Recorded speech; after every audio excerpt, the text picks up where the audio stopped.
A lot of it's stuff that we've just kind of forgotten about. You know, this is just stuff that just comes out.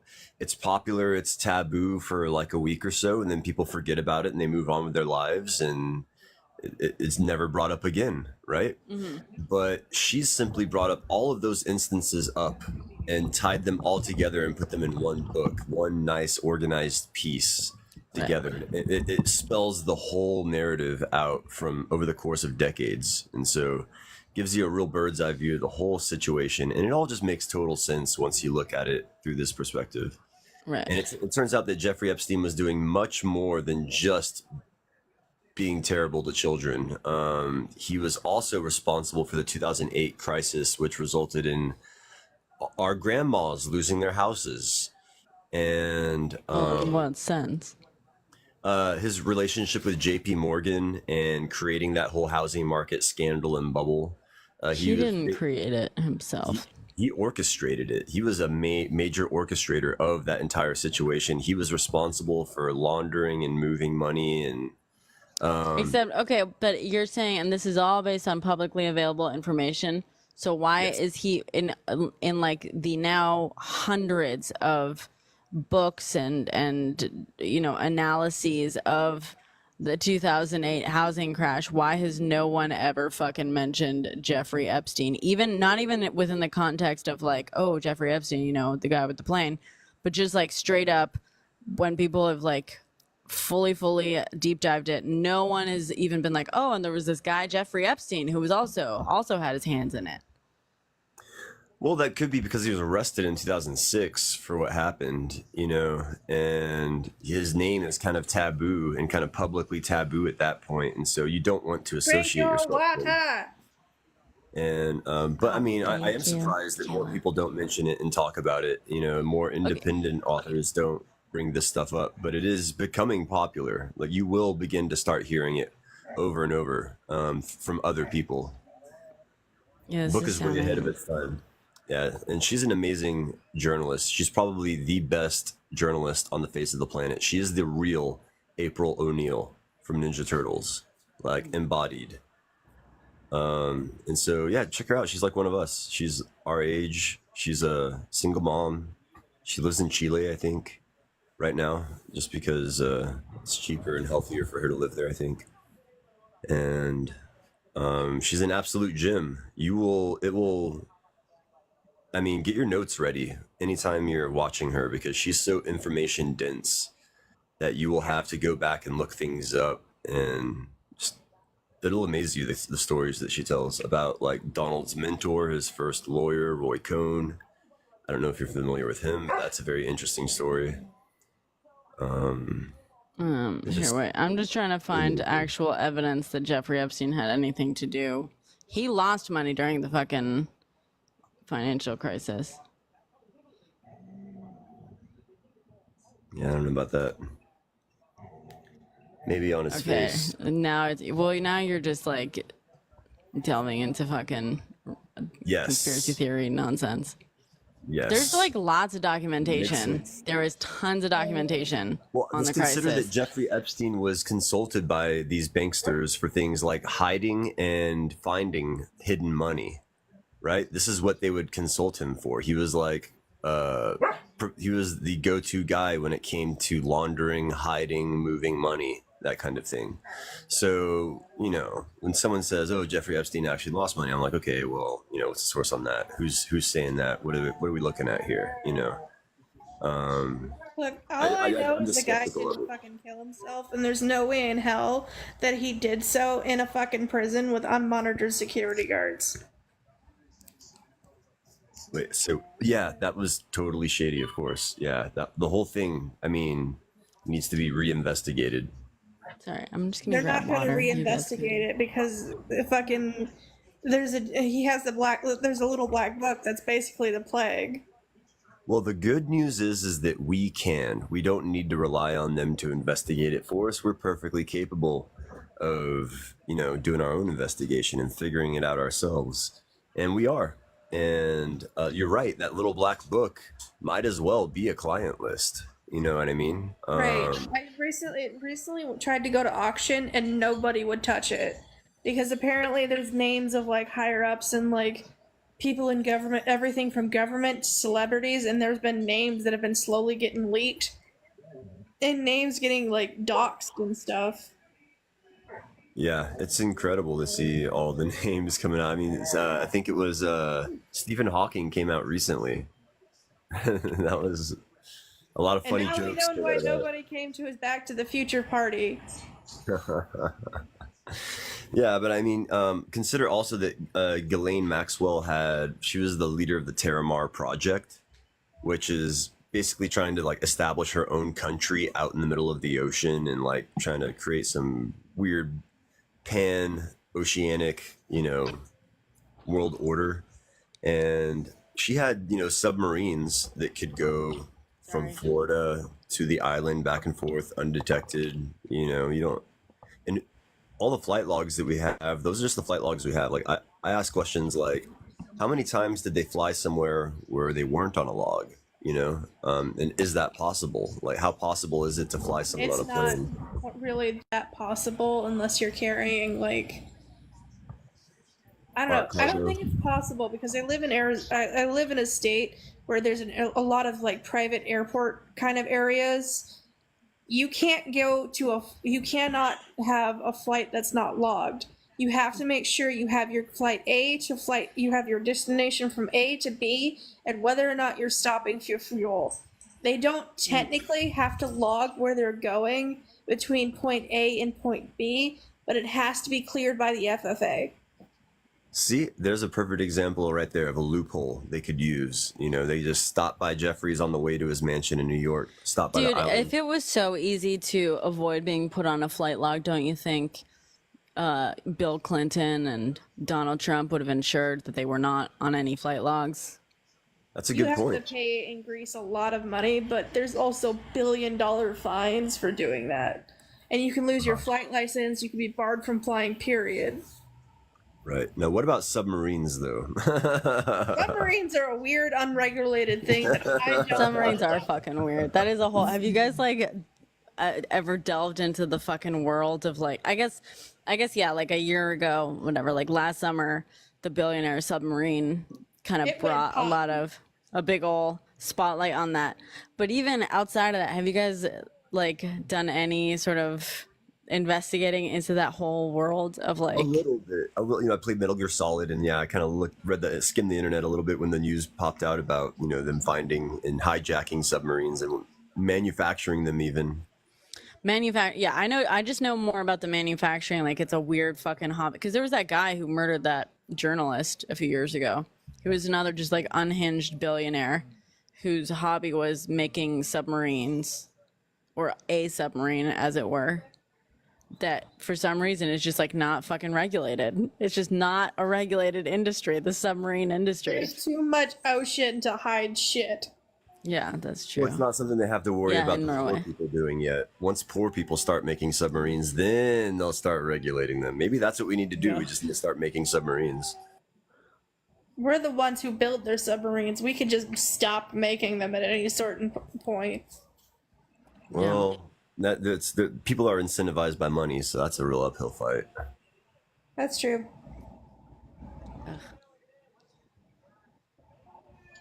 I mean, I'm moderately incentivized by money myself, but I'm more incentivized by good food and a good time, honestly. Brianna, how you Good doing? food and a How you good doing, time. Brianna? How you doing? I do fucking great, Rohan. How are you Debating on doing? whether or not to make late night chocolate chip cookie mix. Brianna, seems like you. My name's Brenna. Rohan. Brianna? Oh, sorry. You seem a bit traumatized from the last time. I mean, Traumatized? the dog walking that went on. It sounds like Oh, you mean the part where you just like refused to accept facts and it got No. boring? When you refuse to comprehend the right way. No, Rohan, I pulled up facts and you refused to like accept No, them. I pulled up At a facts certain and point, you at a certain point, you're just a refused to waste of my comprehend. time. I'm a At a certain dog. point, you're just a waste of my time. I'm a dog. Why don't you walk me? I mean, if you'd There you like, go. I'll take you out for another walk, right? Sure. Let's walk down the path of Donald Trump's relationship with Jeffrey Epstein. Why don't we? No. Let's walk down the path. No. no. Bro does not want to walk down that path. He said, no. We don't Oh even my God. No. I'm a That's just strong dog. misinformation. I'm pulling you on this leash. How We're are we going going down to this start path. this misinformation? I mean, can we start about Biden's daughter's diary? Start with what? Biden's daughter's diary. I mean, Biden showered with his daughter. Oh my God. Can we Yeah. not? You explain To why. be That honest, creeps you I out. Let don't me tell think you, she's Rohan. making it up, but at the same time, I think she's Why trying would to she do make that a up? attention grab. Why would she make that up? That's gross. That's disgusting. Because Come he on. doesn't think she's making it up. Listen carefully. Listen carefully. Chief. Now, the Thank you. point is, Rohan, is if the diary makes you nervous, if the diary makes you wet your pants, wait until you find out what's in Donald's closet.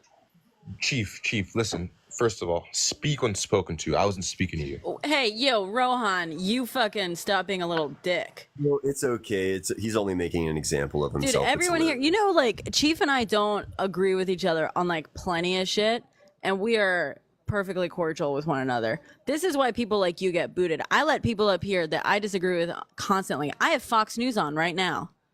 But, like, if you're gonna be on here and you're gonna be a little shit, yeah, I'm gonna fucking boot you. I just don't like. I give people the same energy that I get. It's that simple. No, You're you voting don't, for- Rohan. No, you voting don't. for Donald, You though, don't. right, Rohan? Like, You're you voting come for out Donald. swinging because you've done it before, and you don't. You don't fucking listen to people, and you don't respect people. You're on thin ice, dude. Just fucking You're voting chill. for Donald, right? No. He's a Donald worshiper, isn't he? Yeah, he's a Donald worshiper. Yeah. Oh, yeah, so I'm voting for Trump, so I'm a dog worshiper. Right? Yes, and you're making Yeah. a perfect example of them right now. I appreciate you being just a perfect example. I've not said one. Donald I've not said one word about Trump. I'm not sure what you're talking about. I've not. I Said mean, one not word tonight, but sure. But you have before. You No, out. You smell like a Donald.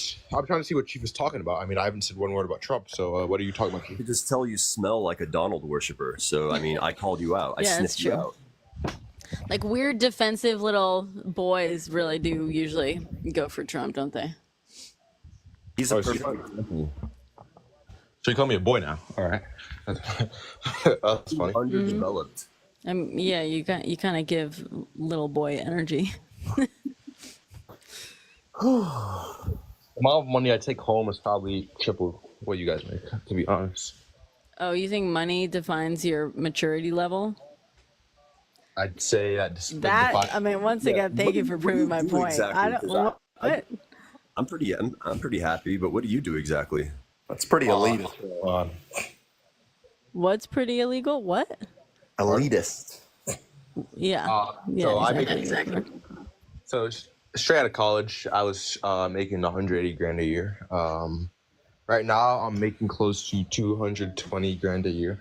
Doing what? Currency trading? What are you doing? I'm not doing currency trading. I went to school to break into private equity and investment banking, and I did break into the field. I went to a top target, and I'm proud of it Yeah. because of the success No kidding. I have received. Hey. So what are you doing with all that cash? What's the coolest thing you've done this week? I mean, to be honest, this summer I actually did endorse Trump. I gave Trump a lump sum of cash. Let me get this How straight. much money did you give him? Hold on, guys. How much money did you give him? After the attempted assassination attempt, I actually gave him 11 grand. Oh, so you violated campaign finance laws. No, I donated on his Interesting. website. I donated on his website. Right. There's a cap. You know, there's a limit to how much you can donate, right? Not true at all. Not true at all. There's not a cap. Oh, there absolutely is. There's not. What's the limit?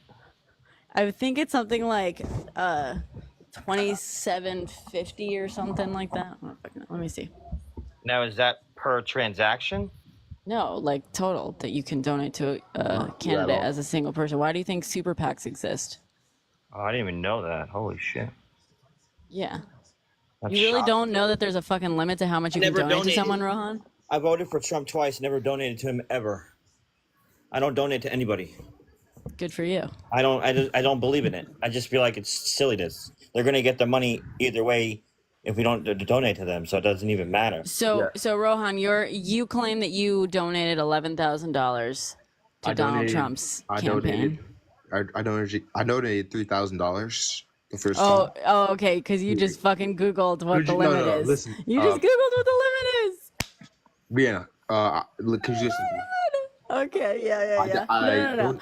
Busted. When you donate to someone, do you have to show that on your taxes? Busted. Oh my God. See? Yeah.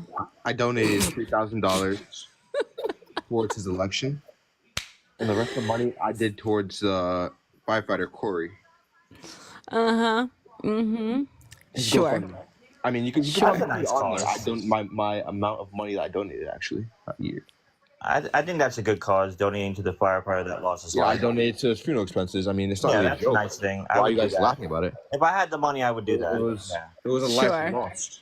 It was a life Sure. lost. I mean, it's nothing Sure. to laugh about. But I wouldn't fucking donate right, to Trump. I wouldn't I asked donate you to any what of the them. coolest thing you've ever done with your money was, and you said donating it to Donald Trump, one of Jeffrey Epstein's And then best you friends. lied about the amount you donated. I mean, unless you didn't lie, in which case you absolutely violated campaign finance laws, and so did he, which doesn't fucking surprise me. But Wait, but that's if great. he's This is allowing recorded, by the way, Rohan. If Can someone go check out Rohan's profile and take some screenshots? We'll figure out who he is. We'll investigate this. We'll send this over to the feds. Don't you worry, Rohan. What interests me though is if he's allowing to donate that much in one shot, obviously Trump knows that that's illegal, but he's still allowing it. Exactly. What about anyone else? Not just Trump. What if like the Harris campaign is doing that too? I mean, from what I've seen, in most cases, there's an absolute limit. Like they limit on the website because I've donated to campaigns before, and Yeah. they'll say like, "Have you donated?" They ask you. They like require you to say how much you've donated before, and also there's like a limit on how much you can donate in one go. Gotcha. And yeah, so they do like control. I mean, honest campaigns do, but You have to file like when you donate though. When you donate, do you have thank you, to Nas. you have to file that on your taxes at the next year. Yeah. So what if you don't? Is it still like can you get in trouble for not filing that? I think you have to declare, campaign Really? donation. I'm pretty sure. I thought a donation was just like, hey, here you go, free Yeah, money. but that's no, it. but donations. So, well, firstly, if you donate to charity, you do declare it on your taxes just because you get a tax break for that. Yeah. You don't have You don't to. get a tax break from donating to a presidency? No, I don't think wow. so. I don't think so. Wow, then I would definitely never donate because I would like a free break if I'm donating to either charity. That's the whole. That's true, I thought that was the whole point. I mean, that's like, but yeah, I never Well, donated. because it's not like a nonprofit. You know what I mean? Like you So, can't just be like, I donated $20 to my Brianna. sister. Brianna, Brenna. That's true. Brenna. That's Brenna. true. Yeah. Brenna, so what did your boyfriend cook up tonight? What did he cook up Cooked. tonight? He made steak with chimichurri sauce and a salad. How was it? It was fucking phenomenal. That sounds delicious. He got the steak from this really fancy butcher in Brooklyn called Paisanos. What is Oh, it? you're in New York. I'm in New York, yeah. Wow. in New York, too. Maybe I might have to visit you one day. I'm in Soho. You are not welcome to visit me, but thank you. Why are they like this? Why are they like this? Absolutely not. I mean, I'm in Soho. you. I mean, we're pretty close. I mean, how You far guys are not away even far from me. I'm in BRB, Yonkers. I am Donald moving. Worshipper Riz, ladies and gentlemen. This is your Donald Worshipper Riz right here. You're not even far from me. Soho, Why that's don't I like come visit you? I mean, No, that's don't. like 20 minutes on the Metro North. Brenna. I might just come What? visit you sometime. I just roll through. You might just pop by. Brenna, in What? all What? honesty, you should know that New York is turning a little bit purple. You can't even lie. I mean, you live in New York. You do, so you know it's turning purple. I can't even lie. I mean, I don't know straight edge. I don't. Here's the thing, dude. I don't like go off of my feelings on stuff like that. If you have numbers, I'll believe you. Not mean, even lie. I mean, is it a lie? I don't think it's gonna if I turn just red. check, if I just look up the fucking numbers and tell you what they are. I'm not gonna lie. I feel like New York is Trump country. It's New Trump York country. State. Trump. New York State New should York turn State? red. New York State should turn red because there's a lot of crazy shit going on Yeah. in our safety. But Straight edge. Rohan, before you just came in, Rohan claimed that he'd broken campaign finance laws by donating $11,000 to Trump. oh man, that's so hilarious. That's what you walked in on. Is someone doing the research on the guy? Because I really do want to send that in. The recording of this into New York. the New York is fucking Trump country. FBI. Sure, thought Rohan. I don't know. I'm Sure. 50-50 with that. I like to believe that when you go upstate, like to like connect, like if you go to like Shrub Oak, or if you go like to Mayapack or past that, like all I see is Trump signs. Oh, he dropped. He dropped. He's like, "Ah, Whoops. Who dropped him? I didn't. He dropped himself. got the dogs on him. He got the dogs after him now. He got That's why I freaked don't out. donate, 'cause people He take got- advantage of that. He's shit. doing the dog is, run though, right now. He's running. He's from the dogs. running because he knows. I hope someone got screenshots. I'll go investigate the guy. You He's can got kind of dog make that problems. argument for like every state. Like if you go to the Oh, rural damn, we got it. part of a state, it's going to be Republican, most likely. He I done don't know, barked I- at the wrong It's a dog. I mean, said but after- like Donald did after- not. Firstly, Donald, like his famously, like his family members, like Ivanka, right? Yeah, and what's her face, Kushner and stuff. Like after his presidency, they came back to, they were New York City socialites before that, and they came back and they were like ostracized by fucking everyone.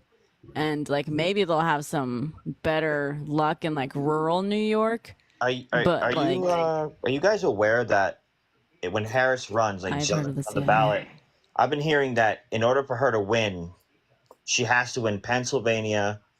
If she doesn't take Pennsylvania, it's a dud. She will not win. If she has to win Georgia, Pennsylvania, she has to win Nevada and Arizona. If she don't win those 3 states, especially Pennsylvania, that's it. Like she will lose. Especially if you don't take If she Pennsylvania. doesn't win any of the swing states, she will lose. Yeah, if she doesn't win, yeah, be that's fucked. how swing states. Yeah, same with Trump though, Giuseppe. Yes, that is true. That is true. If Trump doesn't win any of the swing states, But he if- will lose. That's very true. But I don't really 100% believe the polls for Harris, and I'm kind of like 50-50 I with Trump. But at the same time, it's like if he just wins 2 of the swing states, he'll win. Like if he wins Pennsylvania, If she he just wins, okay, but if Georgia, she wins, that's it. like he's already at he's already at odds. Like if we had the debate, if we had this presidency like today, we were voting today.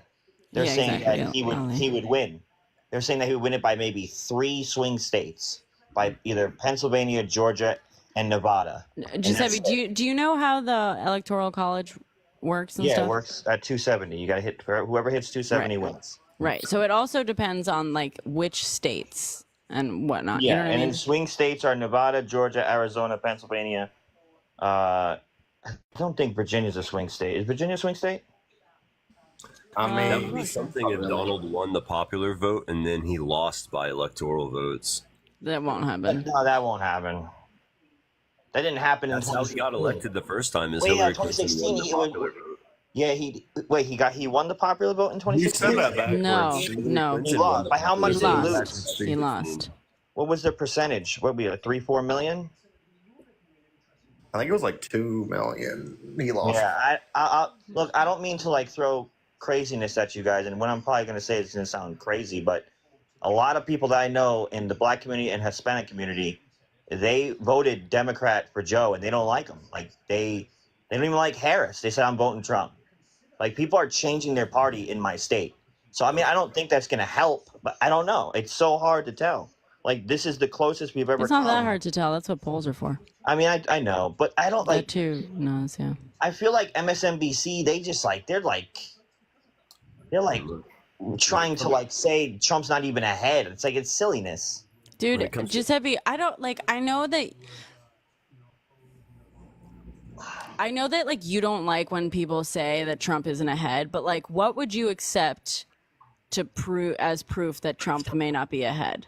I don't The even only fucking reason- know. look, the I only haven't been reason- following the polls, dude. But like to me, if MSNBC is saying he's not ahead, then I can guarantee you that they're holding up a poll that was taken by a third party or whomever. It could be right. fucking- Look, it could be right. It could be wrong. If it's Okay, wrong, so- it's wrong. But No, but Giuseppe, like, you don't get to just be like, oh, it's 50-50 on facts everywhere. Because that's actually not true, right? it's like, close in a lot like, of swing states. No, that's a different question. 50-50 on facts. No, I'm saying like, you don't get to play Schrodinger's truth, right? Like, you don't get to say, oh, who knows? Like, maybe they're right, but maybe they're wrong. And like, they won't even say, that he's ahead. And it's like, okay, well, what if he isn't ahead, Giuseppe? Why would MSNBC, why would any fucking news organization that's actually like not known for literally lying to its audience, why would they come out here and be like, and say something that is not true just because you want them to? I don't know the answer to that. I don't know. Well, I can tell you the answer, and that is they're not going to lie just to make you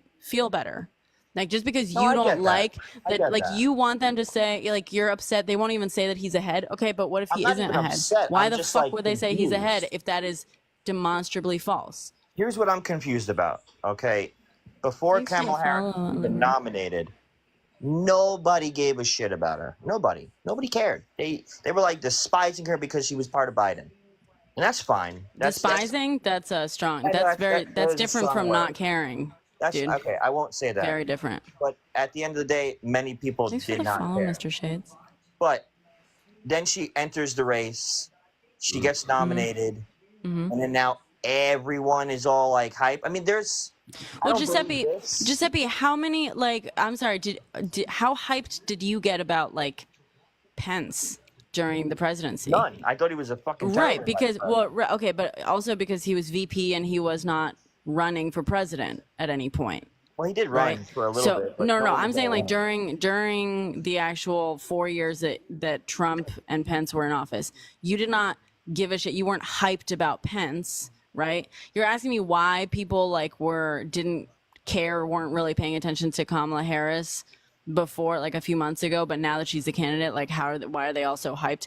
Because, my dude, like, she's the candidate now. Like, it's an entirely different paradigm. I'm okay with her being candidate, but because and she has had I'm also like taking that. I'm taking the premise at face value, even though, like, we could challenge that plenty. It doesn't even matter. I'm not as Ali Marie has pointed out. There's no reason to challenge something that you like who you like. It is what it is. I'm not going to judge someone because they like someone, and it is what it is. You like who you like it, and this is coming from a person who voted. Sure, but also, like, who you like can change too, Giuseppe. Right? Like, that's true.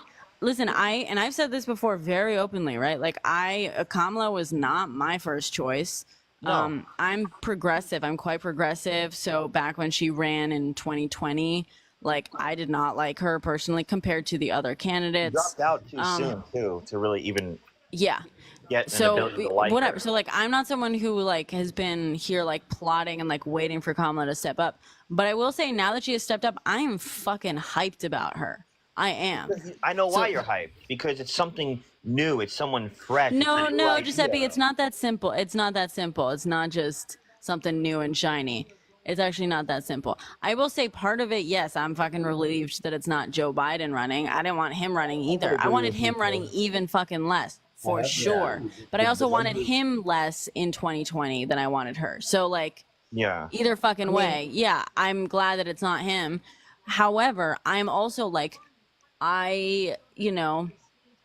the more she speaks, the more I'm seeing of the, like, policies that she's, like, running on and, like, speaking about and stuff, the more I'm like, okay. And then just looking into, like, her voting record when she was in the Senate, I'm like, all right, she's actually a little bit more progressive than I thought she was. Like, she's not, is she a perfect candidate? No, there's no such but thing I'm as a fucking perfect excited about it. I think like candidate. she's actually a pretty good fucking candidate, and the woman She's is a very smart. And interesting honestly, candidate. I think she is interesting. And Yeah, you're she's saying very that the way interesting. you're saying that makes me feel like, it sounds to me like you're not saying that as a positive thing. But I'm gonna say No, she's I actually am. is fucking interesting, I'll and be like, honest and with you, actually. She's quintessentially American, dude. Like, if you think about it, someone else was talking about this. I was hearing someone say this, like, earlier, maybe it was yesterday. They're like, dude, like, she's the story of America, right? Like, her parents migrated here. Yeah. She is like, her Worked at parents were both McDonald's, like, she told all these from neat migrant stories, like, families from two Yeah. different places in the world, I come two from an different immigrant ethnicities. family. Yeah. I And come like, from an immigrant. My father came Yes. from Sicily. My mom's mother came from Poland. Like, I come from we all come from immigrants, and I exactly. love that. So Like, she's quintessentially American in that sense, and like, it's just, and she, and look, America is sorry, my dog is trying to, Philippe, all good. Rizzo wants to get up. She's waiting patiently if you want to help her. Sorry. like, you know, like the whole like melting pot thing, it's such a cliche, but you know, it's also like it's hard. This is gonna sound weird when I say this, but Go like, for it. yes, Americans like are come from like a lot of immigrant families, and like yes, the majority of Americans demographically, like historically, have been like white.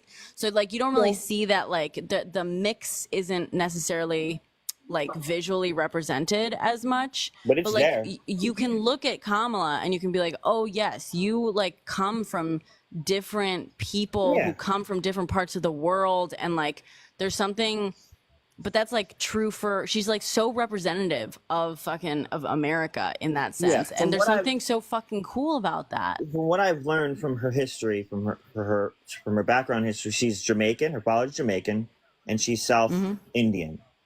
Her mother's South Her Indian. mother's South Indian. She was born in the United States. And she was born in the United States. That's perfectly fine. And I'm okay with that. I have no problem as a Trump supporter. I have no problem of that. I look at when I vote for someone, I simply vote on what good policies they have that are going to change this country for the better and keep people safe. And So can I ask, so what are those policies for Trump then? okay, for me, there's not that many, but there's some that I feel like we can work on. I like the fact that he puts the border, he fixes, he makes sure the Okay, border is safe. Giuseppe. Okay, all right, Giuseppe. Can That's we talk important through to that? me. Okay, Giuseppe, can we talk about that? We can, go ahead. Great. So, do you know about the bipartisan border bill? Is this the bill that they said that Trump did not want to sign? No, it's a little bit more complicated than that, but probably. But you're I describing know it why he did incorrectly. that. I know exactly why he did that. Because Why did he do that? Here's what gets the best of him: his ego. And that's one thing as a Trump supporter I can't fucking stand about him. Yeah. I hate that, and I So- will give you guys that as a hand, like a handshake. Great. You Okay. got that one. So, but the thing is, he did more than just not sign it, right? Like he actually went out of his way to tank the bill. This man doesn't give a shit about you or this country. That's fucked up. So he doesn't give a shit about this border bill, like, He cares about his which by the ego. way, by the way, Giuseppe, if what you like, do you like the border bill? I mean, like what you know of it? I don't know much about it because Okay. I don't It's really learn about it. Republican, Maybe don't so- talk about it as much. So I can tell you, like, firstly, Trump has never come out with an actual like border policy that makes any sense. He said All build I a know is the wall. border wall. He wants to build the wall, make it more sturdier, fix things that are Giuseppe, open. And that's it. the wall, this whole idea of a wall doesn't fucking make sense. I will tell you straight up, it doesn't make sense because it's just like A, super expensive, B, not actually very fucking like useful. As it turns out, the like tiny section of wall that they built, the like migrants figured out how to scale that within like 2 weeks. I mean, of they it could putting dig up. underneath it. I It mean, is it's how not- easy it is to get underneath the damn wall. And they don't even have to dig under it. It's No, they can just go right through a fence. the and wall. that's it. This whole idea of a wall, fucking useless. Fucking useless. What you Unfortunately, need- I don't think they'll ever be able to fix people from coming in here illegally.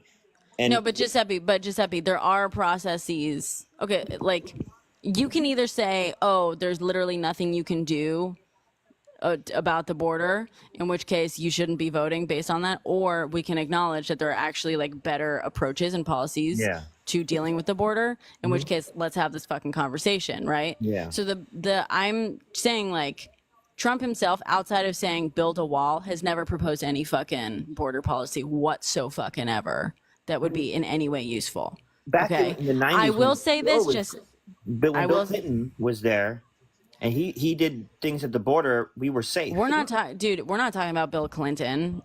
Bill But we were Clinton, safe at the 30 border, fucking though. years ago. From what I was Okay, but told, Giuseppe, by, no, Giuseppe, let's stay fucking focused. You're Okay, telling go me ahead. why you want to vote for Trump, and you say that you want to vote for Trump because of the border. So let's actually talk about that. I'm saying to you, Trump has never proposed anything for the border other than build a wall, which you and I fucking know is not a solution. No. Correct? I don't think it's the best solution. There's other. It is not a solution. All other things experts we could do say it's better. fucking useless. Maybe- All the maybe actual put more experts say police that out does there. not work. We can put more Okay, border police. Giuseppe, there are ways of doing it. My point is, when we're Yeah. talking about your vote, my point is, you say that you like Trump because of things like, the border, his policies on the border, and I'm just saying, okay, well, the only policy he's ever fucking put forth for the border is build a wall, which we both know is bullshit. It's not a real policy. It doesn't do shit. So let's talk about border policy then, because that's something that's important to you. And I respect that, right? Like you and I may disagree on that, but ultimately, people who has put forth border policy that you probably like, Republicans, right? And so I'm here to tell you that that bipartisan border bill was, you know, first introduced by Republicans, and it was bipartisan. That means that both Republicans and Democrats came together, fucking agreed on it.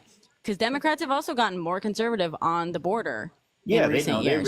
They realize that so, it's a problem. So this border bill would have been what someone like you would love, supposedly wants, right? However, this was about to go through, and Trump, your boy, Mr. Build a Wall, is the best he can come up with. Trump started calling people, like, started calling up Republicans. When did he do this, by the way? When did this happen? Like, when did he like just try to get a few months ago? It was earlier but this he wasn't year. even president when he tried to. Exactly, Giuseppe. Exactly, Giuseppe. He tried to be exactly about it. Oh shit. Yeah, and Republicans came out, by the way. Actual Republicans were like, yeah, Trump did this. Trump fucking destroyed this. He tanked the bill. I mean, I'm not saying he didn't do this, but is there like is there evidence of a phone call, recording? Is there anything of a proof? Like, I'm not sure if there's recordings, Giuseppe, but there's multiple. Giuseppe, I'm not sure if there's like recordings, but there are multiple Republicans who are on his side, by the way, who are still like his allies and stuff, have come out and said, yeah, he called us up and told us not to vote on it. So we know this. Trump brags about it. There you go. Interesting. So, okay. So, like, that's sad. Like, listen, you can doubt it if you want, but I think you would be foolish to doubt it, because there's I believe he definitely did that because of his ego. His ego always gets the best of him, and I feel like that if he doesn't win, that's the reason why people didn't vote for him. Because of his fucking narcissistic ego, this ego that he has of like, I'm better than you, and I have orange fucking hair, and I'm great. You know, that's what bothers me. But I would say, and Giuseppe, I would say it's even worse than that. It's not just about his ego in this case. It's about the fact that he's willing to fuck anyone and everyone over, including you, including the entire country, including in a way that he supposedly pretends. This gentleman over here says I'll probably still vote for him. You're probably right, buddy. I probably still will, but that's because you like who you like. And at the end of the day, I'm not going to judge people. But Giuseppe, like, sure, but also like opinion. Okay, but Giuseppe, also, like, you like who you like, sure, but like, if you are in any way, shape, or form someone who likes, if you like to think of yourself as someone who has integrity on any sort of fucking level, I know you like, would let's vote talk for about Harris. it. No, I'm not even telling you to vote for Harris. I am saying I'll let's tell you talk right about. now, I've been thinking ever since originally I was cut between RFK Jr. and I know he's having a little worm in his brain. I get it. I was cut between him, and then now that he pulled out, and now he endorses Trump, I'm like, okay, we'll see where that goes.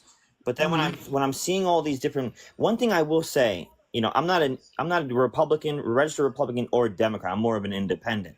I don't think I'll ever register Democrat or Republican because I just don't want to be part of that, like that ability. But one thing I do like when I see everyone from the Harris side. And everyone's just so happy in those little rallies, and you see it from the Trump side too. But like now, I'm hearing shit that really I don't believe this. I'm kind of like confused on it. I feel like they don't. You know, it's politics. They'll play dirty when they say this. But now they think that Harris is paying actors and actresses to come to their rallies. I don't believe that because, again, it goes back to you like who you like, and whoever you support, and you think that person is the better fit, then do what you need to do. Like, vote for that person. I will never sway someone's ability of who you want to vote for because it's our God-given right as Americans to vote. Sure, yeah, Giuseppe, sure, but also like let's have a discussion. Sure, yes, absolutely. You can choose to vote for whoever you want to choose for. I'm not gonna say that that's not true, but I'm also gonna I'm gonna give you and I'm gonna give other people a little bit more credit. Some of them, you know, in that okay, if you. I get it. Like, you like who you like. But again, if you think you stand for things, if you think that you have beliefs, let's talk about those beliefs, because I can almost guarantee you that your actual beliefs go against voting for Trump. And so I just want to talk about that because, like, you know, I'm not going to change your mind. Personally, the only person who can change your mind is you, but you got to fucking first decide to be open to reaching a different conclusion, right? And I'm just gonna like let's go through what's important to you, just like this border Well, thing. Because one if you one care one about the border, like, because Giuseppe, ultimately, sorry, I'll let you speak in just a moment, but like, ultimately, yes, you can like Trump all you fucking want for, yeah. because of a feeling in your gut, because whatever, right? You're absolutely allowed to do that. But if you're gonna, if you're also gonna say that you care about these other things, let's talk about those things. And ultimately, I want you to ask yourself, like, do you like Trump more than you care about these things? You know what I mean? Like, if I you think what care about makes the me border like and Trump, what makes me like Trump more, or just like the guy, is, let's be honest, I don't wish this on any president. Unfortunately, he got attacked. Someone tried to kill him. That sucks. No one should be shot at. No president on each I side. agree. That's when a president dies, we're losing more than just democracy. We're losing each other, and we're going to be more divided. Absolutely. And that's the I problem we agree. have in this country. We're so fucking divided, and it irks Right. me as a Trump supporter. Or I can just imagine how it makes a person on the Democratic side feel too, because it sucks. We're arguing about policies that all we want is good policies for each other that's going to help each other, and we're just bickering and arguing, and it's not getting us anywhere. But Right, but I mean, but really also like sucks. acting as though it's just two sides bickering, I think ignores a lot of the very big and serious issues, right? Like there Oh, is there's a one lot of side problems. here who is genuinely trying to destroy democracy, firstly, but is also trying to deny people very basic rights. You know what I mean? Yeah, Like, I can agree on that a little bit and too. to The one push thing that back bothers against me that, too is I reject the idea that pushing back against people stripping away your rights is bickering. You know what I mean? no, I wasn't really trying to throw And that just to, in just the to be mix. totally fair, the Democrats do have lawsuits against RFK in multiple swing states. So it is Yeah, both parties who are I don't know acting what's as the the reason for What that do Democratic. you though. mean? But in What your it? support, in your favor, I'm looking at the numbers right now, and I have to admit that the Democrats are doing surprisingly well in Arizona, Wisconsin, some of these states How we're much? talking Like about, two like two Georgia. points? Well, That's only Arizona's fair. been No, by like blue. quite a bit. Yeah, Like, Arizona's hard to swing. It's hard to really go. It hasn't been red since what, 2003? yeah. Been a And while. right here, I'm looking at Arizona's been blue a for a while. poll, some recent data from like August 21st, and this is from Redfield and Wilson Strategies. They have Kamala at 47% and Donald at 44 right now. And so For it Arizona? shows here that it shows that as Not bad. soon as It's Kamala what it was. became the candidate, that the Kamala. Democratic support just kind of rocketed up, and it's on an upward trajectory. Well, when he won Arizona, he did win Arizona, right? I know for a fact he was like 19 points up when he took Yeah. that state. So that's like that's great. The only reason I remember is because Trump was trying to overturn Arizona results. Yeah, which if he lost, he lost. Like that's where it goes to his ego. Like I Right. So hated that shit so when I this saw time, that. Right, but if Donald just loses yeah. again, are you guys If going to all be goes- cool about it? What happened? If Donald loses again, like finally once and for all, it's kind of proven If that. he loses, he loses. I didn't look. I'd never been to any of his rallies. I never will. I don't have any of his memorabilia. I don't care about that shit. Right. I don't. When January 6th happened, I thought that shit didn't need to happen. Okay, the media, they played their role in talking about it and getting people to say this is wrong, and I thought it was wrong even before the media came out. When I saw them going to the Capitol and doing that shit, I'm like, this is going to be a nightmare. He's going to be known for that the rest of his fucking life. And look at it. He's known for that for the rest of his life. Right. And so why do you want to vote for someone who who literally called up governors of states and asked them to find extra votes and told his supporters to march down to the Capitol and then took hours to tell them not to basically try to fucking storm the So hard Capitol. to You know what answer I mean? that question because I don't have a good answer for it.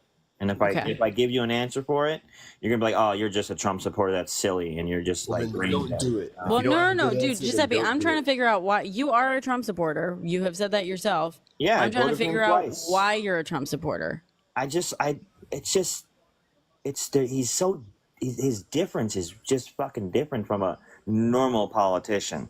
Like I've heard so much shit from other politicians from since I've been born in the '90s and growing up, and like these false hope prophecies, like these false hope abilities that politics say we're going to do these things, and then they just turn the corner. Right, but just consider that his I'm not saying policies Trump are- hasn't turned the corner neither, because yes, he has turned the corner a lot in other areas.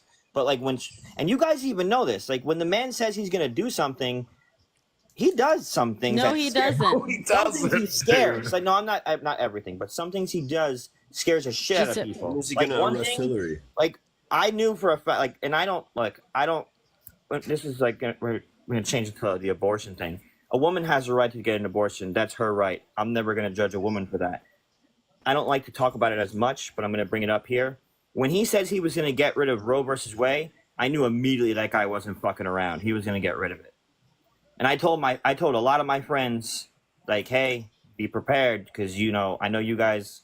Okay, but again, Giuseppe, the whole fucking point. But like, if you want to talk about people who achieve the things they set out to do, like, ironically, Biden is one of the most like effective presidents in modern history. He's done some good If not, you know what? One thing I like. Giuseppe, I'm not even talking good things, dude.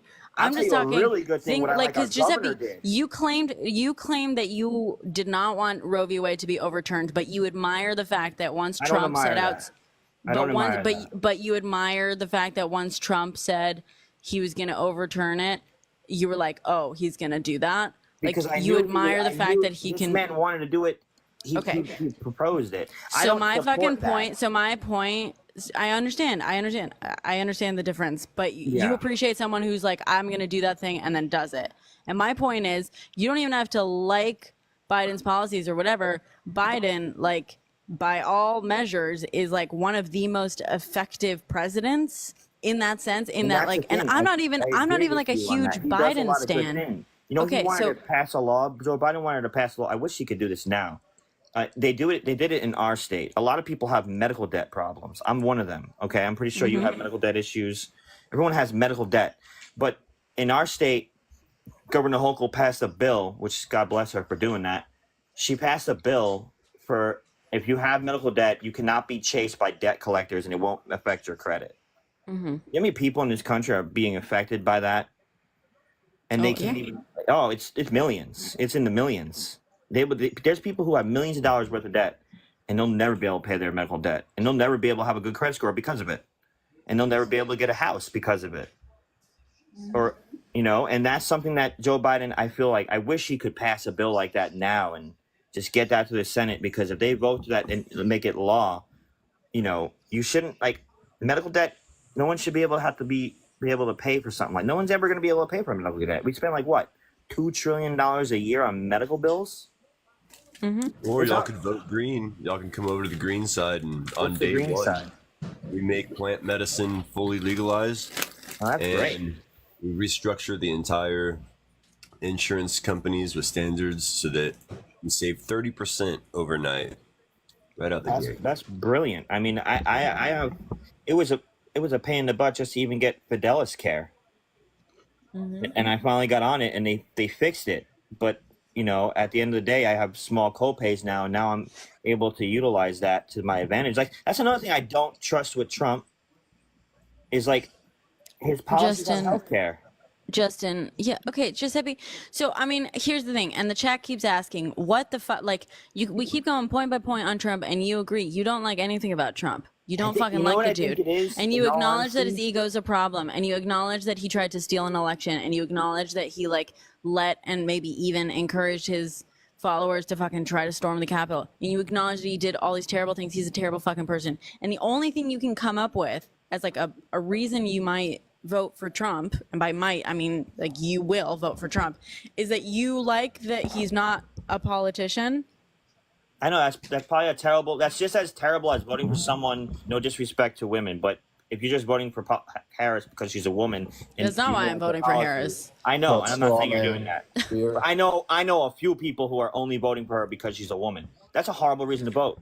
I doubt that, but sure. But people can be excited that she's a woman, and that's great. That's great. And Giuseppe, here's the thing. I will say, I'm voting for her. Sexist. I apologize for that. I'm voting. I'm voting for her in part because I'm a woman. And that's And some great. people are like, you can't vote for her because she's a woman. And I'm like, no, because I'm a woman. And she wants to ensure and at least return some of my rights. I mean, I'm in New York, so I'm like, fine, but like Yeah. rights to women. As a woman, And I get I that. want to vote for someone who is like out here fighting for my rights and what's good for me. But yeah. Can I be Anyway, honest Giuseppe, with but if you're just honest, like, you can vote for Trump because he's not a politician, if that's really what you want to base Can your I vote be on. Can I be honest with You you? though? can, but I yeah, really whatever. I really do feel, even though if I do or don't vote for Trump, something in the back of my mind is telling me that this guy's not going to win. I just don't feel like he's going to win. I think he would have won if Joe Biden was president. I think he would have won. But I think now that we have Harris and there's someone new and it feels refreshing to many people and people are happy and they're kind of uplifted, I do honestly feel like she's going to win. And I'll be okay with it. I'm nervous because I don't know what her policies are. Like I said, to you But about- Giuseppe, that's just because you're not listening to her. Like, you I can listened find to- out I her listened to policies her. I very watched easily. all the DNC. Giuseppe, I watched all of it, and I thought it okay, was Giuseppe, she's putting forward the border bill that was killed by Trump. The border bill that someone like you supposedly would love. good. So, Wait, I hope that what gets border passed. bill was killed by Trump? what's that? What border bill was killed by Trump? The bipartisan border bill. Okay, well, bipartisan doesn't mean partisan, which means it doesn't like weigh on a majority of the people's decision versus on.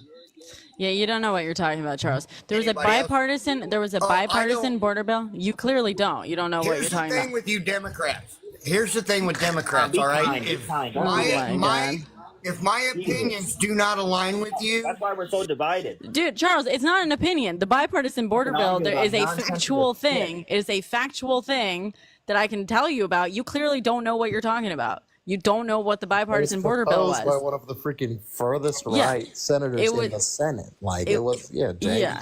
Langford, I think. okay, so Langford. quick from Ohio. question. Yeah.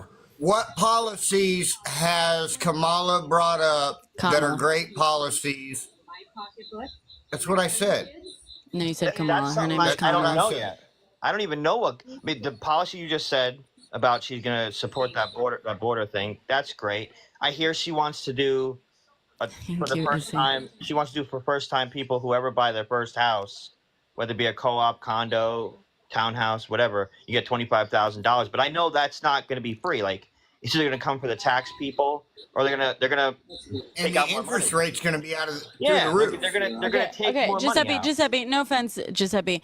You just said that, yeah, you don't know any of Kamala's policies. So when I Charles did. comes up in here, and starts asking about her policies, I will just Explain ask it. you not to jump in and start answering because you don't know. So Charles, is Then that what it's- your I'll give question you is? some of her videos. That is my question. What are the policies that are actually going to benefit American citizens? Thank you, Nas. I mean, did you see her proposed tax legislation? I have seen her tax litigation, and if you Not if you litigation. raise taxes on not these litigation. big corporations, if you Not raise litigation. taxes on these big corporations instead of giving them a tax break, they're going to raise their prices so that they don't have to pay the exponential tax out of their pocket. So Charles, Plain and simple. That's basic economics. I took economics in Charles. high school. yeah, I bet you did, bud. I So did. Charles, she's lowering taxes for the middle class. Currently, Trump's proposed, tariffs and stuff would actually increase prices for the middle class by $4,000 a year. You're 100% wrong on that, and I'm going I'm to tell not, you why. Charles, I'm We not. raised the taxes in America. When Charles. we raise the taxes in America, Charles, we are you don't. raising Charles, American-made don't. product Charles, taxes. be fucking respectful, dude. Be fucking respectful. I am being respectful. No, I'm you're trying to say my interrupting me and piece. you're speaking over me. You are You know what? fucking interrupting and speaking over I'm gonna me. do what you're gonna do to me anyway. Great. Thank you. Thank you. See how easy that was? Charles, we will fact check everything. We fact check here, we do. But I don't know. I Check don't everything. I'm sitting at my computer we now. fact I check can everything. fact check at any given time. Great, Charles. Let's fucking do it. Thank you, Nas. So you're saying, well, if corporations get their taxes raised, they're going to raise prices. Camel Toe Harris. That's wrong. Okay, all right. She's communist. Look, as a She's Trump a supporter, communist. that's wrong, man. Look, Jesus Christ. this is Okay, why- we this is can why now- our Even country someone is who so took divided. economics would know what a Guys, yeah. communist This is why we're so divided. Yeah, As a what? country. This This is is not going to fucking. get better. It's just going to keep on. We're going to keep on playing this game with each other, and we're going to call each other names, and we're going to get nowhere. And this country's going to lose. We're all going to All lose. right, Giuseppe. All right, Giuseppe. I'm Stop, just- stop who- painting with a broad fucking brush, Giuseppe. Giuseppe, who was Just fucking- calling? Who was saying the names? Not you guys. I'm talking about this guy that just fucking left. Exactly. I mean, The guy that you're your voting side. with. The guy that you're voting with. by I'm the not. way. I'm not agreeing with what that country dude said. I think he's silly. I'm a agreeing country with what dude you too. guys are saying. it's like you're trying to make this point about everybody, and it's like it's the freaking Republicans Yeah. 90% of the time, and it's like Yeah, this is dude. what everyone does. It's like, This no, is the first time I've ever joined a party like this. All and right, I'm all actually right. seeing- Settle. All right, Viato, what's up? What do you want to talk about? I'm just here. I'm hanging out. I like Hillbilly. I have him added on TikTok. He's usually not like that. I'm just gonna, and I just got on the live literally 30 seconds ago, so I don't know what Wait, Hillbilly? Is that who's the just dude up here? that you just booted off the live. Like he's normally not like that with the lives that I've been on with him in the past, but I also don't know the context of the situation because, like I said, I've only been on the live for 30 seconds, so I don't know what the conversation was really about. I mean, we were just trying. He got very mad because he started interrupting me, and I asked him not to, and then he got mad and started calling Kamala some weird fucking names. Justin Cabe, please tell me how 44 capital gains tax is going to help. Sure, Justin, I'd be happy to. That 44% capital gains tax only applies to people with over $100 million in wealth. And I believe it's 80% of their wealth has to be non-liquid, so it has to be like basically invested in stocks and stuff. So does that apply to you at all? I have a question about that because I remember you were telling me before. No, it that doesn't. also applied to corporations. Sure. So if the corporations don't have any stock, it applies to like billions of dollars they have.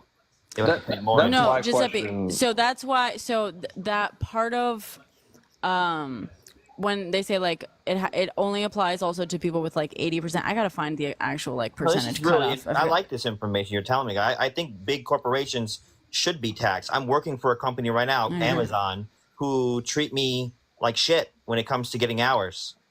And Wait, sorry, one sec. Slinging is saying, what about other capital gains? Property left to you? That's not capital gains. Slinging, that's inheritance tax. That's a whole different tax, which already exists. So if you don't know what capital gains are, I'm happy to explain it to you again, but that's not capital gains. So my question is, how are they evaluating, the net worth when it comes to taxing the capital gains? Because there's a lot of companies that are private that are not exchanged on the stock market and NASDAQ and stuff. And a lot of people hide their wealth as well, So Yeah. that's like my concern with that whole thing. I mean, so I personally don't know. In theory, you're not supposed to hide wealth, right? But Yeah. That's a whole different- everybody does it. Like the Forbes top 100 list is total BS. I mean, I don't, but sure, yes. I know, yes, the wealthy absolutely do hide their wealth. Yeah, overseen. absolutely. But Otto, that's a different sort of like set of problems than a policy that's about like, you understand what I'm saying? Like legislation that just like tax policy, it just like delineates like what gets taxed and stuff. And that's kind of separate. That policy in and of itself doesn't stop people from hiding wealth. You know what I mean? That's a whole separate set of like regulation and legislation you gotta like implement that basically makes it harder and harder for people to hide their wealth. I don't personally know how they're gonna determine that, but to answer an earlier question, which was like, okay, well, what about big corporations? Like, are they gonna? I assume like, are they gonna be taxed? So part of the whole thing is that it's something like the cutoff is, I believe it's like 80%. I have to look up the exact have to find it again, the exact percentage cutoff of like how many assets have to be like in just like investment assets. And the point is, if you're a big corporation, like there's no fucking reason for 80% of your like assets to be like owning other stocks and stuff. You know what I mean? Like, Yeah. unless we're talking like a hedge fund, but also hedge funds, like maybe they could stand to be taxed a little bit. You know what I mean? But like ultimately, firstly, number one, it's a non-fucking starter. This will never actually pass. It's a non-starter in Congress. Not that should matter, but like we should acknowledge the reality of like, this is going to be included as, yes, a goal of taxing, you know, unrealized capital gains, you know, for people with hundreds of millions of dollars. They know that it's going to be the first thing that gets negotiated off. Okay, number one. But number two, yeah, like we're talking well out of range from anyone on this live. And by the way, guys, like I'm someone, if capital gains were heavily taxed, not to like overly reveal my financial situation and stuff, but like a chunk of my income is from capital gains. So I should be pissed about it, but I'm not, because it's actually not going to affect me. And in fact, actually, because I am, if anything, part of like the middle class, you know, I mean, in recent years, maybe even like lower middle class, because the middle class, we are fucking disappearing, and like badly.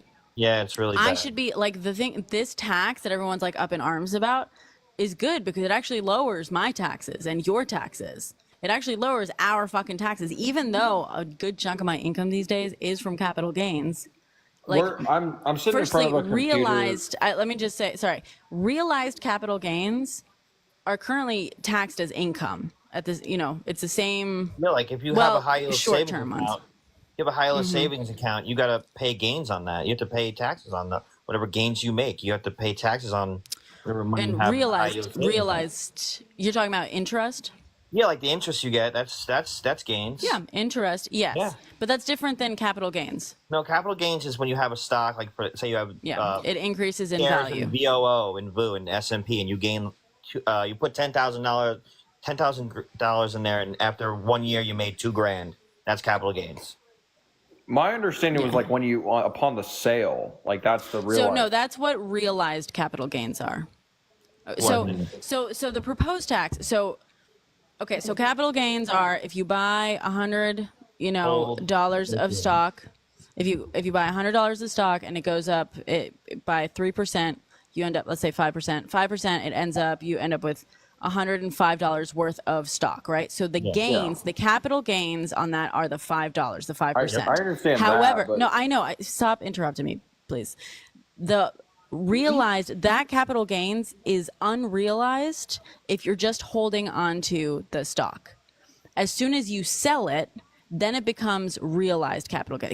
Because while you still hold the stock, even though the value of that stock is $105, that doesn't mean you have $105 like in hand. You have to sell it to make that like basically income, revenue rather, and then that $5 is realized capital gains, which is basically your profit, and that then gets taxed. You don't, by the way, you don't get taxed on the whole like $105. You get taxed on the $5. So unrealized capital gains are if it goes up the 5% and the $5, and I haven't sold it, but I get taxed on those $5. Now again, this would only apply to people with over $100 million, and out of those assets, like 80% or whatever is in like investment basic assets. So we're talking about very wealthy people. And the I have a question for that. The reason it's important, by the way, thank you, Chief. The reason this is like a big deal is because, for a lot of reasons, but billionaires and multi-millionaires, 100 millionaires, 1,000 millionaires, right? They currently, all of their like wealth is in these like assets. They don't like, Jeff Bezos like makes like $0 a year or whatever. Elon Musk like has $0 in income a year. But we all know that they have billions of dollars in assets that increase in value. And because of that, they are able to, and do regularly, they take out loans against those assets. So that they never have to actually realize those capital gains. They have $1 billion, and in a year, let's say if it's even just like in a fucking basic ass index fund, by the end of that year, that $1 billion has made them 50 million, I believe it is, like on average 5% for the, you know, if it's in an index fund, which it isn't, but you know, whatever, $50 million in value. Now they don't want to realize those gains, so they don't want to sell that stock because they don't want to pay taxes on that. So instead they call up the bank and they're like, hey, listen, my assets just climbed by 50 million this year. I want a loan of $40 million against this thing that is like basically secured by my assets. So basically I can guarantee you that I will pay back with like whatever, like income from like, you know, interests or what, you know, whatever. And it's secured, basically. It's borrowed against my assets. So then they get that, they get cash. They can basically spend that cash as though they had sold the assets and made that money, but they don't actually pay any fucking taxes on the get to loan. walk away freely. They get to walk away without paying taxes on the And then loan. that's just They have selling the the economy. cash. They have the, you know, they can basically live on the value of their assets without ever having to pay fucking taxes on them because they never actually have to cash them out. It's like, You see, it's that's a good thing that you said that, but this is where this only scares me. Now, what you just said was really good information, and it's very important. Yeah, that to too, know Nas. That's another good point. What- The borrowed money is often also invested and then earns interest also. And so then Yeah. they end up making money off of They the make money that they millions. borrow against the money that is never even taxed because it's technically It's still like, unbelievable how much money they're making. It's like it should be illegal what they're doing. It's literally crazy. But one thing that bothers me is we all know that millionaires and billionaires have their money in stocks. And I'm not sure this is true. You might not think it is. I don't even know. We'll have to see. exactly, TR. No one pays taxes on What I loans. was That's the fucking told point. was that if she raised this up to 4.4 or 4.6, whatever, for these taxes, On what? For who? for the stock market, if she does these things, No, if- no, not for the stock market. For unrealized capital gains Unrealized for people capital with over gains. Yes. for people with over $100 million. Yes, in assets. What it will do to those people is they'll just pull all their money out and stop investing, and then it'll kill us. No, they won't, Giuseppe. You don't think they will? No, Dude, that- $1 that's billion a- dollars, dude, $1 billion taxed like at fucking if I have $1 billion and I make 5% in a year because it's just like stuck in an index fund, and that means I make what, like 50 million in a year just letting my money sit. And that 50 million, remember, capital gains tax, like you're not getting taxed on the whole billion, you're getting taxed on the fucking Just the capital gains. gains. Yeah, it's the So gains. the 50 million that I made that year gets taxed, let's say it's 44%. I'm still walking away with like 27 million, is it? I know that's great. To us, that's great. But to billionaires, they want to walk. They want to walk away with everything. I mean, look, these guys are taking out Giuseppe, loans. I'm sure they want to walk away with everything, but what you're proposing is that they're going to say, "Oh, fuck you," and they're going to take all of their money out of the stock market, and Yeah. then what? And then what, Giuseppe? What good is their money? Their it's- money it's isn't worth- good, but it's the people like. What scares me is people's It's worth retirement. fuck all. No, Giuseppe, come the fuck on, dude. Like, what do you mean people in their retirement? Like This you're is only talking. going to affect it could affect their retirement. Everyone pulls Giuseppe, out. that For example, you will guys- never hold on, happen. guys, Giuseppe, That's that, not. Let me no, just explain. Giuseppe, that, A few Dude, weeks Giuseppe, ago, that- Giuseppe, that's not. Well, look, That's not. Hear me out. Just hear me out, please. A few weeks ago, people got scared that Harris was going to be the nominee, and what did people do? They picked out all their stocks. They took out money from the S&P, and it crashed like 2.9%. Almost $2.9 trillion in one day was lost from single stocks and the S&P. That's a big, massive hit, and that was from people like me and you getting scared. What makes you think these billionaires won't do that if they do this to them? Because, dude, because Giuseppe, like, if they do it, it's only to punish us. Yes. Right, No. Giuseppe. And that's a about us. fucking exactly, Giuseppe. So why the fuck are we we should probably start fucking taxing them, shouldn't we? Because you know what, Giuseppe, the way the system works currently, they're just getting richer.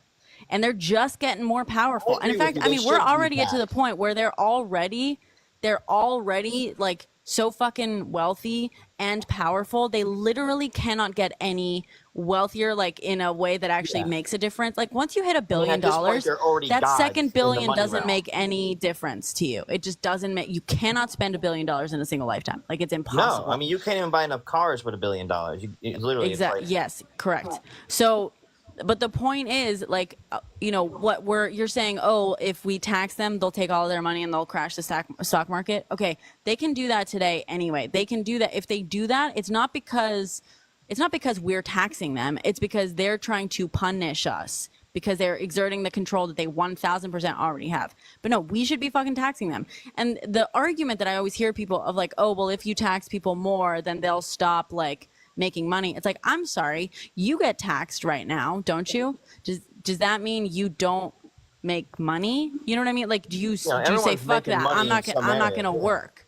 No, because income that is taxed is still more than no income. That's so. This I just don't. It's fucking illogical. One thing that bothers me now is I work for a company. I work for Amazon, and this is a company that has worth. They're saying they're worth $3 trillion, almost a $3 trillion corporation. Now, I can promise you this, as a person who works there, this company has a lot of rules for their third-party drivers, okay? They don't look up the history of the third-party driver. They treat us like shit, like unbelievable shit. Like literally every day I get text messages from the third-party company I work for telling me they're changing our way we deliver the packages. If we don't deliver to the door and we can't get into the door, they literally are going to write us up and suspend us for 1 day. We can lose money. Like I've literally been suspended almost 10 times because of because of their rules. And meanwhile, they just take that money and they go spend more billions of dollars on their shitty fucking lifestyle, and we get fucked over. No health insurance, and if you do get health insurance, it's like crappy insurance. Like Medicare, Fidelis Care is better than what they give us. It's so weak. And at the end of the day, it's like we're just trying to scrape dollars. Meanwhile, billionaires are going to be billionaires no matter what. Well, no, wait. Giuseppe, if they took their money out of the market and crashed, their money would be worthless. Yes, that's the next point. So what way would their money be worthless, though? So what you're saying is never going to happen, and it's just something that people on the right or Republicans or talking heads, like on the radio, they tell this and they say just to scare people. Because they don't know, if the stock market is at zero, their money is worthless. What happened to the Great Depression and why people were jumping out of windows? Because when that market crashed, their money was worthless. All of these millionaires, well, and not just in the that, 1920, their money was worthless. Yeah, but not just that.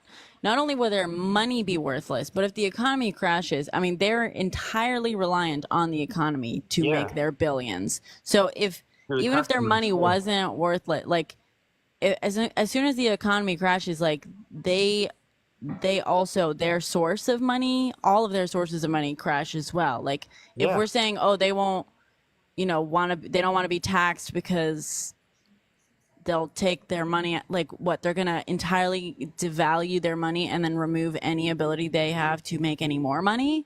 No, that's just illogical. Just fucking tax them. Capitalism works for them. That's not how it works for them. It just that's how the currency of the United States works. We're on a surface. Our currency is not. You there? I think he broke in. Which is good. It's called surface. It's like, it is a surface faith base in currency throughout the world. So if the market goes to zero, the United States currency would not be worth anything at all, which would cause the whole world's economy to all crash. Because a lot of countries uses the United States dollar because it's stable. because they have good faith in it that a US dollar is actually worth something to buy things and pay off debt. If the market went to zero, all US currency would be worthless. It would not mean anything at all, and the whole If that world happened uses too, the it would dollar, really and mean it we're collapses the entire World War III if economy. that happened. Yeah, No, but it would I want to no, butt in here. it I would looked, just crash the economy. That's all. So that will never happen. The billionaires will not be like, "Oh, you're gonna tax me? I'm gonna crash the entire world economy where nothing's gonna be valuable and everyone's gonna be And eventually poor, they won't be even billionaires if themselves." they did that, is what you're saying. Also, by the way, Giuseppe. the irony, sorry to interrupt when I just like walked in, but the irony is like, if we're talking about crashing the stock market, like billionaires, the whole reason we're talking about like taxing unrealized capital gains for people with over $100 million in assets is because billionaires, the whole point is they don't keep their assets liquid. All of their assets are in the stock market. So they themselves decide, firstly, they don't have to pull out all of their assets to crash the stock market. If they start, as soon as they pull out, as soon as they pull out the first 10%, they will crash the market. And then the rest of their assets will be fucking worthless. In fact, half of us will have more fucking liquidity than they will if they do that. So let's not act like they're. It's never going to. It's never going to happen. You'd probably make more money in Bitcoin if that happened. BlackRock. Because people are like, oh, I gotta go to a different commodity of currency. I'm gonna go right to Bitcoin. No. That feels like monopoly money. Like it will never pass at this point, because think about Vanguard. Think about I don't know. Good talks, BlackRock. guys. But Bitcoin is yeah. I mean, here's one question I do have: if they're going to do it to billionaires long term, what makes you think they won't do it to middle class or just normal people? And why wouldn't they do it? Because they would be also doing it to themselves, Giuseppe. It's just fucking illogical. Just tax the billionaires, Giuseppe. Like it. Okay, It's like these hypotheticals you're giving are like the reason they're illogical is because they are ironically in some ways like more dependent on the economy than we are in some way in large ways, right? Because if I have a 9 to 5 and the economy and I have like a paycheck and whatnot, you know, assuming that I don't lose my job, which obviously the economy doing poorly, like, can result in me losing my job. But let's say I'm one of the lucky few that doesn't lose their job when the economy is doing poorly. I'm still making that same money week after week, right? A billionaire, when the economy is doing poorly, like all of their fucking... Yeah, they're not making that money, Yeah, because the whole point is they like avoid making income and instead make unrealized capital gains and then borrow against those capital gains. So when the economy does poorly, it's harder for them. Firstly, they are having a lot of their assets like decrease in value. Yeah. But also they're having a harder time borrowing against that value. Something froze. Yeah. Oh, now you're better. Oops, here we go. Good now. And like, so that's the thing. So they're ironically a lot more dependent on the economy doing A-okay than you or me. We're the ones that literally make them their billions. Yes, exactly. So you know what? You make a very, very, very good sense about this, and I'm glad I came here to actually pick your brain a little bit because you answered that in a really good thing. I like how you did it. So I'm curious. Thank you. If I need any more answers about the economy, I will definitely come to you guys. If a millionaire or someone in that range, like low $1 million, this is coming from someone who voted for would Trump. have like more Isn't that amazing? equivalent Sorry, hold on. Go ahead. Sorry, Giuseppe, pause. Someone else wants to talk for a while. Thank you, Giuseppe. I appreciate you saying that. I'm going to actually leave because I got to go to bed. All right. Sounds good. Have a good day. Good night, Giuseppe. I can't hear any. Can I join back? I can't hear anybody. Yeah. Okay. Okay. Sorry. I didn't know if people were talking. The what you were talking about, it's called a borrowing loophole. Mm-hmm. When billionaires avoid paying taxes by borrowing against their assets and doing what you were saying. Mm-hmm. Yeah, but they and also can't. the step They up can't. loophole. They can't tax debt. I mean, if they start doing that, then we're all screwed. And the So second that's how they thing I was trying to avoid say paying earlier is taxes that too. the whole capital gains increase. There's no way in hell it's going to happen. And the main reason is because of BlackRock, Vanguard, State Street. You have But all these I investment don't understand like firms, why hedge people funds, etc. believe They these are. Wait, things. can you guys hear each other? You guys are talking over each other. I couldn't hear I can't hear anybody anybody for right like now. 10 I don't minutes. see anyone else lighting up. Oh, okay. Yeah, so Izzy and the Otto, you guys are both talking over each other. Can you not hear each other at all? I can't hear I left anything No, I right can't hear now. Otto. It just sounds like I'm talking, and then I can hear the host. Can you hear Luke?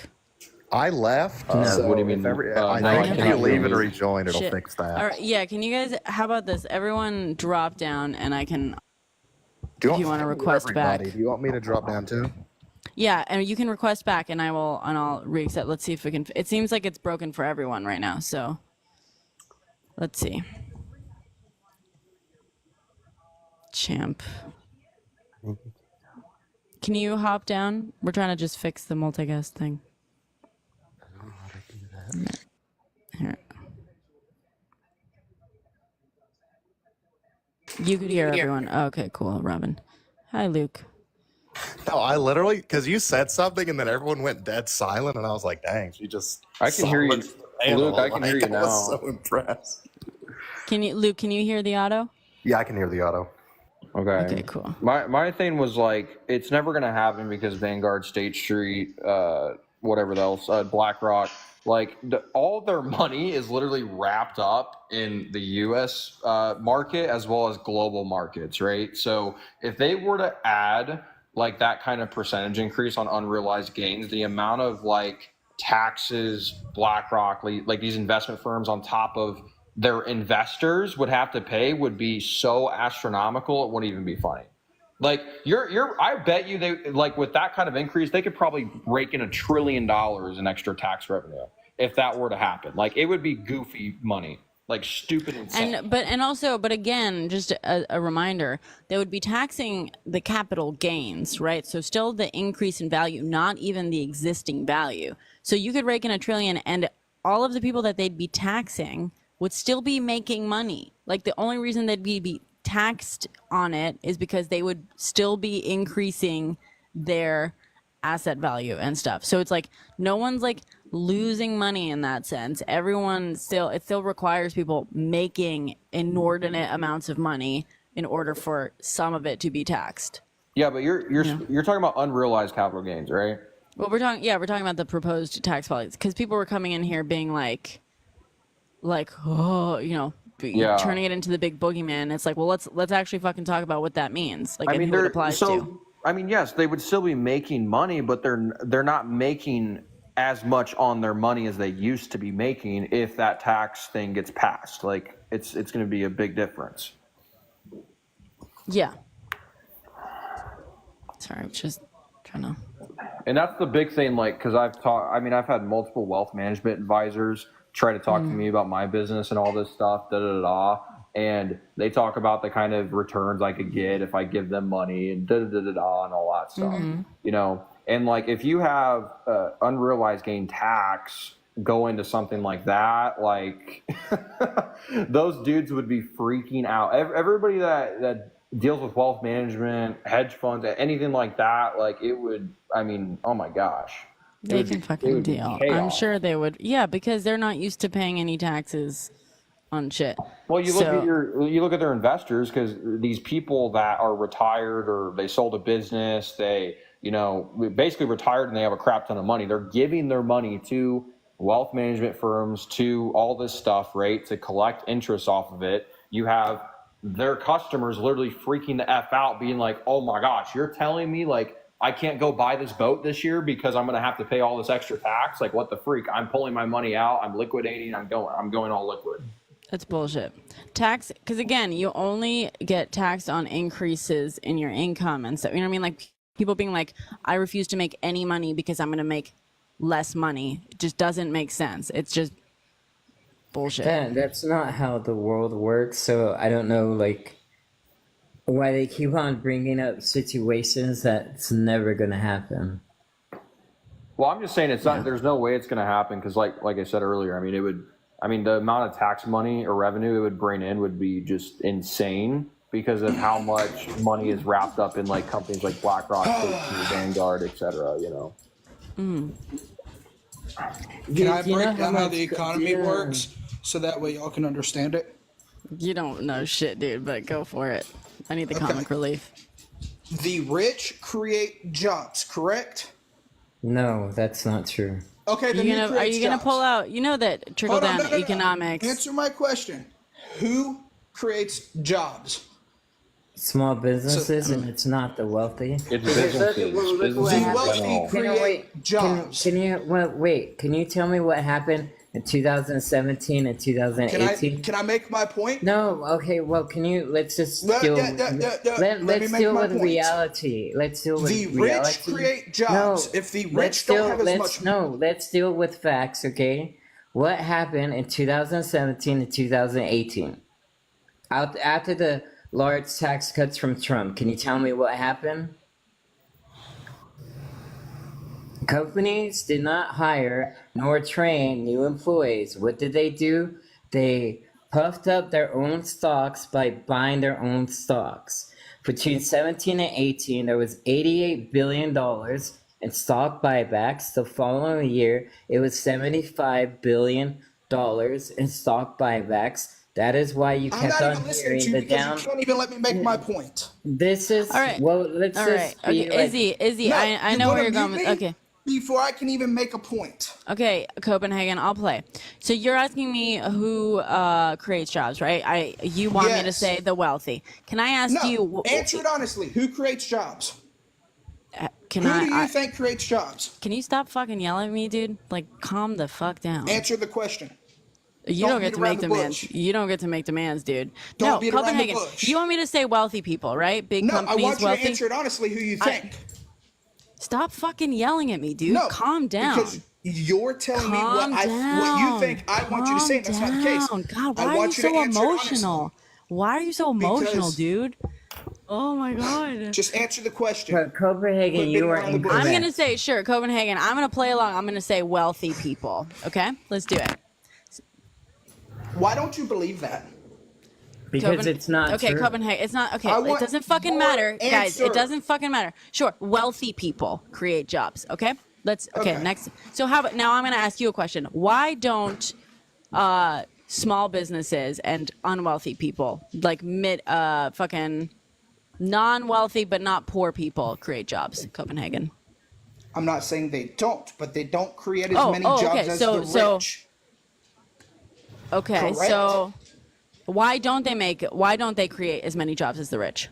Because they don't make as much money as the people who have put in the work and built businesses to make enough money to create more jobs. Okay, great. Okay, so the point is you acknowledge it's not just, firstly, you acknowledge it's not just the wealthy who create jobs, right? But you say the wealthy create more jobs because they have more money. But the middle class and like smaller businesses don't create as many jobs. Okay, cool. So you agree. You would rather just bend over backwards to benefit giant corporations rather than benefiting small and medium-sized businesses just because the big corporations are already huge. Because here's the thing, I'm not going to say you're wrong, you're not, but I actually think we should give smaller businesses more opportunity and ability to create more jobs. And instead of giving the huge corporations all the fucking tax breaks and the super fucking wealthy people like Elon all the tax breaks, like, let's give the middle class the tax breaks. Let's give the small business owners the tax breaks.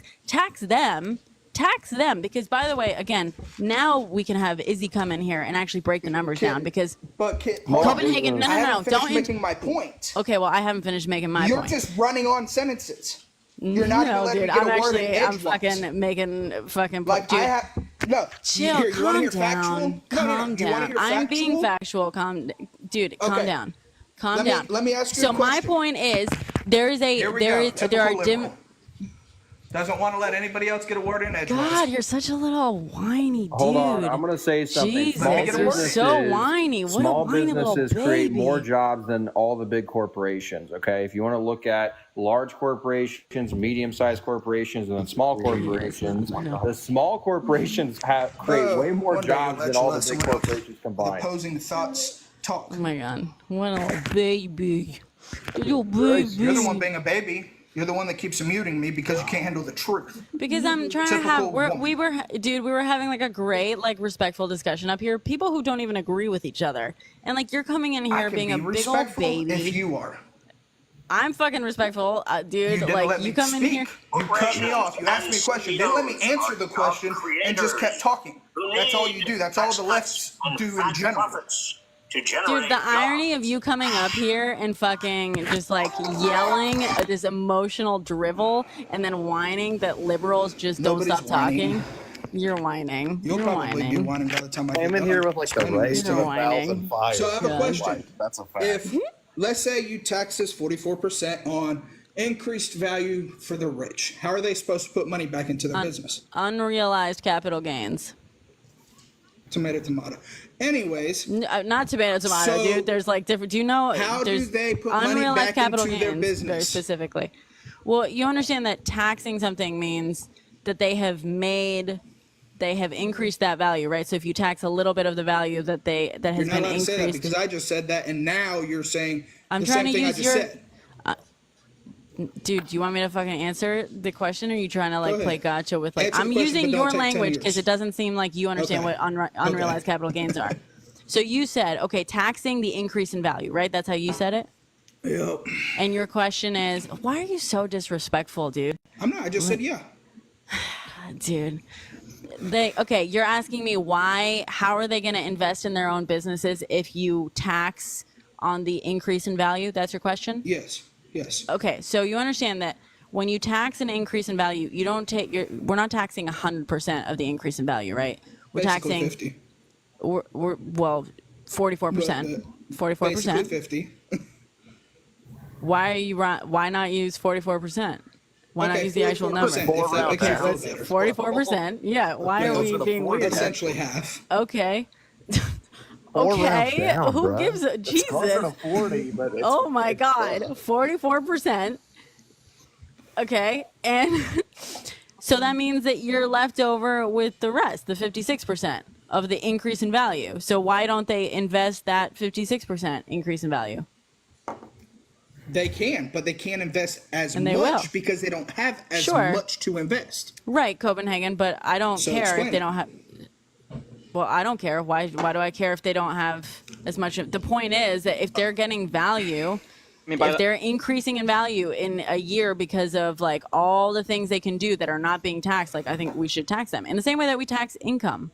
You know what I mean? Like I make income. Yes, I would love to have more income at the end of the year, but also like this is how the fucking world works. We tax income. We tax it when people make money from selling something or from doing a service. Like that's fucking how the world works. That's how taxes work. So by that argument, there should Well, be that's like how no the corporate economy tax or no income tax on those that earn over 400,000. I mean, if you really believe in trickle down economics, you would be like opposed to any sort of income tax for wealthy individuals or corporate taxes for those that have a revenue over X amount. I mean, again, obviously trickle down economics is bullshit, but if you believe in it, that would be what you would support. Right.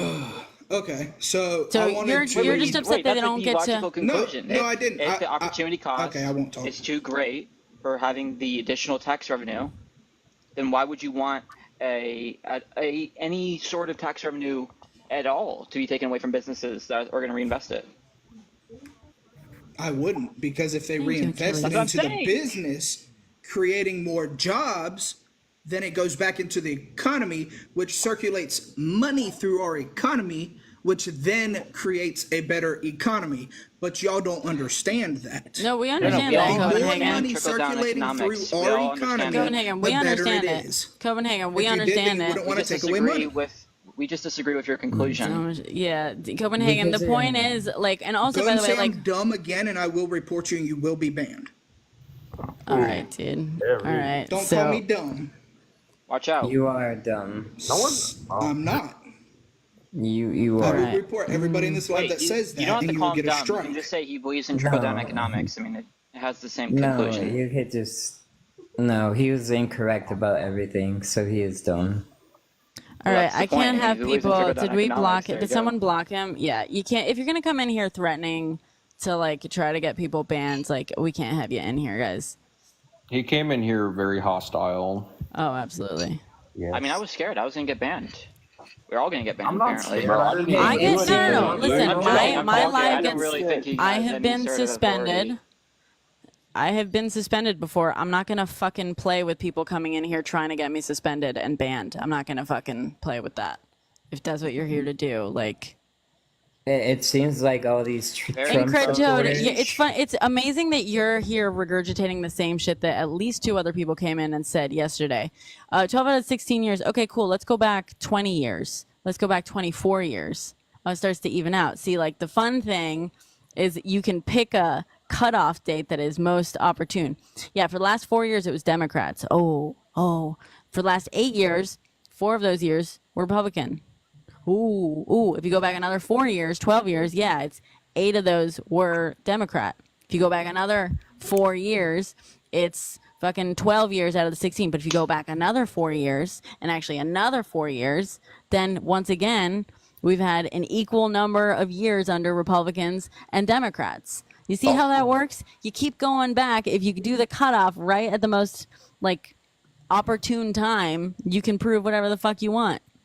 I'll Yeah, I'll be honest though, so pretty much arbitrary. any way you slice it, Democratic administrations have created more jobs in the That's last true. Literally. 100 years. I just answered your dumb fucking question, dude.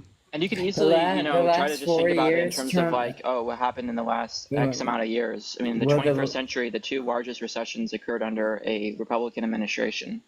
I mean, why would you Yeah. just cut it off arbitrarily at, what would it be, 2008? I mean, what Well, happened in and- 2008?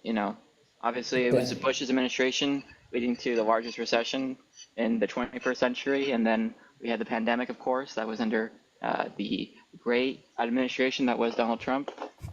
So it just seems like a really odd way to look at things when you're kind of making Well- yourself purposely blind to the world around Well, you. actually, the last 4 years has been Biden. So No, I'm talking about the COVID no, I know, pandemic but recession. his comment, and then we did have a pandemic under Obama, Ebola, and the reason why it did Well, not that reach wasn't the United that States- wasn't a pandemic.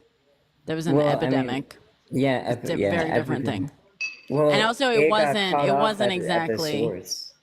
right. But that's not, and that's also yes, a pandemic and epidemic are defined by the numbers. Can I So it ask, wasn't actually even an Can- epidemic.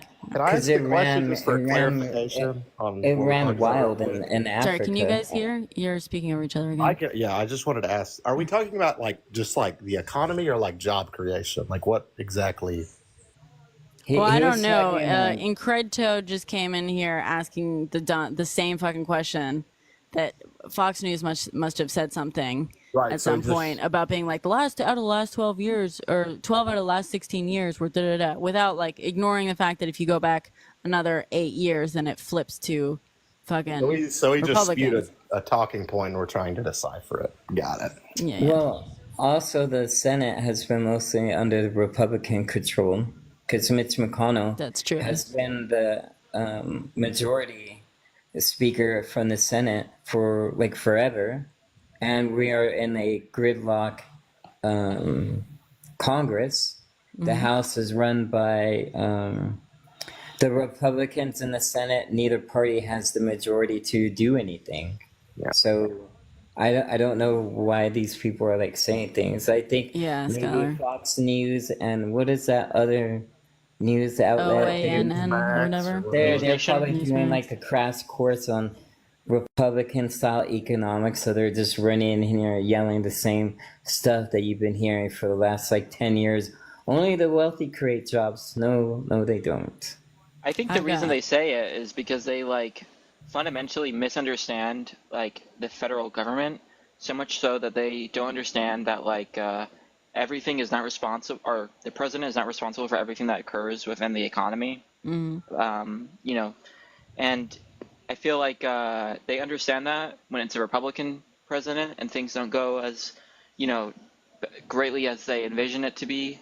But it's just, some cognitive dissonance going on where two things can be true where, obviously the president isn't responsible for everything, but the economy is always bad when it's a Democratic president solely because it's a Democratic president. Even though, even if you look at the statistics surrounding, any major statistic that would determine the quality of the economy, obviously the Democrats do better. But regardless, they don't have enough information to really come to that conclusion. I think Clinton's claim was crazy. I mean, I'm just reading this like. Oh, that's so fucking funny, Increditoad. You just got schooled. You just got fucking schooled, and you're just pivoting to more bullshit. God. I wasn't. Man, so pathetic. I wasn't. All I heard was basically like y'all brought up Clinton claiming 50-1 job creation against Republicans at the DNC. So then I'm on the computer right now. I just looked it up. Wait, sorry. The Queen, it's actually the opposite. Queen. California's votes basically are counted less compared to votes in less populated states like Montana. Did you guys hear me? It's like one vote in Montana is equal to like 70 votes in California. It's different. Okay. I mean, I don't know where the heck they're getting the stats from this for, because since then, George H.W. Bush was president, George Bush, Trump, those are the three Republicans, and then Dems had Clinton, Obama, and Biden, right? So it's it's 3 and 3. I don't understand how they're coming up with a 50-1 comparison. I'm not getting that.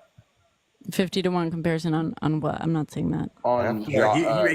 The claim was 50 times more jobs were created under Democratic presidents than under Republican presidents. 50. Sorry, what's the thing you guys keep talking over each other? Well, Bill Clinton, at the DNC, Bill DNC, Clinton said 50 million jobs were created under Democratic administrations and 1 million under Republicans since. I don't remember the exact time frame he gave, but that was the claim. I think it was since I have the Cold quote, War. dude. I have the quote right here. Since the end of the Cold War in 1989, America has created about 51 million new jobs. I swear I checked this 3 times, and even I couldn't believe it. What's the score? Democrats 50, Republicans 1. Implying 50 million jobs were added to the Democrat presidents, while only 1 million were added under Republican presidents. I mean, I don't know where I'm fact checking it. I'm fact checking it right now. I don't know where the hell they're pulling these stats from. Like, right, so we're fact checking it. That's why.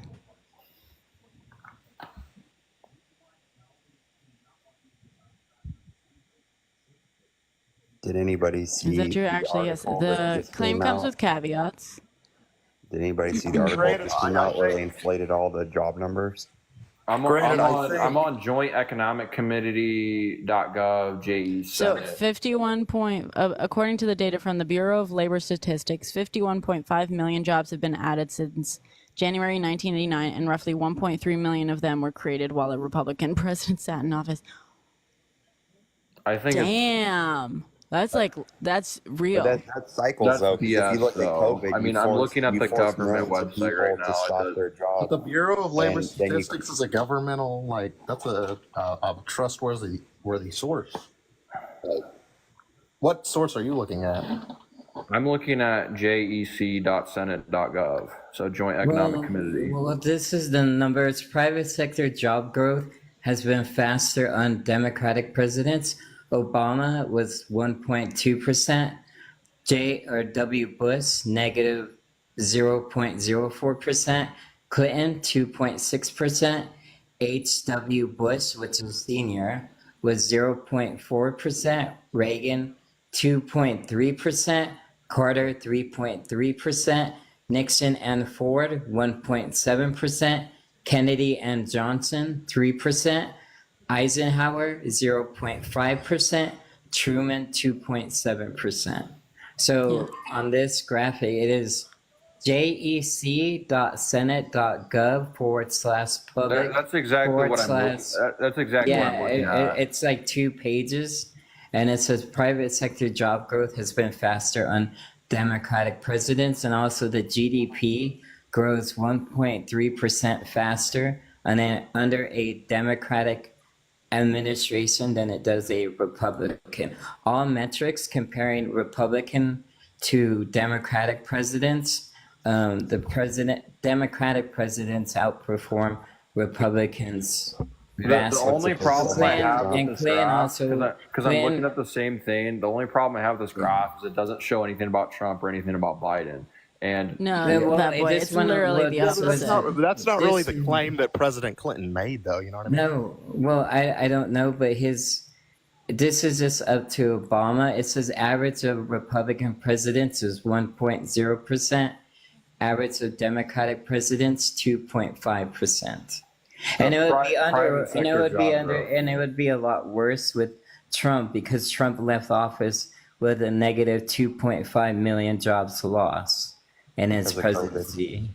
Well, it was under his presidency, so that would be far. It was out of his control. It has nothing to do with him. No, well, No, his actually, response to COVID. Yeah, he had a very poor. His response to COVID is why people were forced out of their jobs and told to stay home.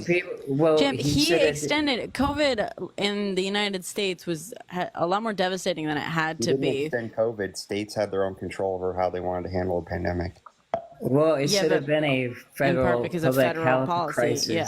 not a state by There's nothing state. to do about it. Every Good state opened up as a free No, world. states. Stayed open the whole time. A public health emergency should be in the hands of the federal government, not state by state, whether a crazy governor believes in the illness or does not. It should have been a federal public health crisis. Like when we go to war, does it just have like you said the South? Well, wait, it's still state. It should Right, have exactly, been champ. federal.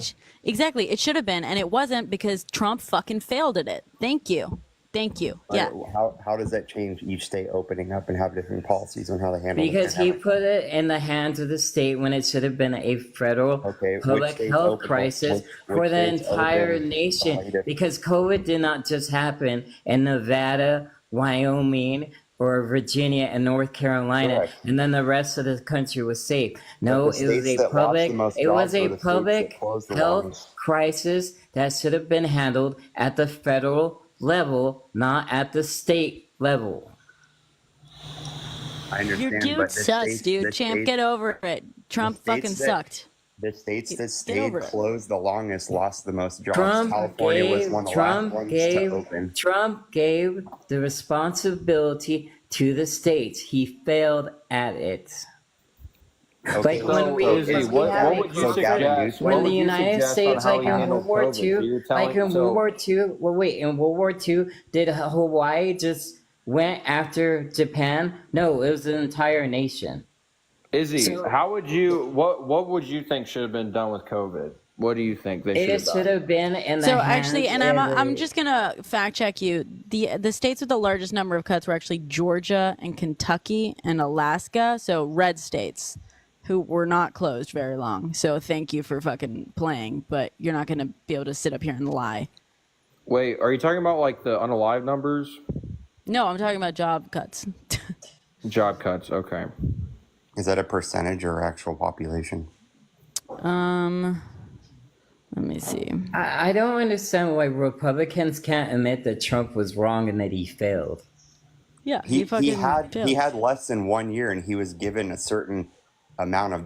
He was president for 3 years, Again, and he had COVID- a and he COVID had came a in- he had Okay, you a don't understand. epidemic COVID came in- team that he COVID came in dismantled. at the He end did. of Can you stop 2019 talking into over 2020. Champ, let Izzy fucking respond, dude.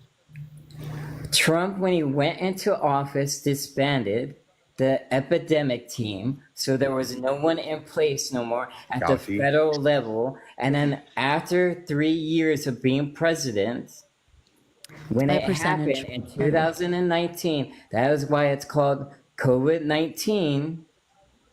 He was ill prepared for the whole situation, and then he put it up to the states when it should have been a federal level. Like what happened? Didn't he to tell people? Hawaii? He told people to fucking drink bleach, dude.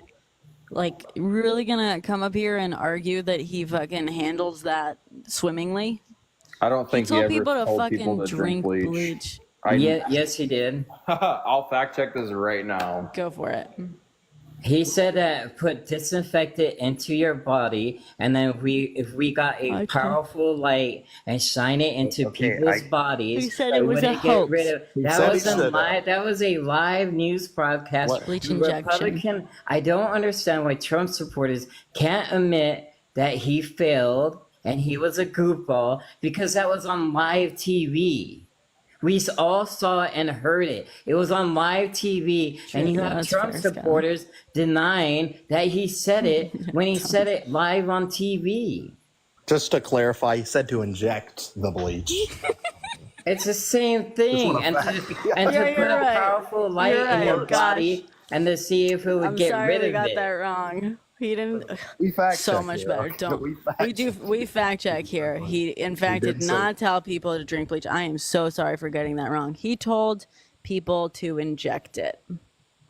Sorry. See, I want to point out, like, if you're like speaking, I can't if believe you're guys. speaking for the I'm sorry. conservatives, it is very hard to find freaking sources for shit because of the mainstream news media being so biased. You don't towards the have to left. find sources. He said it live on air, and you can't remember like 5 years ago. If you can't remember things 5 years ago, don't talk about politics, because then you don't know what you're talking about, and you can't reference any bills. I don't So, remember. Otto, sorry. That was Okay. in 2019. If you can't remember what Trump said on live TV because he was on TV every single day, then he started bragging about the ratings of his news conference, saying it was the highest in America. And the Trump supporters can't remember those crazy news conferences. You're only making up points to reinforce. No, your own belief. Champ. No, he's not actually. We fact check here, and the reason someone said here, kind of giggling, we fact check here is because that's like literally what that has become our motto. There's merch coming. Thank you. Otto, are you the one who said that, like, oh, when you fact check, you're going to find a lot more sources for liberal media because. What about the million jobs that they That's claim not how, that they guys, just- dude, listen, that's not how sources work. That's not how fucking sources work. Okay, firstly, I have Fox News on right now. I have Fox News on right now. Zip it. Stop. If you can't find sources for Republican or conservative news, that means you're being fucking lied to, dude. Because here's the thing, left-wing media, mainstream media that isn't Fox News, you can find the sources for the stuff they're saying because they're not just pulling shit out of their asses. You don't need to like just trust them. You can find the scientific fucking studies that they're, referring to. You can find the videos on the internet of the people doing and saying the things. You can find the actual like firsthand documentation of the stuff. News just reports on that shit. You can fact check the news, and that's what we do here too, by the way. But if you can't fucking find sources for any of your right-wing bullshit, that's because it's bullshit. Okay, No. don't. Oh my God, God. dude. Yeah, dude. Yeah, you're really gonna, Otto. You're really gonna fucking tell me. You're gonna tell me. Okay. What I said. I said it's a lot harder to find sources I love when you guys talk on over the each other. conservative side compared to the liberal side, because every time I Google something to fact check, I have to sift through a page on Google literally of liberal leaning sources just to get to the part where it shows, okay, this. And then even when I go on the liberal sources, they soundbite it and you don't even get the full clip. It's just USA Today reporting on what Trump said and their take on it, or CNN, their take on the situation. CNN is not left wing, dude. It never shows the full video. CNN is not left wing. I have the video. Do you want me to play CNN is the not video? left wing. CNN is not left wing. Oh my God. News source. It is not, dude. Otto, if you, and I'm also, Otto, if you, like, the problem is anything that goes against what you want it to be, you call left wing. So, like, that's the fucking problem, right? Like, if you, that's a twist. I don't. yeah, you don't want, that. dude, Wait, you don't want any source Otto. to you. Any that, source though. that makes any source that makes Trump look bad is left wing, right? Well, congratulations, Trump must be the most progressive fucker out here because no one makes him look worse than he does.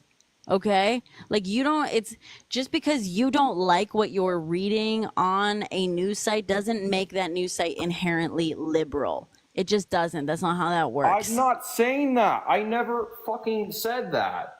Oh Okay, my but God. I know, Otto, I know you're not saying. saying that. Otto, I know you're not saying that, but you're whining about how you have to click through whenever you're looking for a source on something. And when you say like a source that says what you want it to say, you're saying you have to click through 3 pages on it's not Google about what before I you want it find to a say. It's about the non-liberal fucking truth. source. It's about the truth. It's not Yeah, about dude. it's not about what I Okay. want Oh to my say. I don't give a God. shit. I'm not like, oh my gosh, I gotta find something that like supports You just Like got Otto, like I think muted yourself. absolutely not. Otto, you cut Hey, out. Otto, hey you Otto, cut out. can you do me Otto? Can you do me a favor? Like the New York Times. You would probably. Well, wait. Okay. Can you find me a news article today that is pro labor, like for the working man? Like type like since it's the left and the left supports labor. Can you find me 3 news stories from yesterday and today in the New York Times that's pro-labor?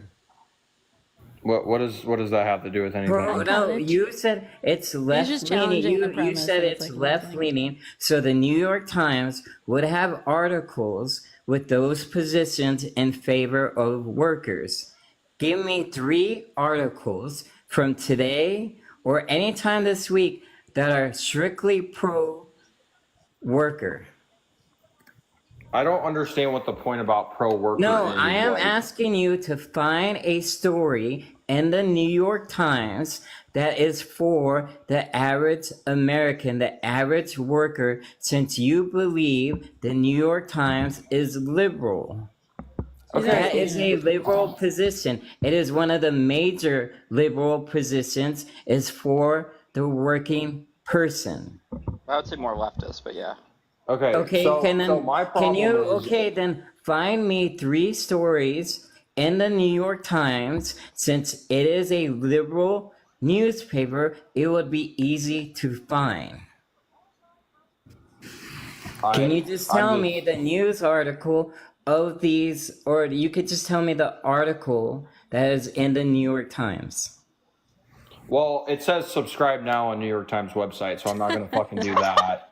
Well, you could just type in pro workers articles in New You York could just Times. look up Union New York Times. I said pro worker. Well, yeah, I mean, but anything that relates to unions would either have a pro. I'm not talking about you. I'm just talking about Why workers. are we talking about pro workers right now? Like, Because there's no such. Because he's just trying to there's challenge. no- He's challenging the premise of that, like New York Times is inherently like left wing or progressive, or however you corporate. want to refer to it. Because It's corporate. Because what is left wing, a liberal left wing policy is pro union, pro worker, pro labor, and Izzy is basically challenging that, referring to the New York Times as being pro, like left wing or whatever, because they're not. They're actually, they're quite conservative on a lot of things. I agree with Izzy on this. And they're pro. And listen, but I'm not gonna they're yes on certain things they're like a little bit more left wing, but on plenty of things they're a lot more fucking They're right wing more and conservative and pro. and Yeah. They're more conservative, and they are especially pro corporate and pro tax cuts. Things that the left. Yeah, exactly. D. Okay, we're getting this is getting part D. Thank you for making the original point. The original fucking point was we're talking about secondary sources here. I love a good secondary source, but what we always talk about here is you can always go and check out the primary sources, and in fact, you should. Even though, yes, the New York Times is probably relatively a little bit more left wing on certain things, one of my fucking examples that I always use is when the New York Times was reporting on the law in California that would basically reclassify Uber and Lyft drivers as it would reclassify independent contractors differently. Everyone was reporting it as being this terrible thing for independent contractors, and they kept quoting the law. They kept quoting it everywhere, and as far as I could tell, this originated with the New York Times. So I went through the New York Times. I found I clicked through to the law, the section they were quoting, and I realized they were very selectively quoting that, and either someone misunderstood what it meant or was purposefully misunderstanding what it meant, but they were basically misquoting or misrepresenting what that quote meant in order to get people to be against a law that would benefit employees a Can I give an lot example? more. And the Exactly. reason why was because they hire a lot of independent contractors. But yeah, that's the fucking New York Times being super on the side of corporations, not give an labor, example? not but an all the inherently news left media wing outlets thing. do that. All the Congratulations. news media outlets do Right, that shit. Otto. Every Yes, single one Otto. of them. Yes, Otto. But the point is, my point is, Otto, that you can, if you can't find fucking sources for your right wing opinions and stuff, that means that you're basing those like beliefs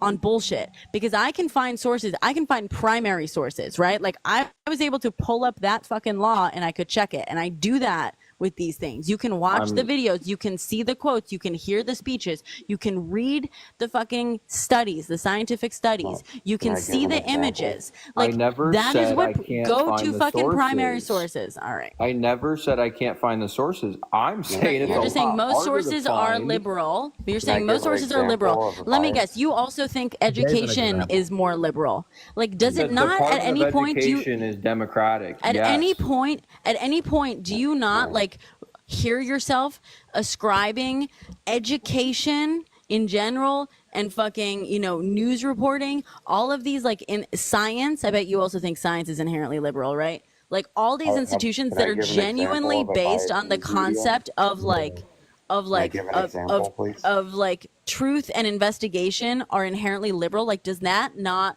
make you go, whoops, I'm kind of admitting that we are on the side of bullshit? Can I What are give you an talking example? about? Are you talking about the conservatives are on the side of bullshit? Is that what you're saying?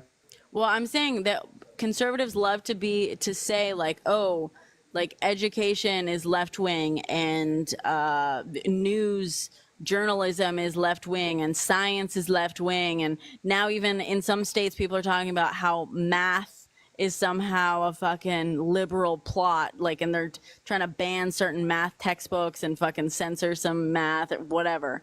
Like, at a certain point, do you guys not hear yourselves when you keep referring to things that just like basic, Okay, just but like is the point you want to talk intellectual about and math tech- you wanna educational talk about studies? textbooks? You want to talk about textbooks?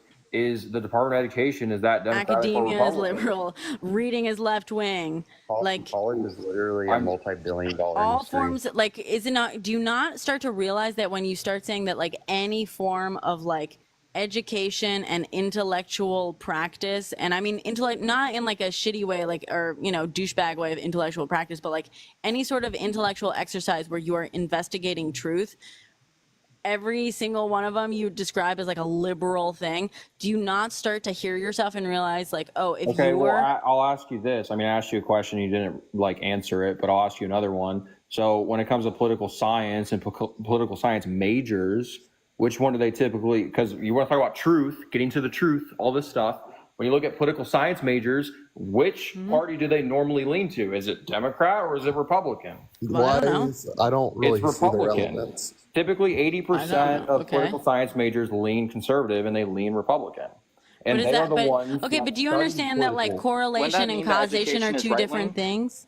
Do you understand that like correlation and causation are two separate things? Also, I'd love to hear what's the source for that, Otto? I mean, I can I'd pull like it to- up here. yeah, I can please pull it do. up on the computer, but I do know when I was in university, I did take a political science class. My and- mother was a political science major. She is not a Republican. Yeah, but when I was in class, though, when I was in class, there was like, it was a 20-something people in the class. There was only like four people that were, there was only four. Anecdotal evidence is not actual. I will pull up a fucking source right now. Great, Oh my please God. do. Please do. You literally were like, oh, Stop getting defensive, dude. your I am experience is asking. bullshit. Like, Oh, you're experience is getting sort of bullshit, defensive. You're getting anecdotal. defensive. But Got doesn't it. this also kind of hurt your point of like, oh, it's indoctrination in the universities of like the most direct poli-sci major, right? I mean, in terms of like having a political major, poli-sci, it directly leads to people being like Republicans. Like, I don't know if that stat is true, but would you not It say is that true. I it's asked my kind of really professor shitty about it. indoctrination if 20% end up being liberal and you can only get 20%? I asked my professor about this. I was like, is it normal for the majority of political science majors to lean conservative? And they said, yeah, like it's actually normal to be like that. Well, it's funny because I Googled political science students, political leaning. The top thing is, I mean, it's a Reddit question, so it's another anecdotal thing that says, why are most political scientists left leaning? Yeah, I have the same And then- experience at my university. That's bullshit. Why? Because someone else's anecdotal fucking experience doesn't match your own. Do you not understand how anecdotal evidence works, dude? And Otto, do you remember like the 2016 campaign? CNN broadcast Trump's rallies like every day. How many rallies did they broadcast Hillary's? It was, Because like, they're zero. getting way more ratings on Trump than they were. Okay, Hillary. so you would It's say that about money. CNN. They're trying to make money off of this shit. Wait, you would say that CNN is left leaning, but they were showing Trump's rallies every day live, Because and since they were left leaning, they would want a Democrat to be president and not Trump. So they are actually helping Trump by spreading his messages, showing him live on air like every single night instead of the Democrat nominee, which was Hillary. So if they were left leaning, they would probably want a Democrat to be in the White House and not a Republican. I will disprove that right now. Okay, why do you think the host wants multiple people on the panel like that have different perspectives on stuff? Like it's literally to call. It's to call. No, I'm talking about the For the political 2016 science thing, I campaign. did find something that was actually like a statistic from USA Today. Okay, so the host wants Let's to see, have what's up? people that are conservative and people that are liberal on the panel, okay, to debate and cause whatever, like I don't know, Thank you, whatever you want to call it, okay. Same thing with Because it's CNN. entertaining, yeah. CNN was promoting Trump, and then they were also bad mouthing him. So a lot of the people that are literally No, they were CNN, showing his watching CNN rallies because- live without Okay, commentary. Otto, bad mouthing. Do you mean criticizing? Like, because you understand people can criticize without that being bad mouthing, right? Or do you like fundamentally disagree that anyone is allowed to like? Do you think it's mean when people criticize your candidate for doing something poorly? No, I don't. I don't think it's mean. It's just like, I mean, you want to talk about Russia collusion. They on CNN, they promoted that for however many freaking years, and they did a whole investigation on it. Everything, zero evidence of Russian collusion. Actually, okay? that's not. So That's How not. do you tell Actually, me that's not not. bad mouthing or slanderous when you want to Well, push that's an not agenda necessarily that's true, completely Otto. untrue? It's not actually the FBI and completely the untrue. CIA, the intelligence agency, said that there was Russian interference in the 2016 presidential campaign. But what did Trump do? He dismissed their findings and he said he believed Putin, so he was a traitor. I remember this. They found nothing. They had Okay, a your whole memory is fucking worthless, Bro, bro, bro, Otto. bro. There's look it Please. up, dude. Fucking cite the source because it actually What source are you pulling from? What source are you pulling from to claim that? Because it's bullshit. FBI, the actual Well, even, FBI, even, fucking. even if the Russian collusion claims weren't true, if you're looking at like who's spreading lies, the own candidate that I would assume you support, Trump, obviously spread like unlimited lies surrounding like the 2020 election, which I would think to be a little bit more harmful to the country than like claims about Russian collusion than trying to basically overthrow an election. Also, dude, I'm literally looking at Fox News right now, and they're fucking the shit that they fucking say. Literally has no basis in reality and can like easily be fucking contradicted and challenged like right now, but also be like they do spend a hell of a lot of time like genuinely just like bad mouthing people, like not even criticizing legitimate policies or whatever, but literally just like bitching about people. So like to be upset about, whatever perceived slight that like Trump got badmouthed when people have criticized him for like legitimate things. The guy is problematic. Like, I'm sorry, even if you are gung ho on Trump. The guy has done some fucked up shit. You know, I don't know They've all anyone. done some fucked up shit. Yeah, Anyone, sure, okay. yeah, exactly, champ. That's the thing. We can listen. fucking criticize people without it acting You're- as though it's the end of the fucking world and we're bad mouthing them. Like You can criticize that's Okay, not. so you're gonna pull the criticize FBI other stuff out your political guys' parties asses and as be long like, as you're oh, willing the to FBI criticize found your some stuff. own When the Yeah, champ, Democrats, dude, champ, listen, I spend so much fucking Yes. time on When- here bitching about the DNC. You're not. That's not a No. fucking None gotcha, of them- dude. Like I didn't talk earlier, but about the taxes earlier. You asked why taxing the billionaires isn't going to work because literally the top 1% wealthiest people in the world, the politicians are part of that group and they want the tax breaks too. I mean, not Obama's literally, up dude. there on the Not DNC literally, talking about champ. how everyone is. Not literally. I wanna go back everyone to is this whole from Russian poverty. collusion The bullshit. Obamas So, own three the mansions, Democrats- multi-million I'll dollar go mansions. back They to make the all their money Russian in politics. conclusion. It's NPR Senate released its literally, final dude. report on Russia's 1% is not working. interference in Fucking. 2016 The election. 1% are literally the politicians in this country. Nancy Pelosi makes hundreds of millions of dollars in the stock Can you market. look? Okay, champ. Okay, NPR article: National Jesus. Security. Senate releases final report on Russians' interference in 2016 election, August 18th, 2020, time 4:15 p.m. The conclusion was that the Russian did interfere in the 2016 campaign or election so that Donald Trump would defeat Hillary Clinton. This was led by a GOP Senate panel, and they released the report, and without question, it says Russia interfered in our elections so that Trump will defeat Hillary Clinton. And Also, it was led when was that dated? it was led by the Republicans in the Senate. Again, the source is NPR. Then you type in Senate releases final report on Russian interference in 2016 election, and then you can read the entire article. And its conclusion, the Senate's Absolutely conclusion wins. said that that Russia interfered in the 2016 presidential election so that Trump would defeat Hillary Clinton, and all intelligence agencies says yes, and this was led by the Republican Party in the Senate. So and here's Again, it is NPR.org. The article is Senate releases final report on Russians' interference in 2016 election, August 18, 20. It was the source is the Senate, the GOP-led Senate panel, and they released the report on Tuesday.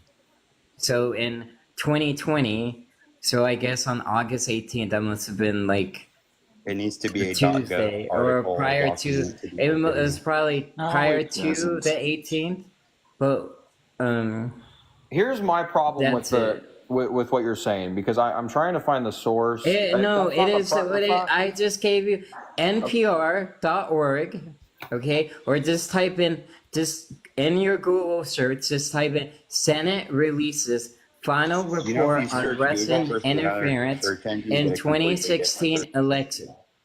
NPR.org. Can you not?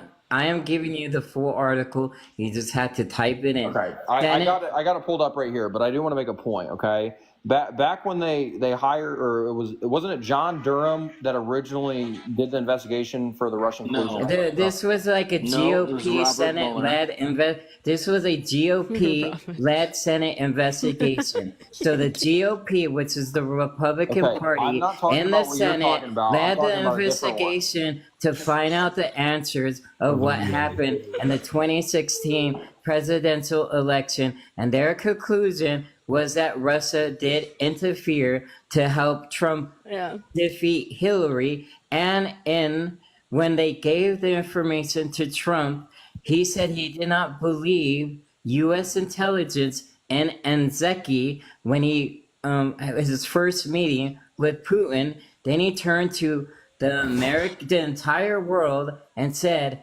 I do not believe in American intelligence, the FBI, the CIA, the NSA, He said he does not believe that, but he believes the word of Putin.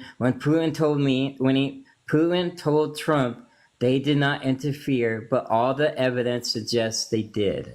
Also, Hillary never said it was stolen like Trump By the did. way, by the way, as others have said in the fucking chat, you don't have to pull up the exact same NPR article that Izzy is looking at. You can Google the fucking Senate file itself. Once again, the primary source. You can just Google the primary source.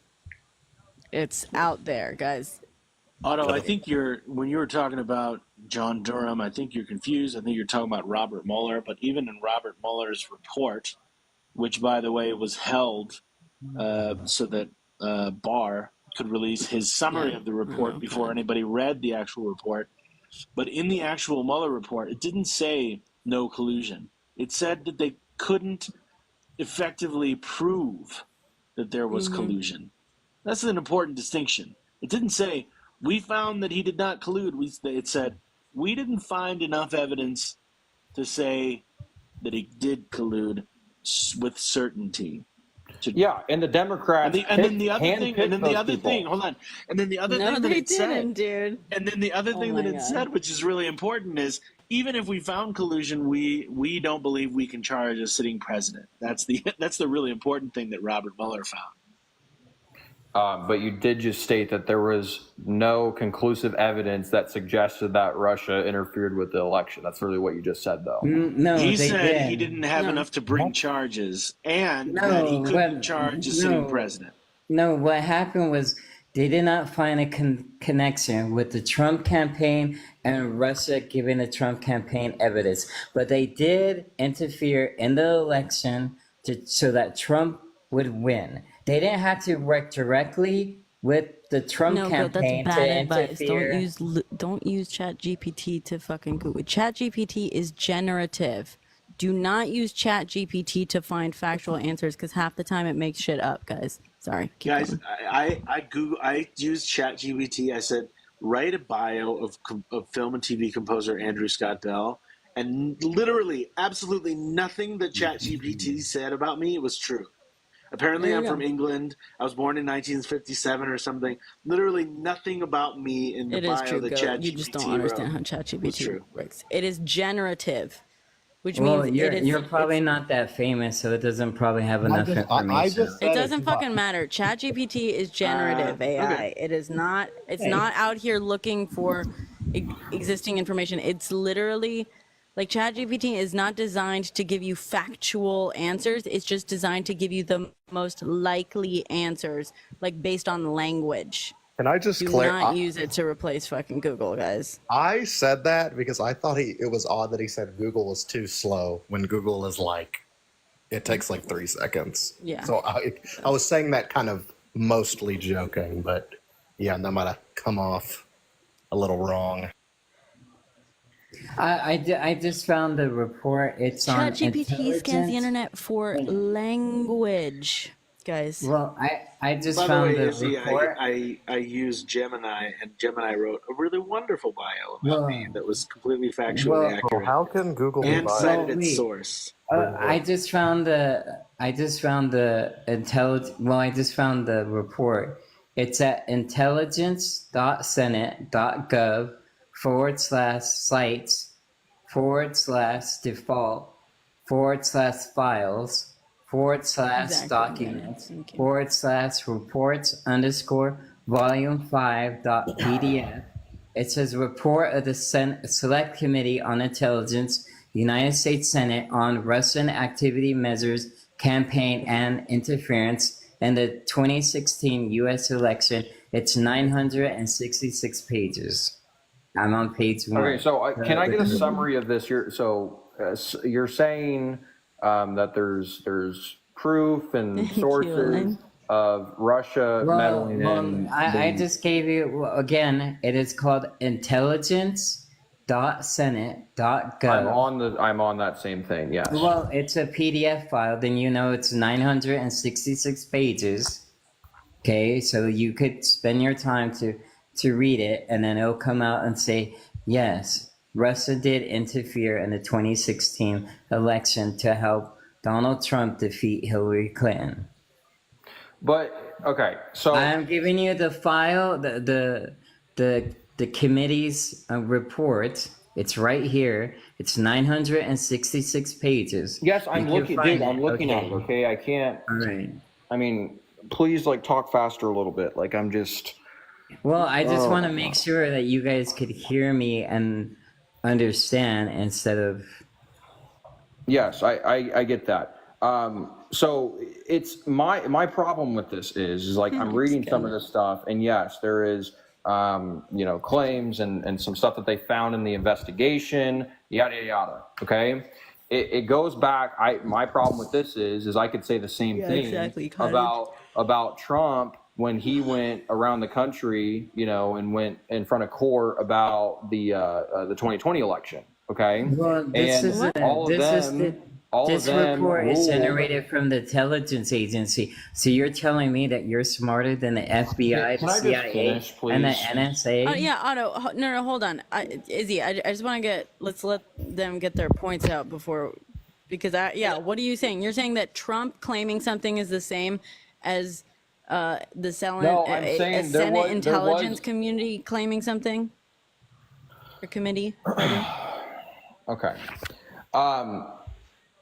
Yes, I'm reading this, okay, and you go back to the case where, like Andrew stated, okay, that there was nothing basically concrete to prove that Russia interfered with the election, and then they also said whatever, they couldn't do it anyways. No. They were claiming, dude. No. There's a difference between. No, I'm gonna correct you, dude. You can't finish if you're just like misrepresenting things. There's a difference between reaching the burden of proof in a legal sense, right?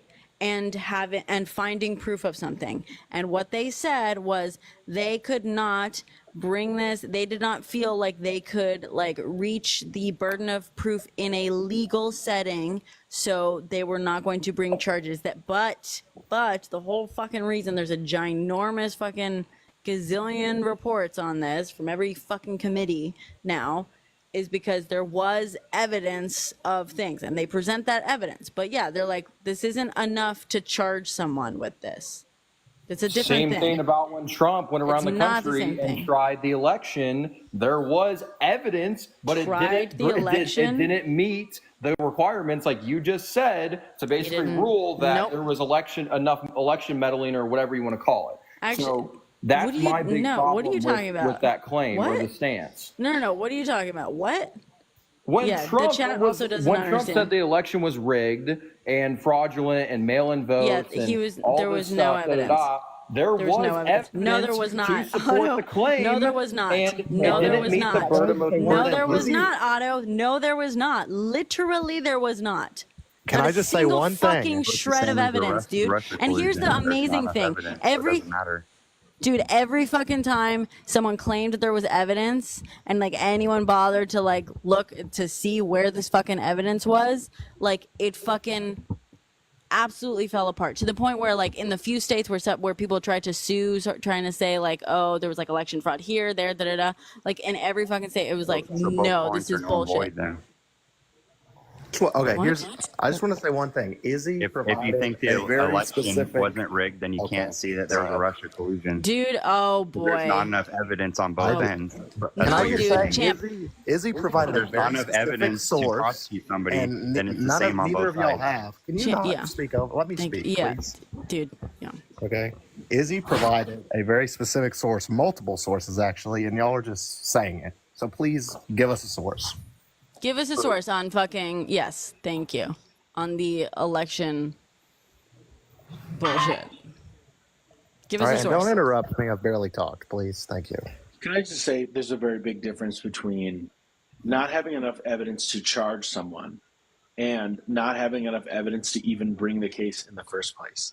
Most of the election interference cases were dismissed on grounds. They didn't even get to the charging phase.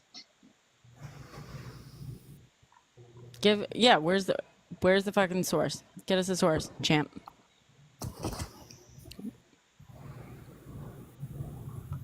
It's gonna take me a damn minute to find this shit. Great. Oh, I'm sure it is. I'm sure it's how gonna about take we you talk about all something that I fucking already got day. sources for? Because y'all are talking about shit that you got sources for. I'll talk about something. No, we're pulling up sources as we go, dude. No. It's not You that hard. made You a don't have to dig all claim. that hard for fucking facts. You made a Eugene Carroll, claim, what? and So I'm asking for a source. That is Trump, not unvalid. Did Yeah, I Trump agree, essay an R word Eugene Carroll? What does that have to do with what we're even? What? Because Well, I have I gave you guys, like on page 9, it talks about the deal Trump was trying to broker with Moscow, the Trump Tower in Moscow. On page 9 of this PDF, it's talking about the deal he was trying to make with Russian or with the Russian government to have a Trump Tower in Moscow. That's on page 9. And it says committee sensitive Russian investigation only, and it's talking about how Trump was trying to broker a deal with the Russian government to have a Trump Tower in Moscow, and that's on page 9 of this 966 page report.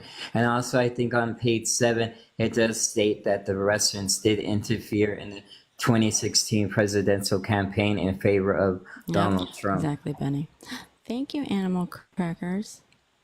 Still, the point is, we're waiting on sources on this election being stolen or whatever.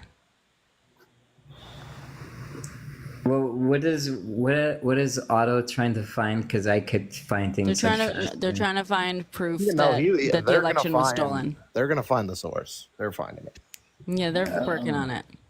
Well, you've been great. I'll look it up. Go for it, Izzy. What is Otto trying to find? They're claiming that the election was stolen. That's what they're trying to find. The proof of that. I'd love to If see you can like find an it, AP Izzy, please News do. or a NPR reporting on this. Hey, what about that movie? What was that like? What was it called? Yep, exactly, Obed. 800 mules. What did that create? What did that guy when he made that movie? And it was like too nuts for anybody. What was Dinesh D'Souza? Dinesh when he made that. Yeah, when he made that movie about the 2020 election, and then Fox wouldn't broadcast it because it was too crazy. Was it really? Jesus. Had to go to Newsmax or something. Thank you for Yeah, they wouldn't.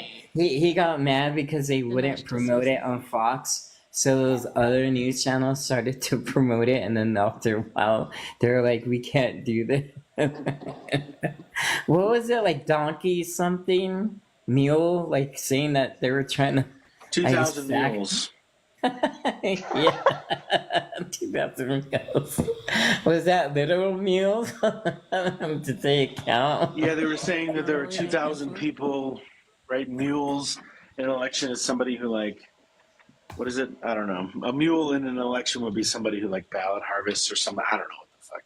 But they were saying there were 2,000 people like drug mules, like Yeah, people yeah, were hiding yeah, ballots exactly. up in their coochies. Exactly that. People were hiding ballots in their coochies. What?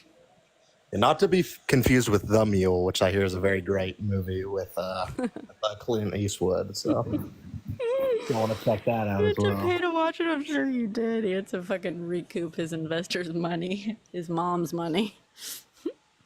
Oh god. Still waiting on those sources, huh? I'm gonna be here all night waiting, so yeah, it's gonna be a little bit. I mean, literally, Trump's still waiting. Like, let's be fair. Like, Trump has been saying this. After they threw it out.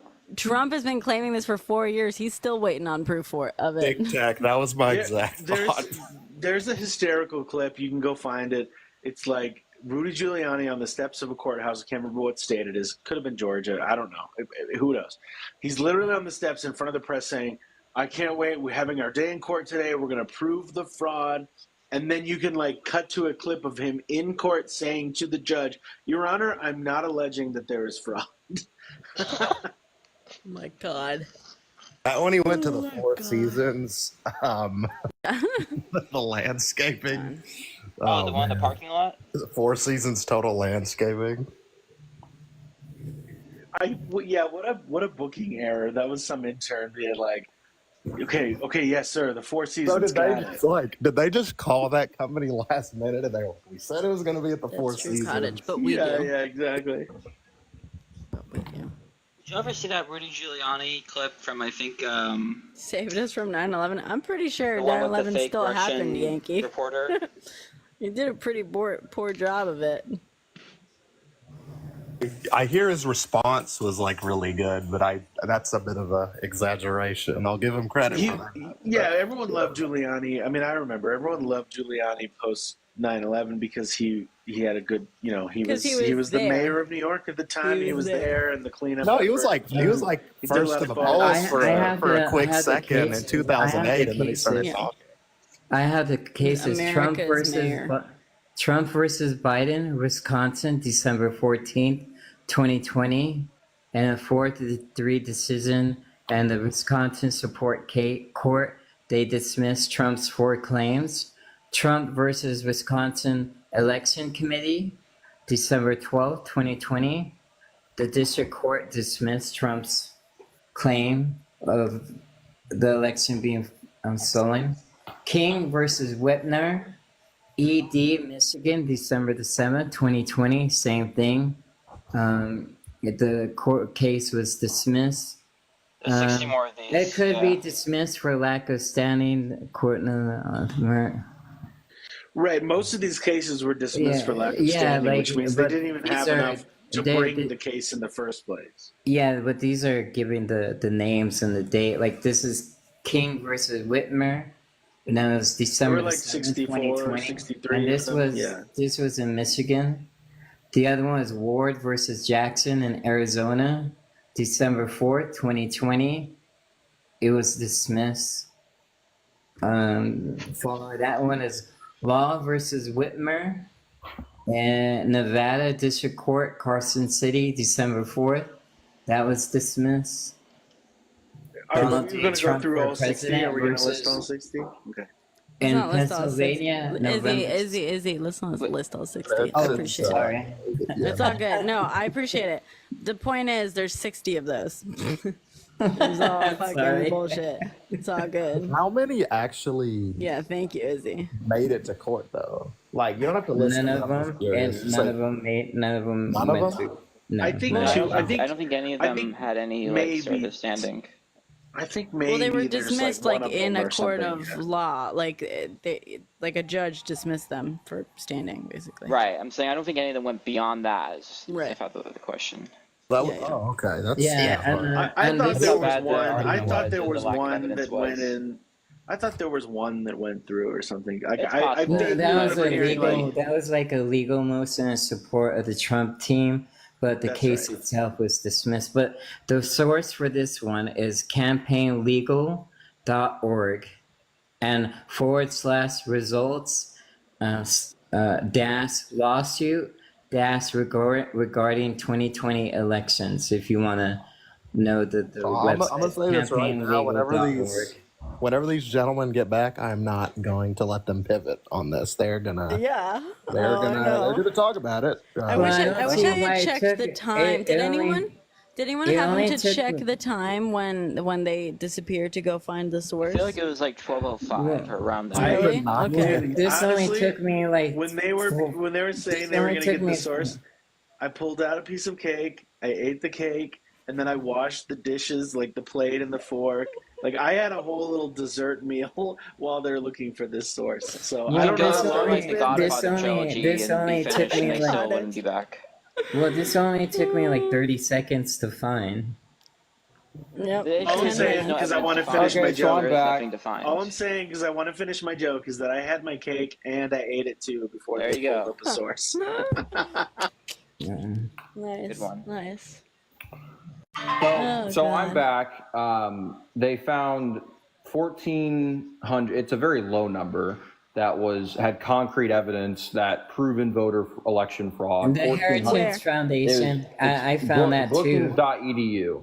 Well, the Heritage Foundation had 14 something, and it said convictions was like 1,300 in the entire United States. But the Heritage Foundation is a Republican newspaper or Republican organization. Yeah, the Sure. Heritage They're the Foundation. ones They in said, charge like, of. They're the ones who put forth, like, in charge of Project 2025. But what was the claim that they made? the Heritage 1,400. Foundation. Well, the Sorry. Heritage Foundation had more. It was 1,500, and then total in the United States, and how many were convicted was 1,301. And how many of those instances of voter fraud? Because it's a shocking number. It's, by the way, spoiler alert, it's most of them.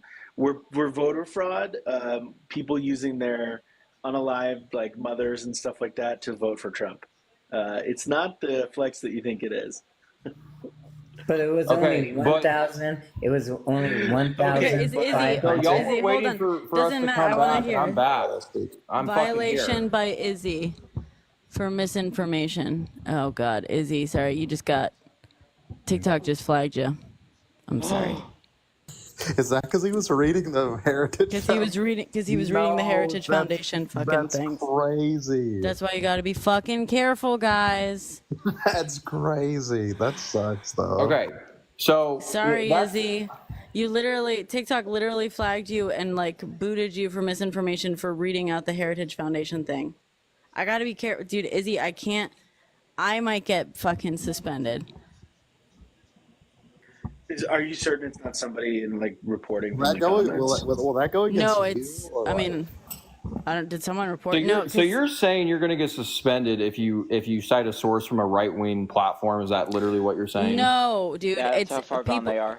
No, people get suspended for basically spewing misinformation. So if like if your source is literally you're just reading out known misinformation that has since been disproven, is like well known to be like actually factually false and harmful, misinformation, then it can flag you. It only does it for like specific things that like Injecting I don't. disinfectant. Yeah, like, or, if you start, I feel like it got triggered on something the other day. I don't know if it was like vaccines or something that someone was talking about, but it got triggered on something. There's like very specific. Oh, like the spectrum. I don't want to say it, but I've seen it get triggered a crap ton of times, and it's literally every single time. You're spewing bullshit. Yeah, that makes sense. Considered maybe those sources are in. I know what you're about to say, Otto, and it's not true because I have a friend who was criticizing Donald Trump, and his live was reported, and he was bananaed for 7 days. So it's not all only right wingers and right wing views that get bananaed. Yeah, but isn't reporting different than flagging? So you're saying What's that MAGA was triggered and they reported him, and that's a better argument? No. I'm like, I just asked a question: is reporting different than flagging, or is it the same thing?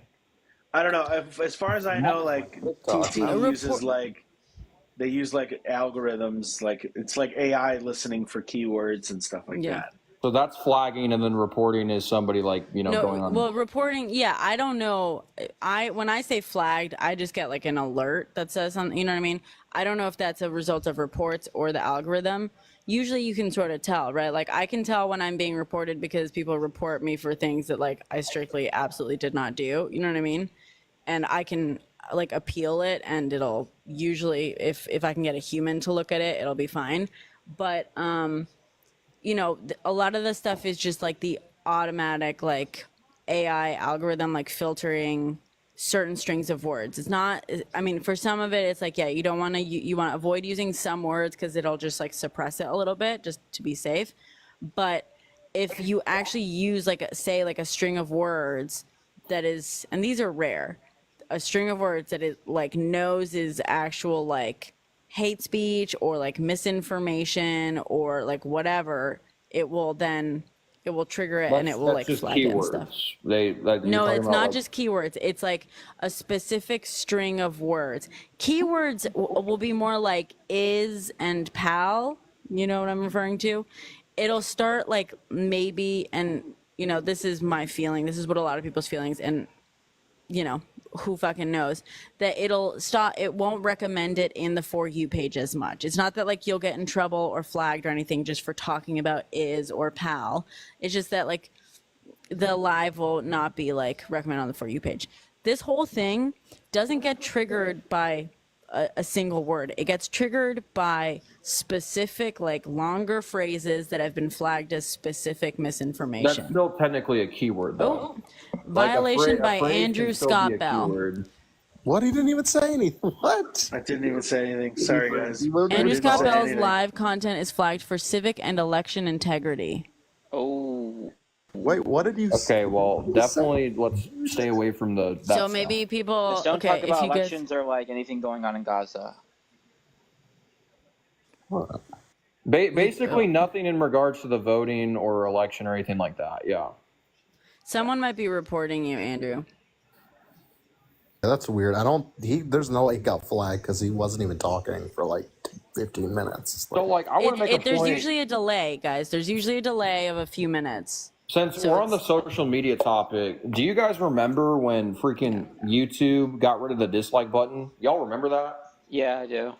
Dude, I remember that vividly. Yeah. And it literally happened when CNN, like, if you looked at CNN's like YouTube and everything, and like all these left-leaning like news outlets on YouTube, they were getting ratioed hard for a long period of time, and people were talking about it, and then it literally just like they got rid of the dislike button. That was why. Yeah. Yeah, it was, Yeah, and I'm like, CNN. that was another.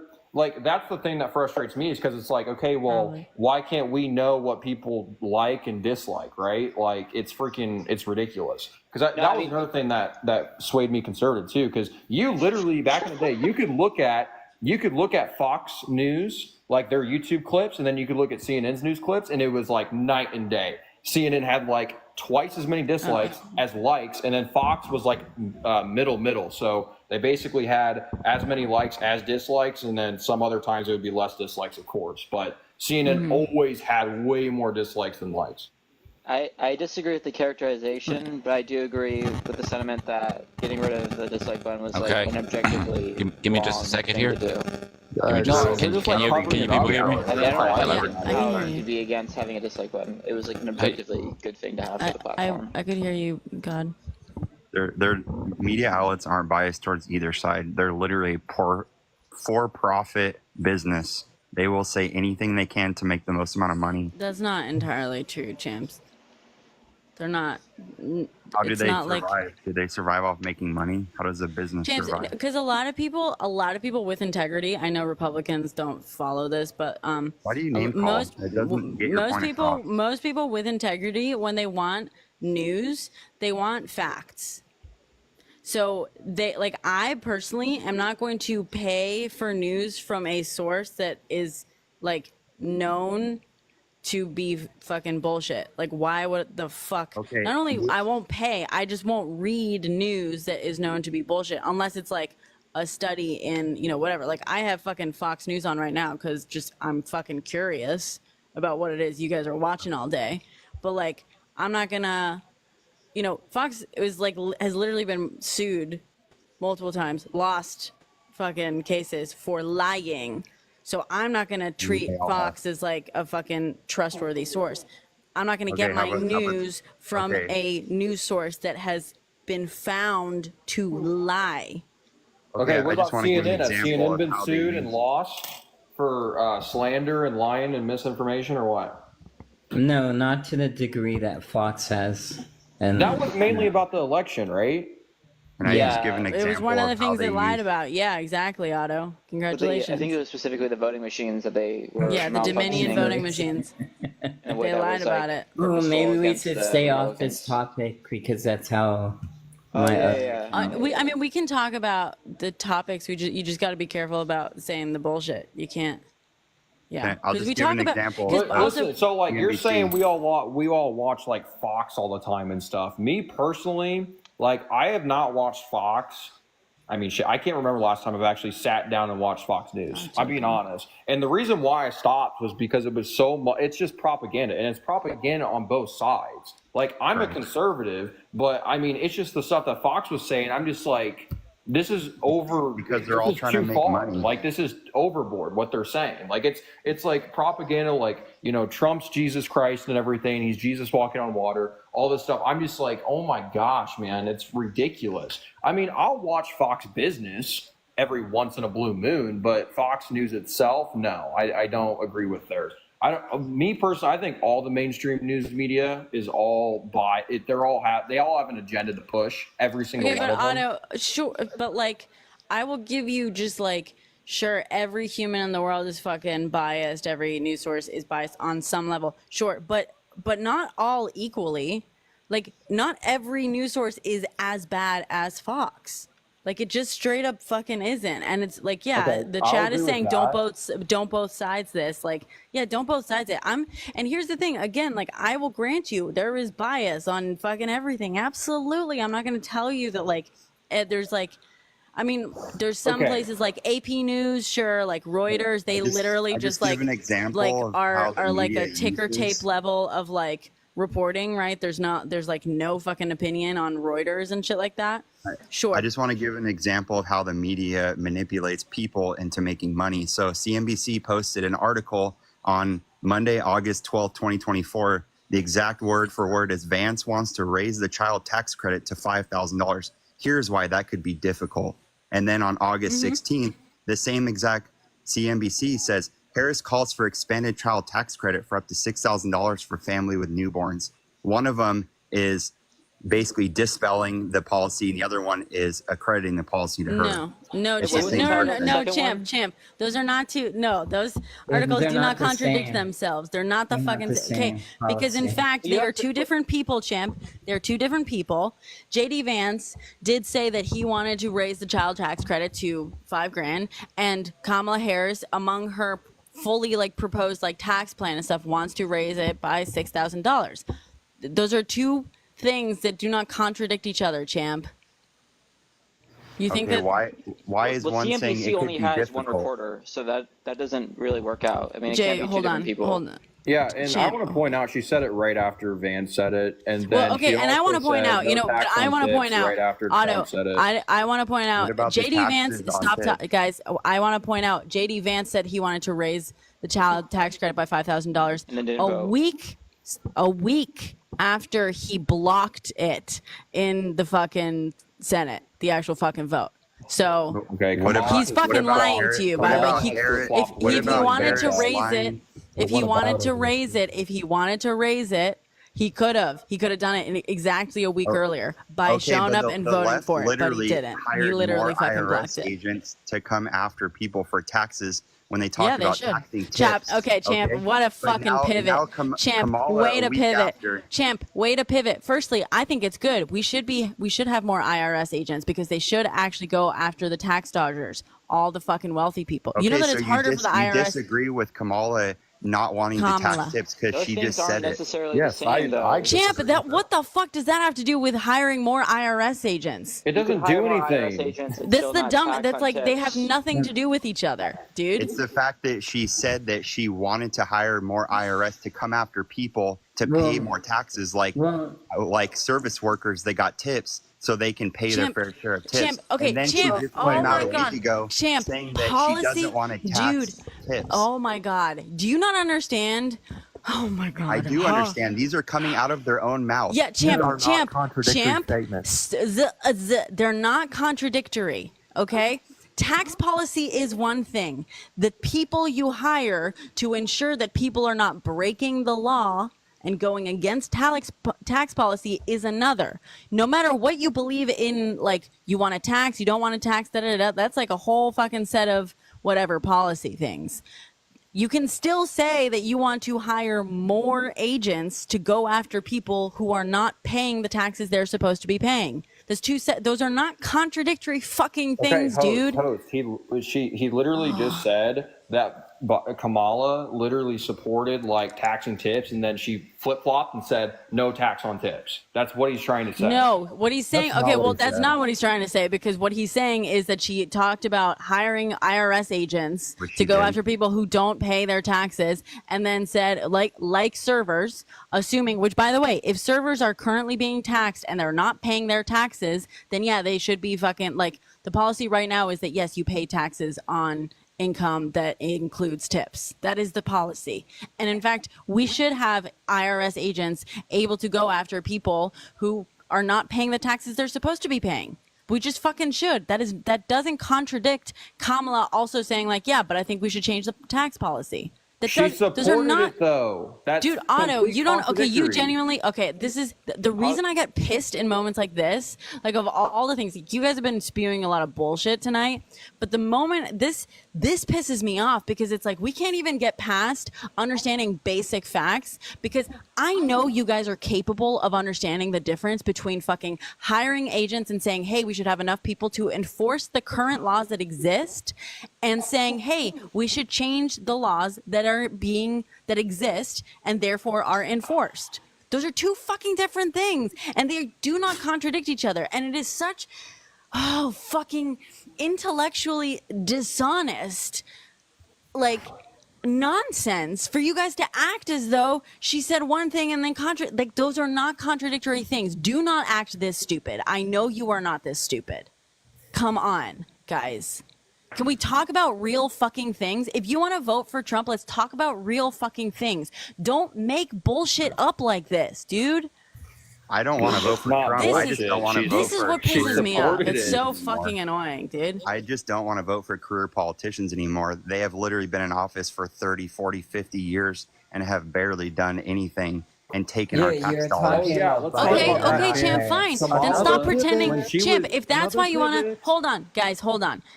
Champ, if that's why you want to vote for Trump, then just fucking say that, dude. Don't come in here and pretend that it's about policy. Don't come in here and pretend that it's about fucking taxes this, taxes that. I'm not like, saying no. anything about Trump's policy. I'm just stating what Harris has said since her campaign and what she's done. Champ, but you just misstated it, and you are misrepresenting it. It is fucking bullshit, and it bothers me because it's dumb. The same way I am. We just see it at a different. No, Champ. No, it's not about. No, Champ. It's not about opinion. It's not about opinion. You are misrepresenting actual fucking verifiable events and statements. So you don't get to make bullshit up and then say it's a matter of opinion. That's not how that works, Champ. It just fucking isn't. And I am so patient with you guys coming in here and disagreeing with me, like, because I see people are coming into the live now and like I'm not here because like bitching at you just because I don't like that you're voting for Trump. I mean, I fucking don't. But like, I have been very patient with you guys, even when people were literally getting dropped off this live for simply just like engaging with the misinformation bullshit that you were trying to reignite here. And I'm trying to be careful with my words. Like, I've been so fucking patient with your shit. Can we stop fucking... Okay, so we've gotten to a point where I'm like, this is ridiculous. Champ and I have been way more patient than you because you, matter of fact, have been talking way more than we have. It's my live. It's my live, dude. It's my live. It's my fucking live. It's my fucking live, dude. Yeah, I'm gonna talk more than you. It's my live. And also, I was sitting back here barely saying anything for at least a fucking 20 minutes, at least. Because I've been getting bored. Because I've been listening to your bullshit. And I've been getting bored. And I've been letting the guys fucking entertain the bullshit. And, you know, have, like, follow whatever fucking path they want to follow down. But you got two people fucking booted from this live, flagged by TikTok, because they entertained your bullshit. Because they entertained your bullshit. And yeah, guess fucking what? I don't even have to have you up here if I don't want to. And I get to talk non-fucking stop if I want to. And none of you guys found your sources about your opinions or saying that these are facts, and you guys have not cited any source. Fucking Cope, Otto. She's controlling the narrative. Otto, like, okay, I take it back. You really are that dumb, I guess. You really don't understand the difference between IRS agents. Homeboy, do you remember when you said you were going to go find proof for the election claims? I can't even fucking state them because I don't want to put myself at risk. Remember when you said you were going to go find proof and you came back with fucking nothing? Talk about trying to control the narrative, dude. I have allowed you up here. I have entertained your bullshit, and now you're butthurt because I'm finally saying, like, dude, can we get back on track with just basic facts? Now you're gonna, like, what a fucking... You guys are such babies, my God. On a second account, by the way. It took me like less than 40 seconds to find the website with all the cases. Hello, I'm back. I mean, I found You sources, didn't, but I'm Otto. not You gonna were say on here, anything Otto. You were because on it here doesn't long matter. enough. You never fucking showed your proof. Stop claiming you had proof. You were on here for plenty of fucking time, and you didn't. And we moved on to a different fucking subject entirely. You're so full of shit, dude. Googling isn't hard. It just fucking You're going isn't. to bias search media. You can get different search results. That's with not how that different works either, champ. That's not how that works. That is. Man, come on. We usually have way smarter conservatives up here. Where the fuck are you guys? We usually have like at least people who can have like a basic Well, fucking at least conversation. I don't name call you. You're name calling me the whole time and calling me names. Yeah. I haven't once disrespected. Yep. Yeah, you've disrespected me just by fucking existing, dude. I welcome I welcome conservatives who are willing to have like a real conversation. Let's do it. Well, I'm gave the done PDF with fucking files, and I cited the God, sources sorry. like the entire time when neither guy even brought up anything. When they talked about the interference, Thanks for the follow. I You want to brought come up, Katie?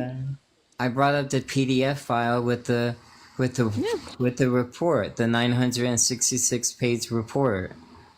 I came up with all the PDF files that they Great, were Katie. looking Yeah, come on for. up if you want. Guys, we fact check here. Again, we fucking fact check here. We're respectful, but like at a certain point, and I will be so fucking patient with you guys. I don't think anyone who's been here any extent of time will say that I'm not very fucking patient and I'm not willing to hear people out that I disagree with.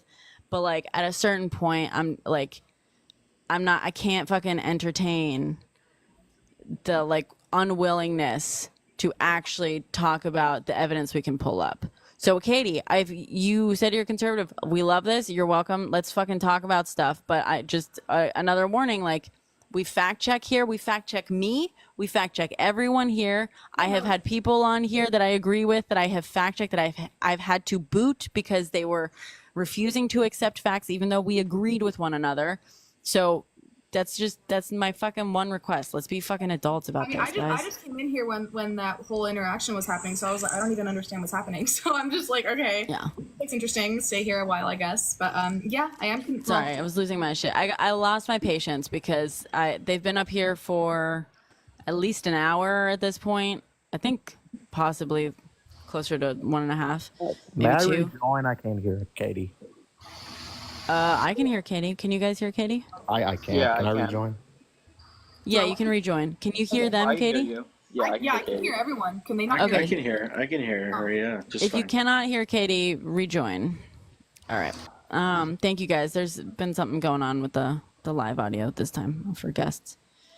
Do you know Yeah, what this, we- so do you know what this so means for the- me in terms of like it doesn't mean anything, right? I'm not like I just got that thing and you had to drop me, but that doesn't mean anything for my main account. does We it? did show the receipts think when so. I found the PDF for the documents and the. yeah, we know. So So yeah, the reason I lost my shit was because it just got to be one too many points where basic evidence was not being accepted.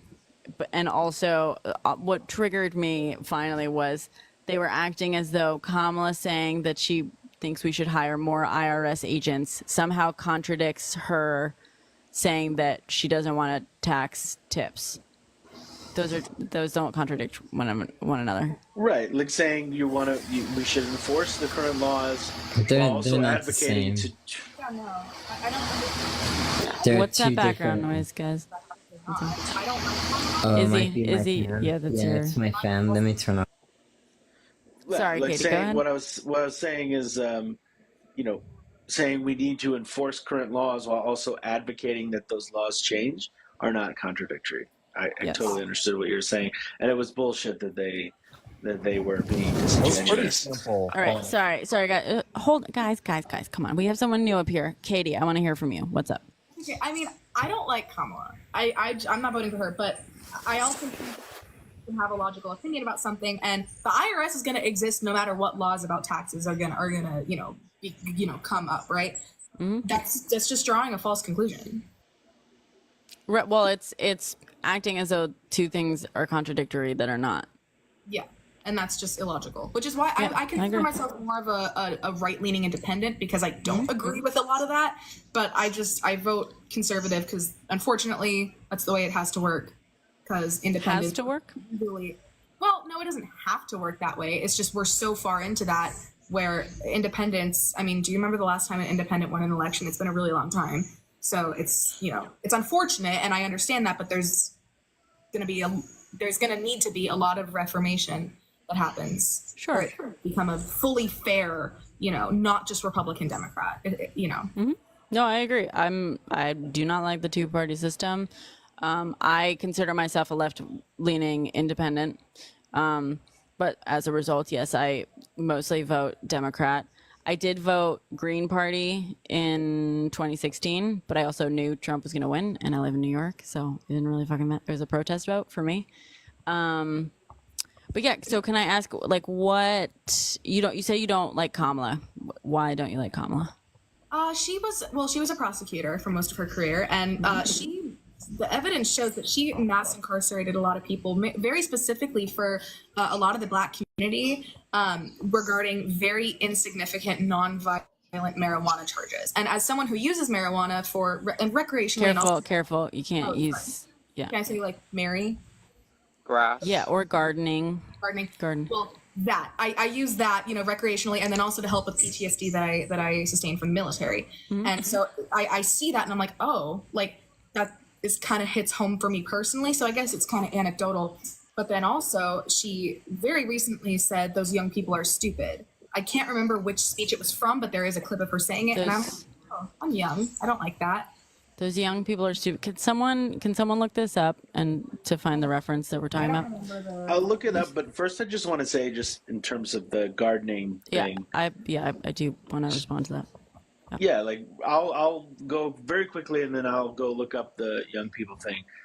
She was an attorney general in charge of prosecuting the laws that were on the books. The laws in California didn't change until 2016 in terms of recreational use of gardening. So I don't know what, there would be a dereliction of duty for an attorney general not to prosecute the law of the state that she's an attorney general in. I don't understand that. I really don't understand that criticism. But let me look up the youth thing real quick. And also, to go off of that, the convictions went down under her time as Attorney General as it relates to gardening. I mean, there's like a direct decrease on a year-to-year basis if you look at when she actually was in control. Can you tell me the source on that, Jay? I just want to pull that up. Sure. I also Let me get a good source for that. Cool, thank you. I also just want to say, in the same way, it's funny that and by the way, my criticism of Kamala, my number one criticism, and why I didn't support her in like the 2020 primaries and stuff, was I was like, she's a cop. She's a fucking cop. And personally, I'm a lefty progressive. So yeah, to me, I don't like, I am ACAB all the way, all that stuff.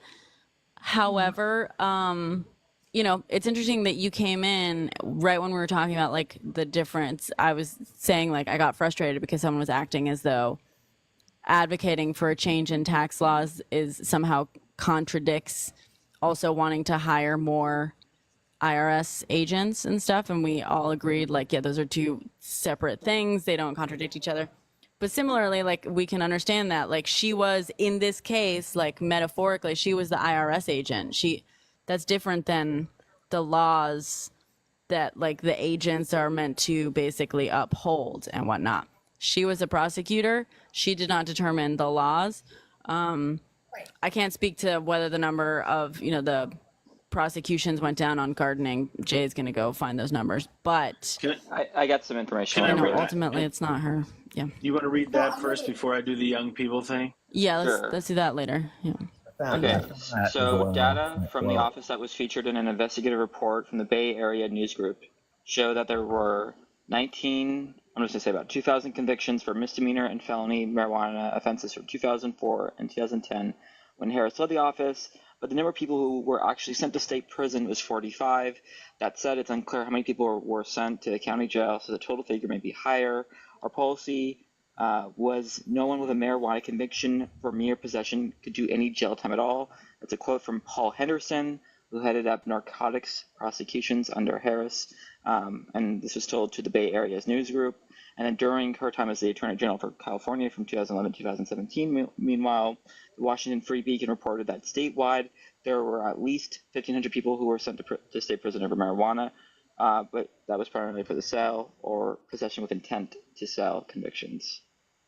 Were those violent marijuana? Sorry, yeah, Jay, careful with the word. Oh yeah, the gardening shit. I was trying to quote it and I forgot about that. Yeah. Yeah, I mean, I understand that she obviously did not make those Shit, laws. you're gonna get flagged. I'm sorry. That's okay. I understand that she didn't make those laws. I mean, she wasn't a lawmaker, not to my knowledge. I don't think she was ever a lawmaker. And even if she was, one person cannot just make a law. It requires a lot of people, right? But I think that a lot of the sentences for nonviolent gardening charges were very high compared to also, she does not determine the sentencing either. Well, I know she doesn't, Judge but I doesn't. personally feel like, especially in the Bay Area, which is where you said that she was, there was and still is a lot bigger problems, you know, like homelessness and the drug issue, or yeah. Sure, but Katie, again, this was like 20, 25 years ago. How long? 30 years ago, maybe? It was in the 90s? When she was in San Francisco, it was like late 90s, early 2000s. Yeah. So this was a while ago. Also, she is the first... sorry, one sec. I just had this quote. She's now the first major party presidential nominee to advocate for gardening legalization. She's the first one, the first major party candidate to advocate for the legalization. And she defended, when she was a DA, she defended gardening's use for medicinal purposes. So, like, she's been advocating while having to do her job and prosecuting what was still a crime. But she was advocating even when she was a DA for, at the very least, medicinal purposes, which is a big deal back then. Like, as you know, I don't know how old you are, but I know for a fact that attitudes have shifted. I almost got expelled from my school because of it. You know, I was very lucky. And it was like, back then it was like this horrible, horrible thing. But now, like, when I go home, like, I will garden with the teachers who tried to expel me. You know what I mean? Like, attitudes have shifted. And yeah, and back then, even though she was doing her job, upholding the law, prosecuting what was legally a crime, she was still advocating for changes in that law. I found my bad. Go ahead. Oh, sorry. And also let me know when you want the youth thing. I think that's going to be after we talk through gardening stuff, I think.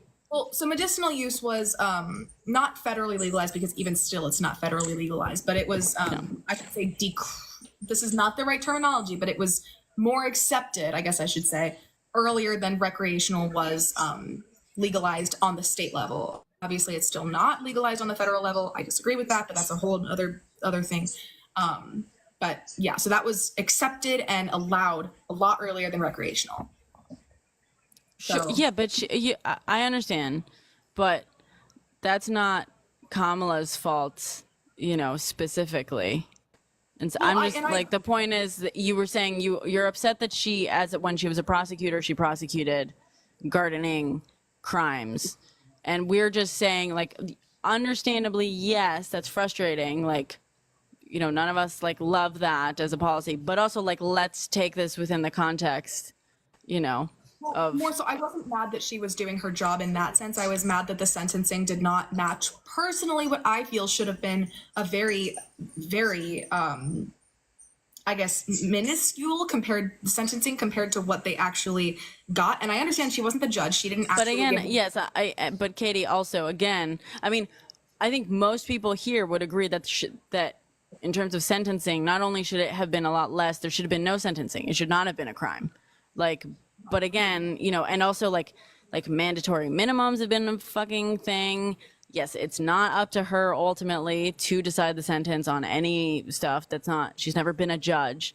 And like, you know, similarly, yes, we can agree that the system that she was participating in is a problem, but ultimately that was just like that's a system that all politicians have been, you know, all politicians and lawyers and DAs and prosecutors have been participating in. However, she is the first major party candidate to try to advocate for the biggest change in that system to date. She's like, that's not nothing. Like, we can't, like, not even Trump has done that. You know what I mean? Like, not even Trump really came out, and he has not done that. So, yeah. Right. Anyway. So I guess then my question to that would be, she's not president right now. She's vice president still. She has some degree of power. Obviously, I understand how the legislative branches work. Presidents don't make laws. Congress and the Senate do. Or I'm sorry. Yeah, they do. But still, as the VP, she has some amount of power. So I just don't understand why she can't at least get the ball rolling on that now. Well, I mean, she doesn't have the power to get the ball rolling on that now. But you know what I mean? Like she has done things within her capabilities as VP, right? Like casting a tie-breaking vote in a couple of issues and stuff. But she as VP, like, she can advocate for that. And honestly, to be fair, like, even as a president, most of what a president can do, you know, like Biden can't suddenly just decide to legalize things. Like, he can try, he can, you know, issue an executive order, right? It may be challenged in the court. We would have to see how that plays out. He could try issuing an executive order. But beyond that, like, in terms of legislation, even the president can only really advocate and like use the power of the position to basically put their foot on the scales. VP has way less power in that sense. They can cast like a tie-breaking vote when it comes to that. But beyond that, they can advocate for policies, but they don't even have enough power to truly leverage a lot of stuff. But, you know, she's advocating for it now. She can put pressure, and she can, you know, maybe she will try the executive order route. We don't know. But again, it may be discovered to not actually be legally. If she's advocating for it now, though, why hasn't she advocated it may be a priority for her, but it's not her administration. It is likely not a priority for Joe Biden. But it is. Yeah. So, like, you know, she's the VP and has some sway, and she can have her own like little, you know, things that she cares about and advocates for and goes and speaks on. But she's not the president yet. So it's really like, you know, there's a delicate balance of the VP like not stepping on the toes of the administration that they're part of. It's not her administration. So, but it's the Biden-Harris administration, though. So it is partly. Well, it's sure, but she has a boss still that she like has to. You know what I mean? Like. But they can still advocate for stuff. So I guess my question now would be, she's been now I can't hear Katie. I'm sorry. I can hear her. Yeah. I can hear her. Oh, can you not hear me again? No, we can. I can, but Andrew said he couldn't. Yeah. Okay. Well, I was just gonna say, I mean, she's been the VP for the past a little over 3.5 years. So, well, I guess my question is, just because she's a VP doesn't mean she can't speak on certain things. Like she can still advocate for things. So why hasn't she advocated the past? But she is advocating for it. For the past 3.5 years, she's been advocating for the federal legalization of marijuana. I'm not sure if she's been doing it for the past 3.5 years, but she has come out with that stance at some point, and she's been advocating for, at the very least, the medicinal legalization since well before that. Let me see. But does anybody here know who Jack Herrera is? Jack who? Jack Herrera, Jackahere. Ringing a bell. He wrote a book called The Emperor Wears No Clothes, and it goes through the whole history of why smoking marijuana is illegal. Guys, watch the language, please. This you guys are gonna get me. Is it this guy? Wait, hold on. Is it that guy?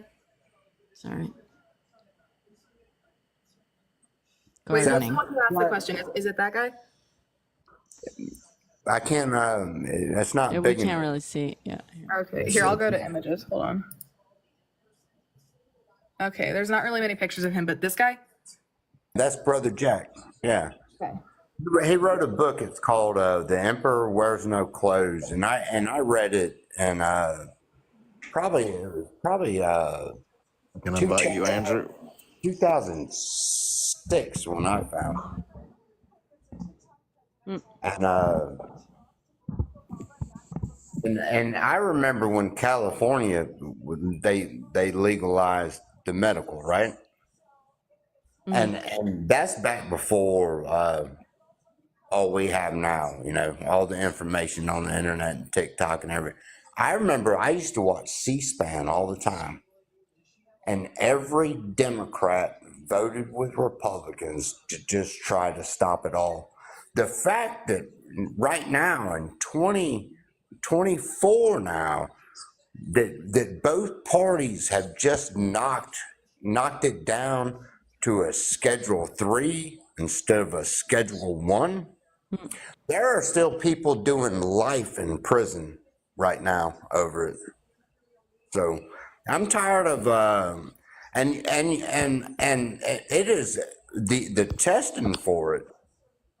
The testing for it has messed me up in my career more than anything.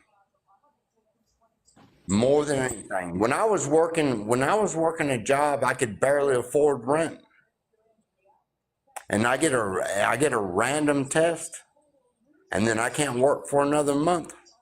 When I was just starting out in the trade 30 years ago, it wrecked everything in my life to start out with. Yeah. Everything in my life to start out with. And you know what? They haven't done not a damn thing since to do anything about it, but figure out how to move the money around so they can make something off of it. I mean, yes and no, but like I want to be. It's not yes and no. It is yes. That's all they've done. Do you okay, understand? but there has been, Bama, there has, okay, Bama, I feel like, okay, Bama, can I fucking respond or no? Dude, all I'm going to try to say is there has been progress, slow progress, absolutely, but I do, and I don't I don't deny you your experience whatsoever. Absolutely. Yeah. Like I remember when I was a kid and, teenager and stuff. Yeah. It was like everyone was against it. Everyone was against it. But there have been changes being made. Like, let's not act as though one change was made a few years ago, or like a decade ago, and then everything fucking stopped. I am seeing changes being made. But I'm gonna say this. I'm going to say this. If you check out the book, it's more than just people want to, smoke or whatever. There's a lot of oil companies and pharmaceutical companies and lobbyists and insurance companies and everything else that has been against it for 70 years when it first started out. Yeah. You remember the marijuana, the MJ Tax Act of 1937 is when it started. So it all started in 1937. Just like the Nakba started with Palestine in 19. Dude, okay, watch the language, dude. Watch the language, guys. If you haven't been up here before, please be careful with the words you use because we've already had multiple people be flagged on here, and I don't want to fucking be suspended. Okay. Thank you. I can't hear him. Can I leave and rejoin? Oh, you can. Yes, Katie. Bama, this is a fine conversation. It's very interesting, obviously, but it doesn't really have relevance to what we were talking about in terms of Harris when she was Attorney General of the state of California. These are the types of things that have been happening for almost 100 years. I know exactly what you're talking about. I haven't read the book, but I've had these discussions many a times while gardening about the the pharmaceuticals and all that stuff. Oops. But in terms of Harris being Attorney General and enforcing the laws in her state, I don't think she's in Let's on not this look back with. at history and figure anything out how we got here. Let's No, not look. Bama, That's what I'm saying. What I'm saying the is point that's not what is, we're talking about. Bama, the point is, yeah, thank you, because that was the next thing I was going to say. Bama, the point is we're talking about Katie and like what she doesn't like about Kamala Harris. Like we can sit up here and we can debate the like history of gardening all we want, but I bet you it's not going to be much of a debate because no one here is like not in agreement about the history of, you know, and also it's fucking history. There's not much to debate about it. It is what it is, what it is. You know what I mean? But right now, the discussion that we're having is about Katie's feelings on Kamala, and we are touching on her history as a prosecutor, but and also just like her stances and advocacy work on gardening. But we're not really here to litigate the history of gardening as a whole. And I say that with like all due respect. You know what I mean? Like you are saying valid things, and I don't disagree with what you're saying. It's just not relevant right now. If that, you know what I mean? Like we're specifically talking about Katie not wanting to vote for Kamala because of her stance on gardening. Can I speak on the quote that Katie said, that Kamala said young people from 18 to 24 are stupid? Thank you, Bama. Just before we get too, Yes, far away yeah. from it. Yeah. So what did you say the context of that quote is, just out of curiosity? Well, I think Andrew pulled up the quote, actually. Andrew said I could talk about it, but you can... But she did say it, but I don't remember when or where. During a speech, that's all I know. Yeah, she did. Okay, so she What did was the say quote? I have can I? So basically, she What's was the talking quote? about. I don't know what we're talking about. Hold on, the exact quote. She called young people stupid. She said young people are 18 stupid. to 24-year-olds are dumb. And I think it was in context of maybe, was she talking about people like living in a dorm or something like that? She's talking about like prison education and like reformation for nonviolent, like, can I say drug? Is that an allowed word?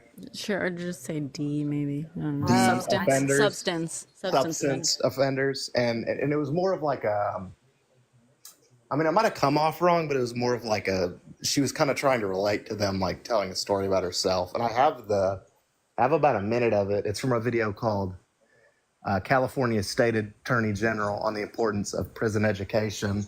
And it's like a minute-long clip. If y'all want me to play it or no. Before you do, let me just say she was advocating basically for young offenders rehabilitation. She's talking about, quote, Back on Track, a program aimed at reducing recidivism among young people that can help them, those arrested at like low-level charges by having charges dismissed after completing the program. So when she said like young people are dumb, she was like, young people are impulsive. Maybe she should have said young people are impulsive or something. But yeah, no, Sweet Life puts it perfectly. Like, sorry to interrupt, but Sweet Life in the comments has said, I think the perfect sort of description. She was saying not to give young people heavy sentences because young people make dumb choices. And I can totally agree with that. And I feel like I've definitely said similar stuff up here. And I'll say it again. Yeah, I will say like 20-year-olds, fucking people in their early 20s are dumb. They are. They make dumb choices. And we should probably like take that into account when we're talking about like, sentencing and how we like approach the justice system for people in their early. There's a reason like we supposedly have a system that treats children differently than adults, supposedly because we try a lot of teenagers as adults and obviously like in the end don't treat them differently at all.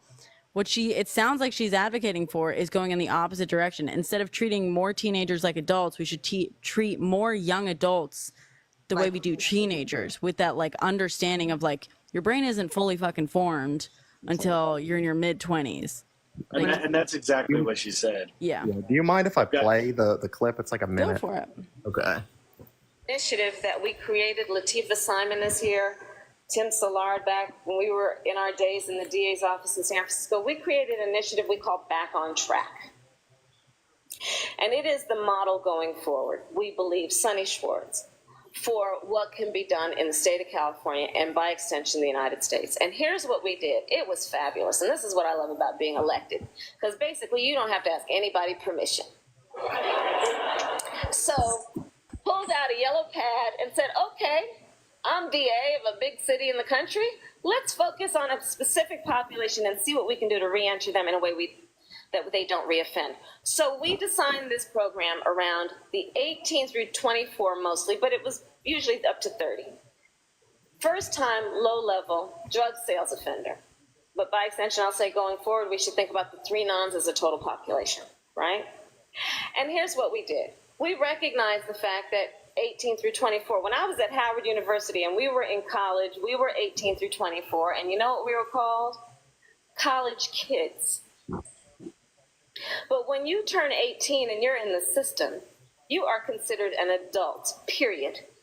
Without any regard to the fact that that is the very phase of life in which we have invested billions of dollars in colleges and universities, knowing that is the prime phase of life during which we mold and shape and direct someone to become a productive adult.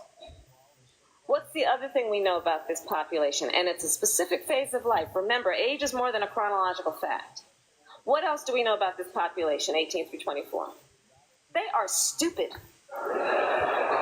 Yeah, so that was the context within. Keep playing it. I like this. I'm liking this. Okay, I can play it a little more.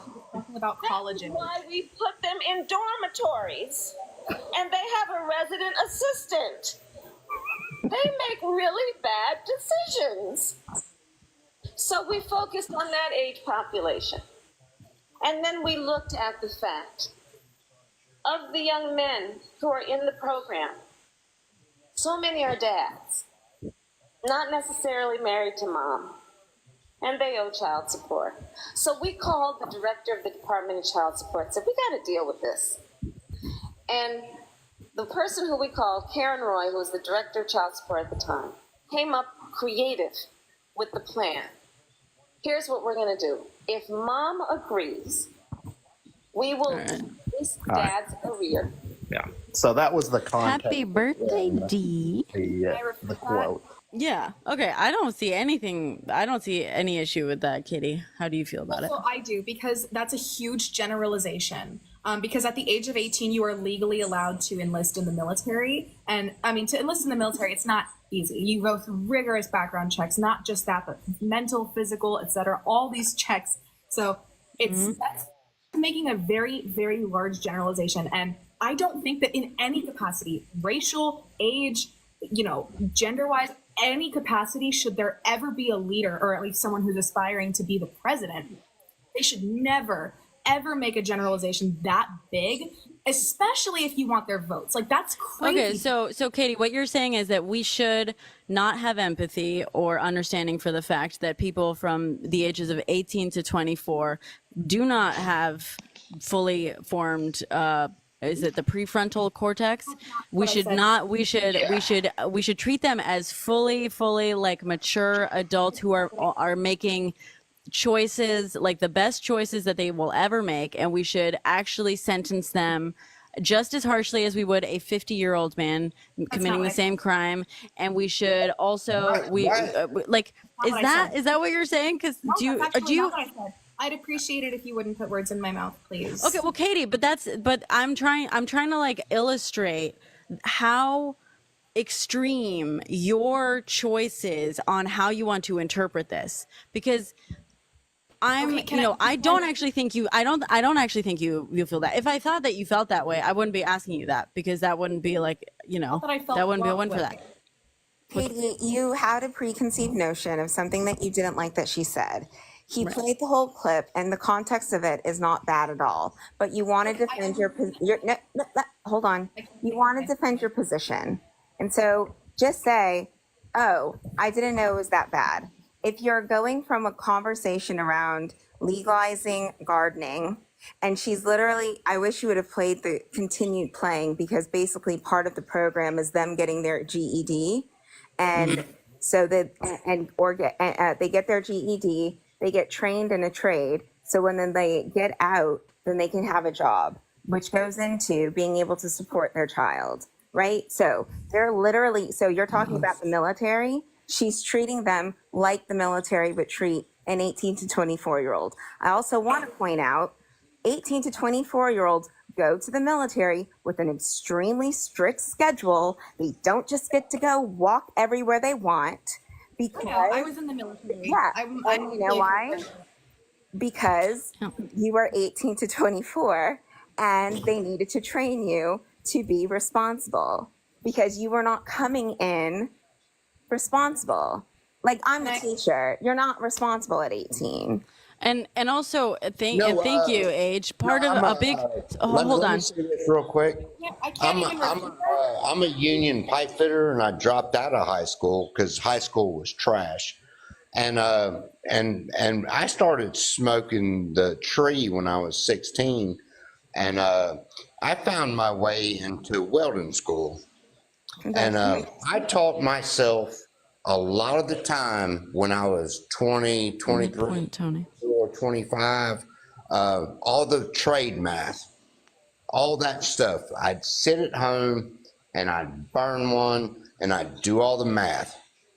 I taught myself how to do all the trigonometry in the trade, all the geometry in the trade and everything. And all the best people I've ever worked around my whole career have been heads. All of them have been heads. And the trash people I've worked around have been rednecks that, hate, blah, blah. They've been the whole trash people I've ever worked around in trade. So don't say you can't learn anything, because you're I never said, but like you just said, when you were developing, and you can't. No one said that. What we said was like you just said, so you dropped out at 16 and then you didn't start until 25. So she's literally. No. That's not what I said. I'm sorry, I really do need to say something very quickly. There's a person in the comments saying the Coast Guard is not military. Actually, it is. The service is a maritime military multi-mission service unique among the United States military branches for having a maritime law enforcement mission with jurisdiction in both domestic and international waters as a federal regulatory agency mission as a part of the DoD. So it is part of the military. And it's fine. It's fine. You can ignore the comments if they're trying to Coast Guard is military. I can also confirm. I know military families where some members went into the Coast Guard when others were in the military. I just had to say that. Like, when people genuinely do that, it's like, oh, it's nice, but okay. No, yeah, that's. I saw that, Andrew, but I can't open it up while I'm on here. Sorry. I just want to hold on, guys. I want to address Age of Aquarius, because this is now two different things.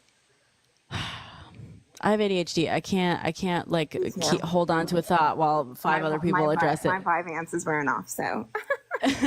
Yeah, exactly. You get it. So, you were talking, Age. So you brought up in the military, you join at 18 and you are treated, you are put on a very strict schedule. You are in very close watch, all this. Yes. I'm also going to point out, and Katie, not all military people like this. I've had lots of military people on here who know this and acknowledge this. And we've talked about this before. So I hope you don't take this the wrong way, but it's also an often discussed and quite well-known thing that part of the reason the military recruits at 18, sometimes even starting around 17, getting kids right before they, I know that you don't actually join until you're actually 18, but Israel does it in grade school. Israel does it in grade school. Yeah, careful with the language. Careful with what you're guys. Careful with the words you bring up in here again, please. We got to be careful about the things because certain topics get us filtered and flagged. Thank you. Sorry.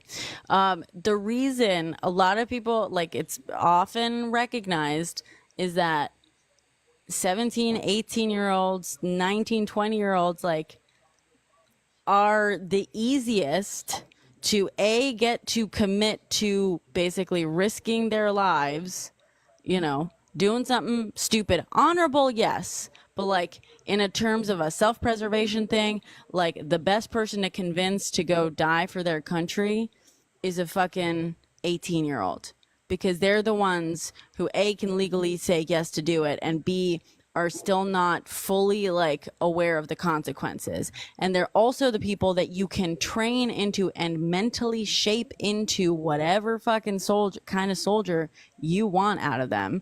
Like, it's known, it is a vulnerable population. Like, and we can say that in a gazillion different ways, but we have all been like Kamala. You also have to take the context of her comments in that, like, moments before she was referring to herself. She's like, when I was in college, when I was at Howard, you know what they called us? Like, we were Kids. called college kids. Exactly. We Like, had dorms, and we We had had dorms. RAs. So everybody has, like, we recognize, and I'm actually really happy that she said that, because when you do the track that society tells you you have to do, we're gonna now give you the kid. My dad was like this. He's like, I will pay for college, and I will take care of you if you go to college. If you choose to not go to college, you're on your own. You need to find your own job, and you need to have your own apartment. And so, and it's fine because I went to college, but you can already see the difference of, I'll treat you like a kid as long as you keep on doing what I think kids should do, which go to college, right? But the moment you start making another choice, no, you're going to be an adult. And that's a double standard. And so what Kamala did is she recognized this, and she made a plan to help these people not like get their GED, but also because she understands the impact of Black men in prison and on our community as a whole in terms of the support of the family. And so she was like, well, yeah, you ain't got nothing to do for the next however 2 years. You might as well learn something, right? I just don't agree with the fact that it's a huge generalization in general. I don't, and no, it's not my. Okay, but Can I share another generalization with you, trying to make Katie? a point. I'm sorry, I've let you guys talk. I Why can't It's I? fine. Go for it. Go for it. I just don't understand why we have to make general. Yes, most of them are, but there's always outliers, and that's in every denomination, whether it's racial, whether it's gender identity, whether it's religion, whether it's whatever you want to group yourself in as. There are always going to be, a majority of whatever. That doesn't mean that it's okay, especially when you're trying to get young people to vote for you, to say that. I'm sorry. I just so long ago. This was a long time ago, Katie. A decade ago, but. That's not my only reason for not voting for her, which is another thing that I've seen in the comments, which I know you told me not to acknowledge, but that's not my only reason. I have other reasons, but we're debunking it one by one, the reasons. So I don't think at this time she ever thought she was going to be president of the United States. Yeah. Okay. This was at over this a point, decade ago. Yeah, she's not even senator. She might not. I don't even think she's attorney general. No, she was in her first term as AG at this point. Oh, okay. It's her first term as AG. So now she still's got to get to the Senate, and then she's got to get. I do not think that she's just going job by job. I do not think that in her mind she was like, I'm going to run for president. And then two, if you watch it, it's a very small group of people that she's talking to. This is not like she's on a national stage speaking. Well, but she got all the APAC money, and her husband. Bama, stop fucking derailing shit. You're fucking dude. Jesus. Come on, dude. She left, guys. She left. There's a brilliant TikTok that goes over. Oh, it was an accident. Really. Yeah. That goes over the House Speaker, the Senate, the head of the Senate, like literally the top 10 people within the legislative branch and the White House, and all of them have APAC money, whether they're Republican or Democrat. It is what it is. I totally agree. And thank you, Jen. Breaking it down, but the Supreme Court basically said that it's fine. So I don't what are you going to do? Also, my biggest pet peeve is when people just randomly want to pivot to something in a debate. It's like, I've gone off on people a couple of times for derailing the conversation. That was a big. I also appreciate your saying let's not make broad generalizations, and I think when Trump makes generalizations about immigrants being criminals or liberals being fascist or whatever, like he does like in every single speech, I would apply, yeah, I would just apply that same, like, don't make generalizations like rules, right? And I'm not saying that you don't, but it's a valid point. Like, we shouldn't make these broad generalizations about anybody. Again, I think she didn't think she was running for president. I would go and look, you know, in her Senate career, which is just, you know, closer to the White House, and see if she's done that as well to make maybe like a more informed judgment. Also, you know, back then she's not going to have speechwriters. I mean, maybe she did, but not the types of ones that now. And then also it was the early 2000s and like 90s. And you have to also understand, people spoke like that back then and it wasn't an issue. And then the way that we speak now, where we are really paying attention to people's feelings and stuff, listen, it was the 90s. I also and I will say, and sorry, I know Andrew's trying to say something. I also want to respond to one comment in here from Bama, but also I want to say I have said that recently, and I'll usually follow it up with like, you know, I'll say like, yeah, people in their 20s are stupid, or like 21-year-olds are stupid, and I'm genuinely saying that right now. 21-year-olds are stupid. I was stupid at 21, and here's the thing, Katie, I was actually a pretty fucking smart 21-year-old. I was.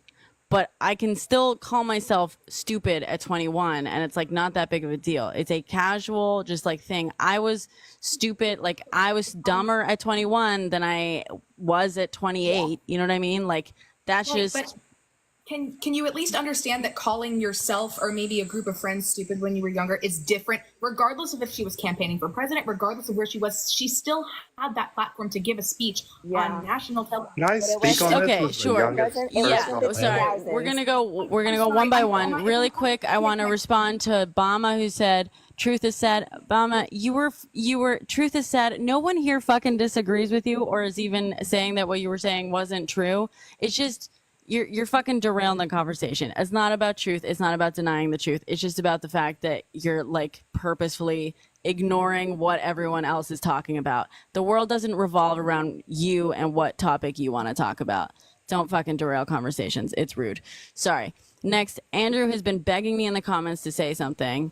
So go ahead, Andrew. And then Luke has been trying to say something, and then back to you, Kitty. Yeah, all good. All good.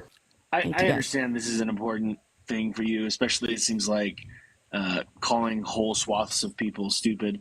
I just want to share an independent article from May 2017 where Jared Kushner admitted that Donald Trump lies to his base because, quote, he thinks they're stupid.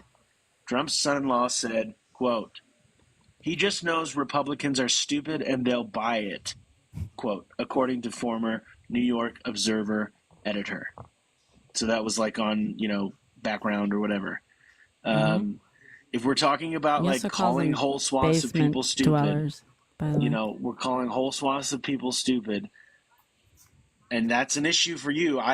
You know, it's not as much an issue for me, but if it's an issue for you, I think, you know, that's something that everyone does. But like, I can pull up like 17 clips of Trump calling people morons, you know, idiots and stuff like that. And I don't only Rosie O'Donnell, he said in that debate. I mean, like, it's everywhere. So if it's really an issue for you, I don't understand. Yeah. I don't agree. I don't understand why me disagreeing with Kamala automatically means that I agree with everything about Trump. That's not what I'm saying. I never said that. I've never believed that. And no so one's saying that either, Katie. But the point is, if this is no, people are just pointing out that it is such a specific. You brought up this specific quote, right, of Kamala. So it's obviously important to you because I asked you like, why don't you like Kamala?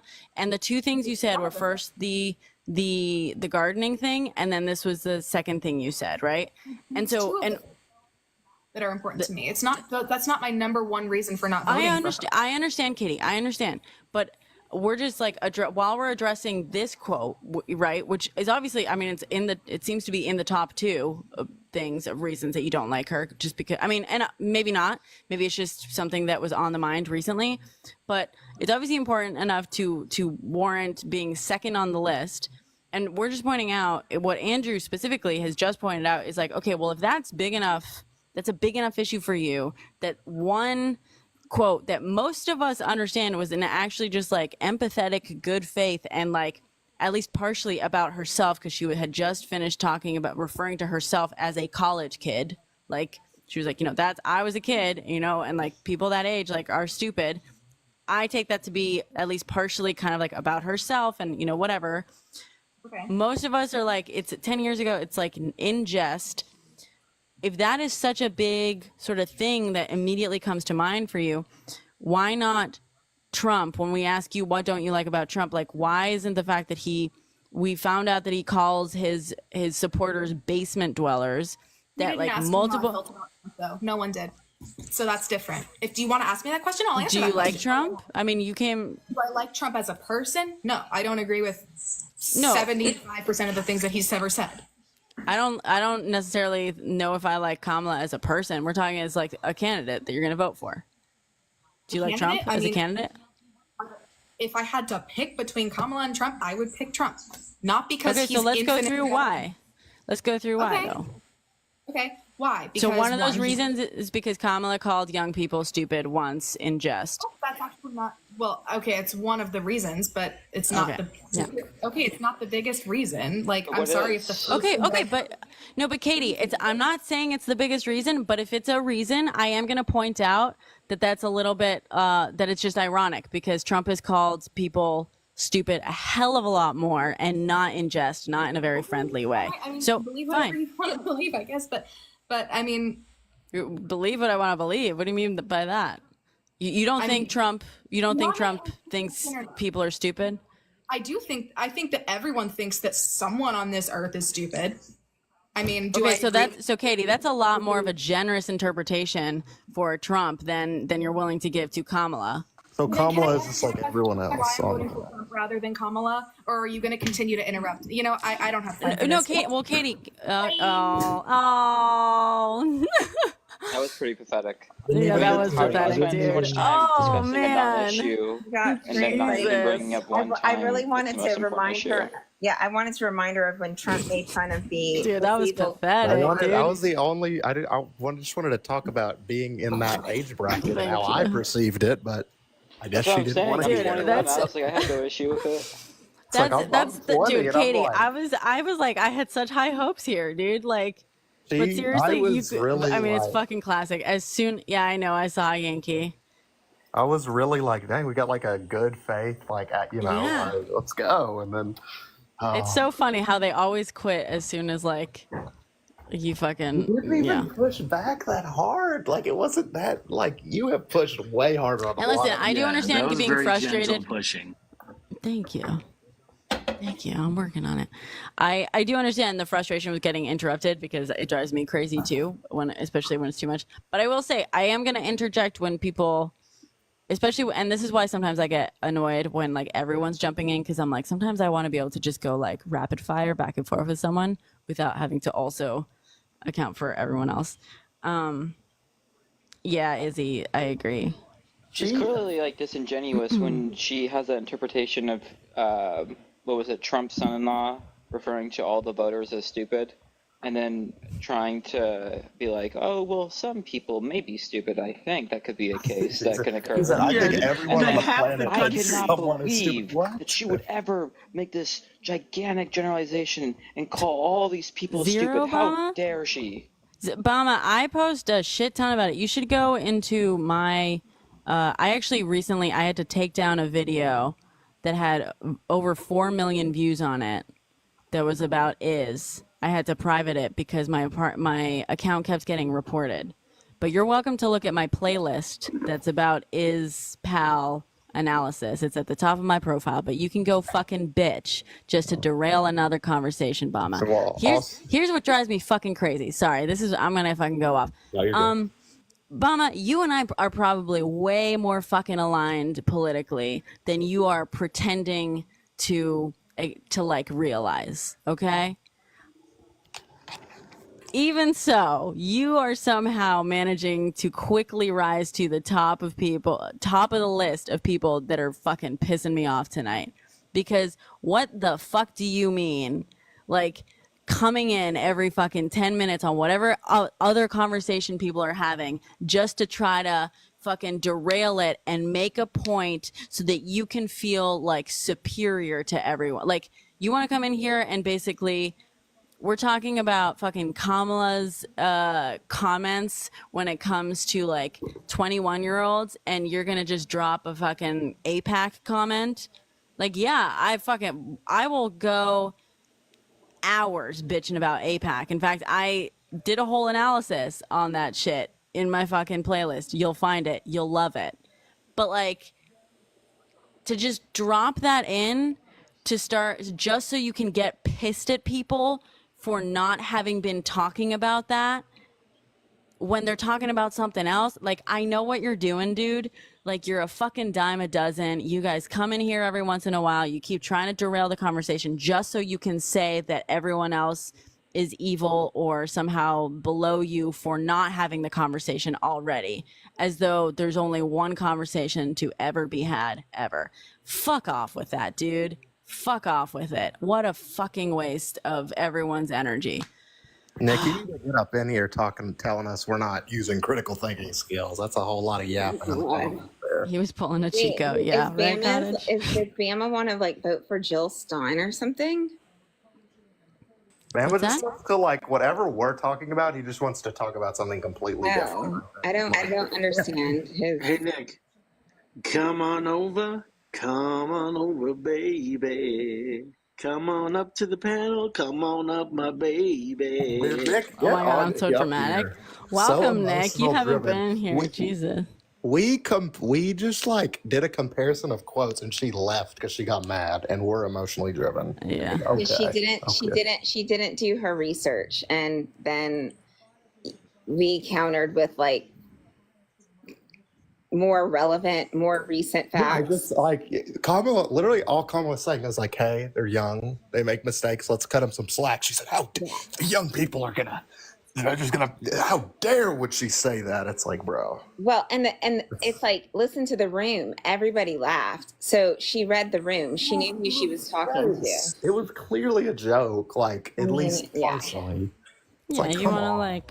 But I mean, it's also the same crowd that's just gonna be like, "It's just a joke, bro." Like, it's like it's fucking irony. It was the early 2000s, though. Like, everything we wore was a joke. So, you know, like now I wouldn't care. Like, I know, but I feel like people would be more careful now. I mean, I'm 42. I'm telling you, we did not censor ourselves that way back then when we spoke, and we would. You know, with a lot of the trainings and stuff like that we have now, you know, maybe you would say it. I don't know. Maybe you wouldn't, but you would definitely read the room and know it was appropriate. So also, it's like it's the intention of what she was saying, and like absolutely what she was advocating in a vacuum, it'd be different. Yeah, it's like what she was advocating in what she was saying is like it's all the meaning. The intention is everything. You know, the intention of Trump, Jared Kushner reporting that Trump says he knows Republicans are stupid, so they'll buy his lies. That intention is damning. Yeah. The intention of saying young people are stupid, so let's go easy on them in the legal system.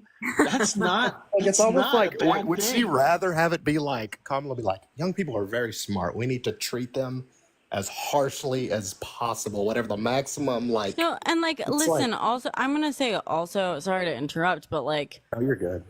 I understand. I still hold the quote against Gloria Steinem, where the boys are with Bernie quote against her, and I will till the end of my fucking days. Do you guys know what I'm referring to? No. What? No. What was the context of that? Do you guys know who Gloria Steinem is? Yes. Hold up. I think. Let me Google her. Feminist icon. Yeah. In the 1960s. Oh yeah. You watched the woman for Harris. Well, maybe you didn't, but it was at her house on. Was it really? She had a whole bunch of women on her couch, and it was very cute. Listen, I love Gloria Steinem in the 60s and in the 70s. I think Gloria Steinem has not kept up with the times. And I've worked with her before. She's great. She's so fucking important. But I'm also like, girl, step aside. Like, your ideas on feminism are still from the 1960s and the 70s in some things. Same with Hillary. I have the same criticism with Hillary. Yeah. Whatever. I'm not going to get too in the weeds in this. One of the things, the quote that I will forever hold against Gloria Steinem, forever, was during the primaries, like where Bernie and Hillary were like running. And she was obviously like very pro Hillary. And there was that whole thing where they started basically being like, oh, you know, you should vote for Hillary if you're a woman and because you're a woman, you know? It was like really the first time, the first kind of hint of that approach, that very, very clear identity politics in that sense. And she was interviewed by, was it Bill Maher? I think it was. Okay. Gloria Steinem. And so, I don't know if it was Bill Maher. It might have been Jon Stewart. I don't know. One of those dudes, they were like, so why do you think young women, because as it turned out that younger women were more supportive of Bernie than they were of Hillary. And we're talking like early 20s, right? My fucking group. And she was asked, so, okay, you know, this whole idea, the premise of like, oh, Hillary's like here, she's a woman, she can represent women, like all the women love her and stuff. Like, so what do you say about, like, how can you explain that, like, actually younger women support Bernie more?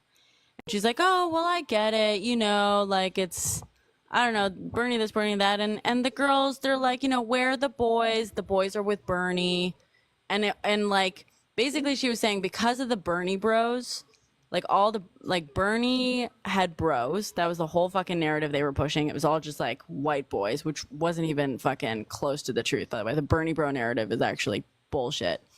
And she was saying younger women, the only reason they support Bernie is because they're following the boys.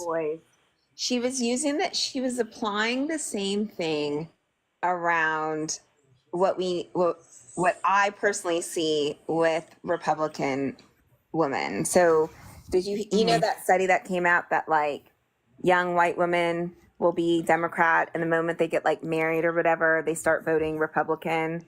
And I mean, I've talked to so many of my friends and I'm like, you do realize, like, I know you're not Republican. Oh, well, my husband, this is better for our family, blah, blah, blah, blah, blah. And so I'm wondering if she took that theory and placed it on our party or that, you know, the Democratic Party, but not understanding that these are progressive women. Like they don't think in that same. They don't think the same way. Right. But it also comes back, like I was saying, to intention. The intention behind her saying that is not to help those people. No. It's to like dismiss them as not valuable critical thinkers. You know what I mean?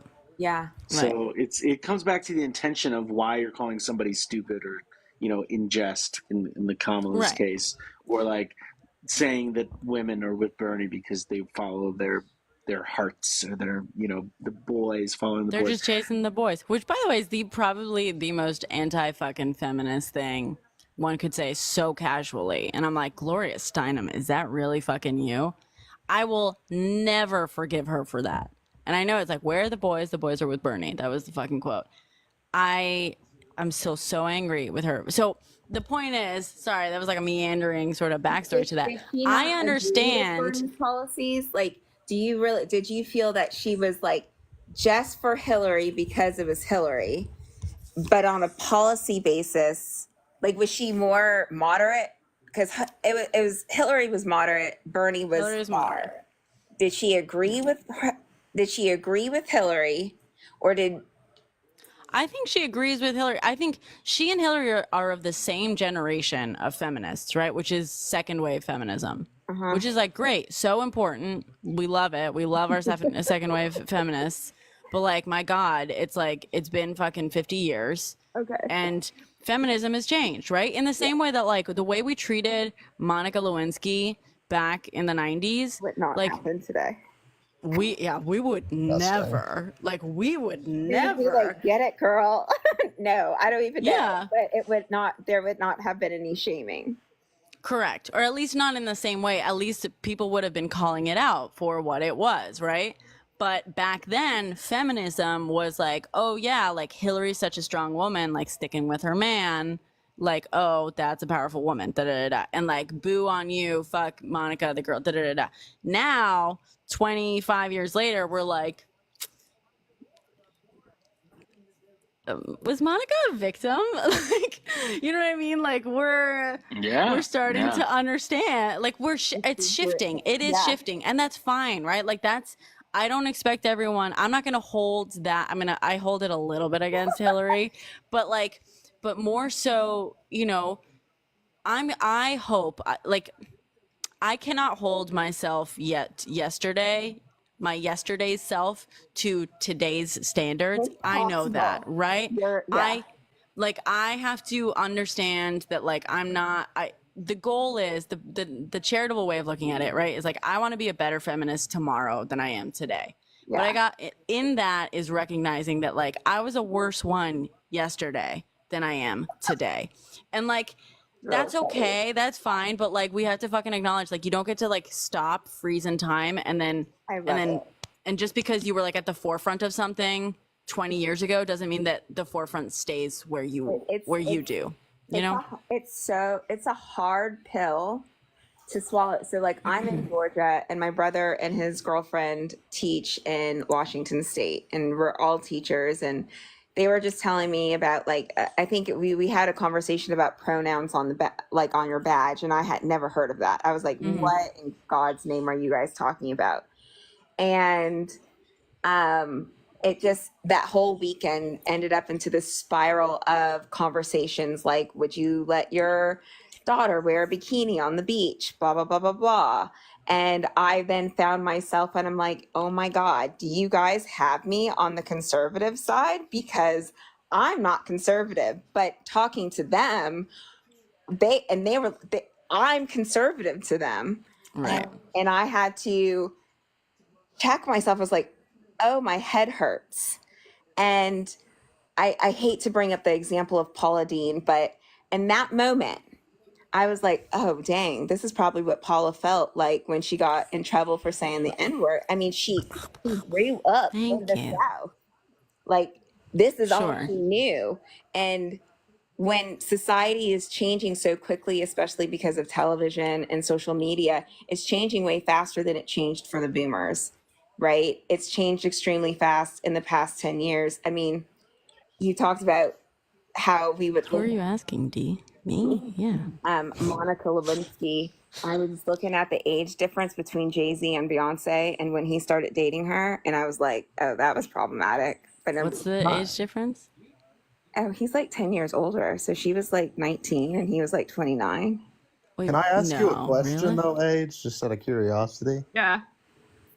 Is there anything like from that weekend that like do you feel like you changed your view on anything, or were you just... I had to give myself empathy. I felt like I had to give other people empathy that like I admonished. Like, I mean, I don't like Paula Deen. I feel like you can't just say the N-word, but I feel like I recognized the world is changing so quickly. And if you're not in those areas, right? I live in Georgia. We don't talk about pronouns. And so I'm learning, y'all in Washington have been talking about it for the past 5 years, and we're so very behind down here. And so I have to give myself grace and not feel like I'm being attacked. And when I'm not feeling like I'm being attacked, then I'm more open to like learning and changing. And so when we approach people in this attacking way, which is exactly, if we actually listen to Republicans, they really feel like the Democrats attack them on this like social hierarchy. And we are like, let's just be real, we're smarter. It is what it is. Like statistically speaking, we have higher education, blah, blah, blah, blah, blah. But if we step back and say, man, I'm privileged and I'm had this level of education, so-and-so may not have, and you enter in with that level of empathy, when we get on these lives, am I going to yell at you? Am I going to admonish you? Am I going to do these things? And when you don't, they're more readily willing to listen to what you're saying. And so Dominic and my brother, they yelled at me, and I was like, I'm done. I don't want to talk about it. And then my brother apologized, and we had this long discussion, and that's how I learned. So yes, at the end of the weekend, I was definitely able and willing to learn, but it was shocking to me. Yeah, exactly. Call in, not a call out. I think a lot of people in my generation and like Gen Z, like a little older, a little younger than me. You mean Gen X? Me? Were you the person the other day who said Gen Z and then it turned out you were referring to Gen X? No, I'm 20. Oh, okay, you're Gen Z. Okay, sorry. think- So no, someone was in here the other day and was referring to Gen Z for like a solid, like a whole thing, and then it turned out they were older than me, and I was like, I think you're not Gen Z, you're Gen X. But yeah, I feel like a lot of people in my generation will try to educate someone, but they approach it in the wrong way, where like an older person would feel like they're being attacked. Mm-hmm. And it's kind of, it breaks my heart, because it's like, some of them, it's like, I feel like you could like get there, but you kind of have to, yeah. you have to give them grace, you know? I do think, Luke, and again, sorry to interrupt again, but I was pretty much done. great. I take it back. How dare you? One thing, like, it's been bothering me. Like, I'm not here to like complain about cancel culture and stuff. Like, I'm super pro cancel culture in terms of like, look, if you were blessed with a platform, like, use the platform wisely and for good, and like, no one owes you a platform, like that sort of cancel culture. But I am totally for, no one is owed a platform. However, one thing that bugs me that I've been seeing a little bit more is like people starting to hold people like really going like crazy, canceling people for stuff that they did like 15, 20 years ago, or maybe like said 15, 20 years ago. Yeah. And like, and I keep on, and I'm like, you're not wrong. Yes, that was wrong of them to do or to say, but also 15 years ago, 20 years ago, the internet was a very different place. Like, even just 5 years ago, 10 years ago. And I think that right now, 20-year-olds don't have a clear concept of how different the internet actually was 15 years ago. Like, before social media, and even just in the early days of social media, like, social media has gone through very distinct phases. And even before social media, they were like completely fucking different. And like, now it's like, it's easier for us to be like, well, I think like young people are like, well, if they why did they put it on the internet? Like, obviously the internet is forever and everything is searchable and everything is going to be like, Yeah, we didn't know that. found. And like, they posted it on the internet knowing that, and that's like part of the choice, and And I want to kind of like sit some of these kids down, no disrespect, not actual kids, but just, I'm old, and be like, no guys, like, there was no awareness of that. Like, the mentality about so much stuff was so different. Language is different. Social, like, being at the forefront of like progressiveness and wokeness, which wasn't even a word, were a commonly used word, I should say, mainstream word, like 10, 15 years ago. Like, these were not discussions being had. They were not. And people putting stuff on the internet was done in a very different way than putting stuff on the internet is done today. A different level of awareness and different, We And didn't early have on, we didn't have the technological literacy, so that the very statement of it's forever was not what we talked about when Yes, Facebook exactly, Dee. started. And who you were 20 years ago is not who you are today. And if you are that same person, I am sorry that you could not grow. Like, that, the fact that you haven't grown in 20 years is ridiculous. I wasn't even alive, so yeah. Yeah. And then Luke, to your point, like, you're my kids.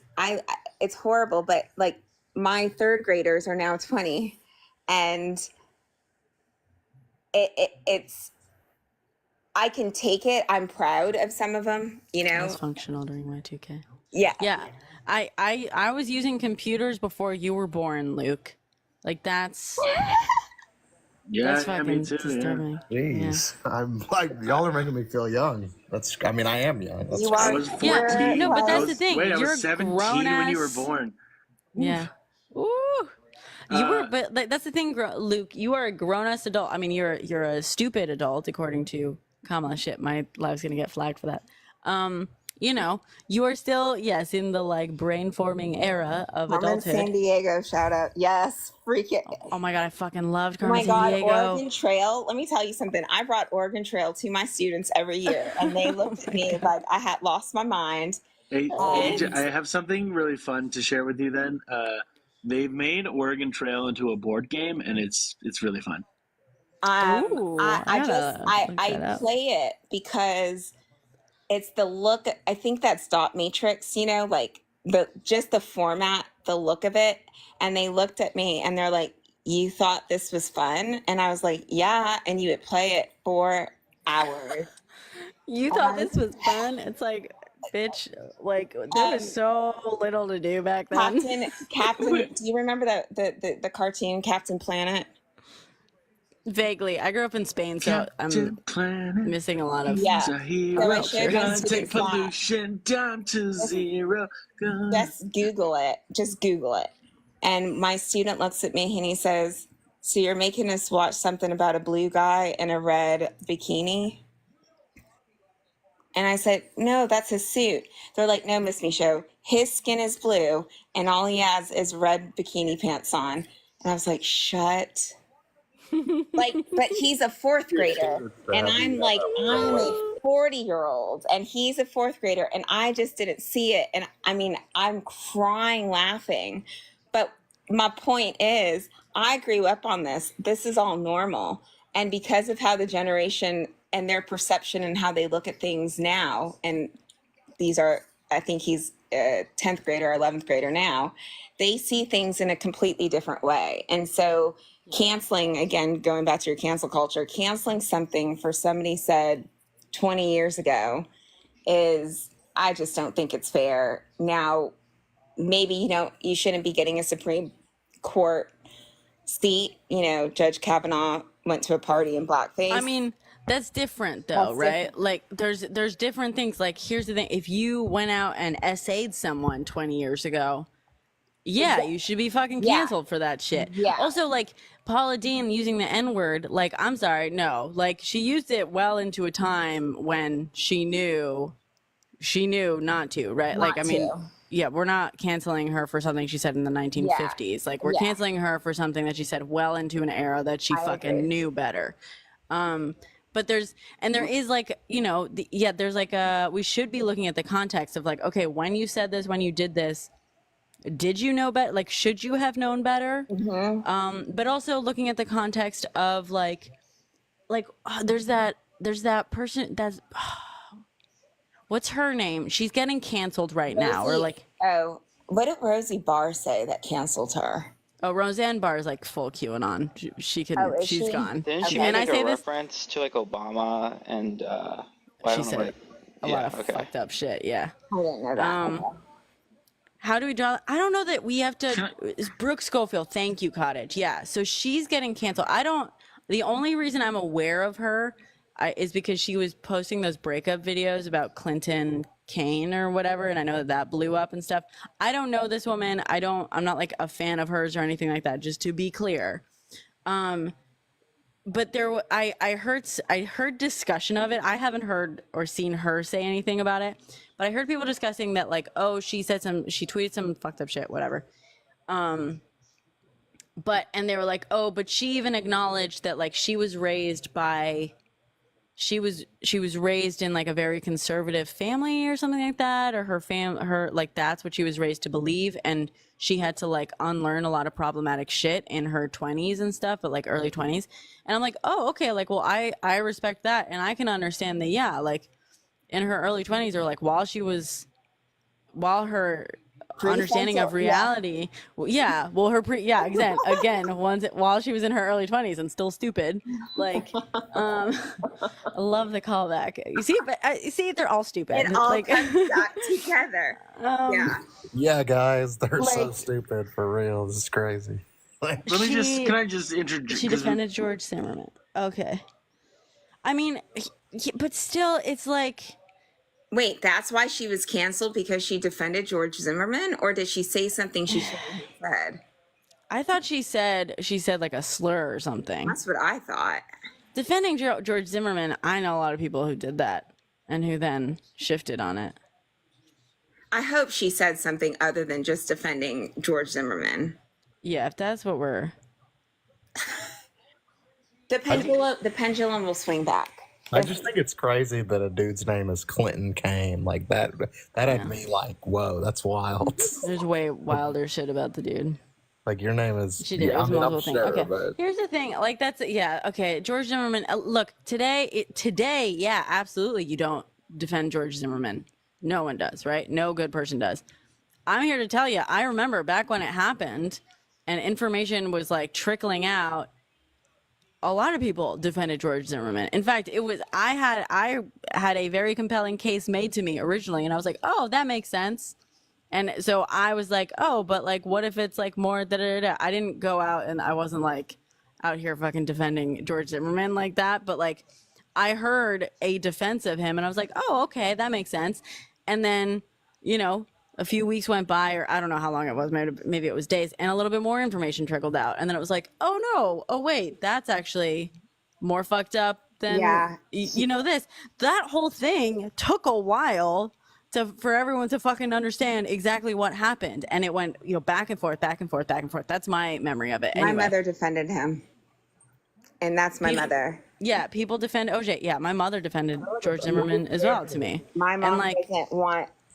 My mom is like, people shouldn't be walking, young kids, because again, she's a boomer and kids should be at home. Like when it's light, and children shouldn't.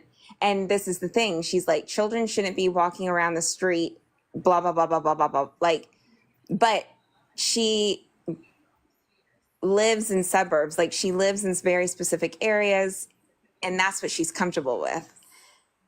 Mm-hmm. Now, after you start hearing all of the stuff, and then my dad literally lost it on her, and we basically was like, Mama, if that happened to Dominic, what would you say? But her initial reaction was, well, creepy people shouldn't be walking around your neighborhood. Like that's the way that she saw it. Right. Well, and also like, so I will say my mother was the one who like first like defended him to me. Mm-hmm. And it was like right in the phase where the claim was that like he had like run at him or something. Mm-hmm. And so it was like, oh, okay, so he felt like under attack or whatever. You know what I mean? And it was in that phase where that was the like version of events that was like then being presented. And so I was like it was explained to me like in this whole thing, no, like listen. Because I was like, oh yeah, fuck that guy, da-da-da. And then she was like, no, like listen, actually all this information came out and blah, blah, blah. And she like walked me through it, and I was like, oh, okay.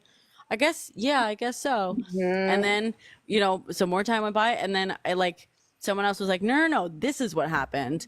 And so, yeah, now I'm like, okay, with all the information, no one should be defending George Zimmerman, but like. It was my mom's perspective originally was children shouldn't speak to adults in a way. Right? Like, cause she's old school, and like, my grandmother was like, children should be seen and not heard. And so, gotcha, sweet. Right? Like, she's just that way. And she's like, well, if somebody asks you what you're doing, you tell them what you're doing, and you don't get mad or whatever, and you speak in a specific way. Now, that is, again, how you were in the 1950s, 60s. And, as a Black person trying to stay safe in the streets, she wouldn't go and be in any way, if he raised his voice or confrontational, I don't know. But that's how she saw it. Now, when we kind of explained the excessiveness, right, or the other alternatives, so fine, you didn't like the young kid speaking to you that way. How as an adult, would you behave in that situation, you had to really take her out of her initial reaction of children shouldn't act that way, to then see the true and just of what had happened. Right. And yeah. And I understand also, I feel like that was a very early case for me because I didn't grow up in the United States. So at least for me personally, like, even though I grew up like going to an international school, my mother's American. I came here in college and it was like when did that happen? What? That was a long time ago. I'm trying to figure out how was it, like how 2011 or something? Yeah, she was a teenager when she said that because she's young. Yeah. 2012. Okay, yeah. So that was actually like my first case, I believe, that I remember of like a black teen being unalived, very much obviously because of racism, right? Yeah. But in a way that was like, it wasn't someone coming out and like outright or openly committing like a hate crime, you know what I mean? Like it was one of those, it was like the first example. It was under the guise of neighborhood protection. Right.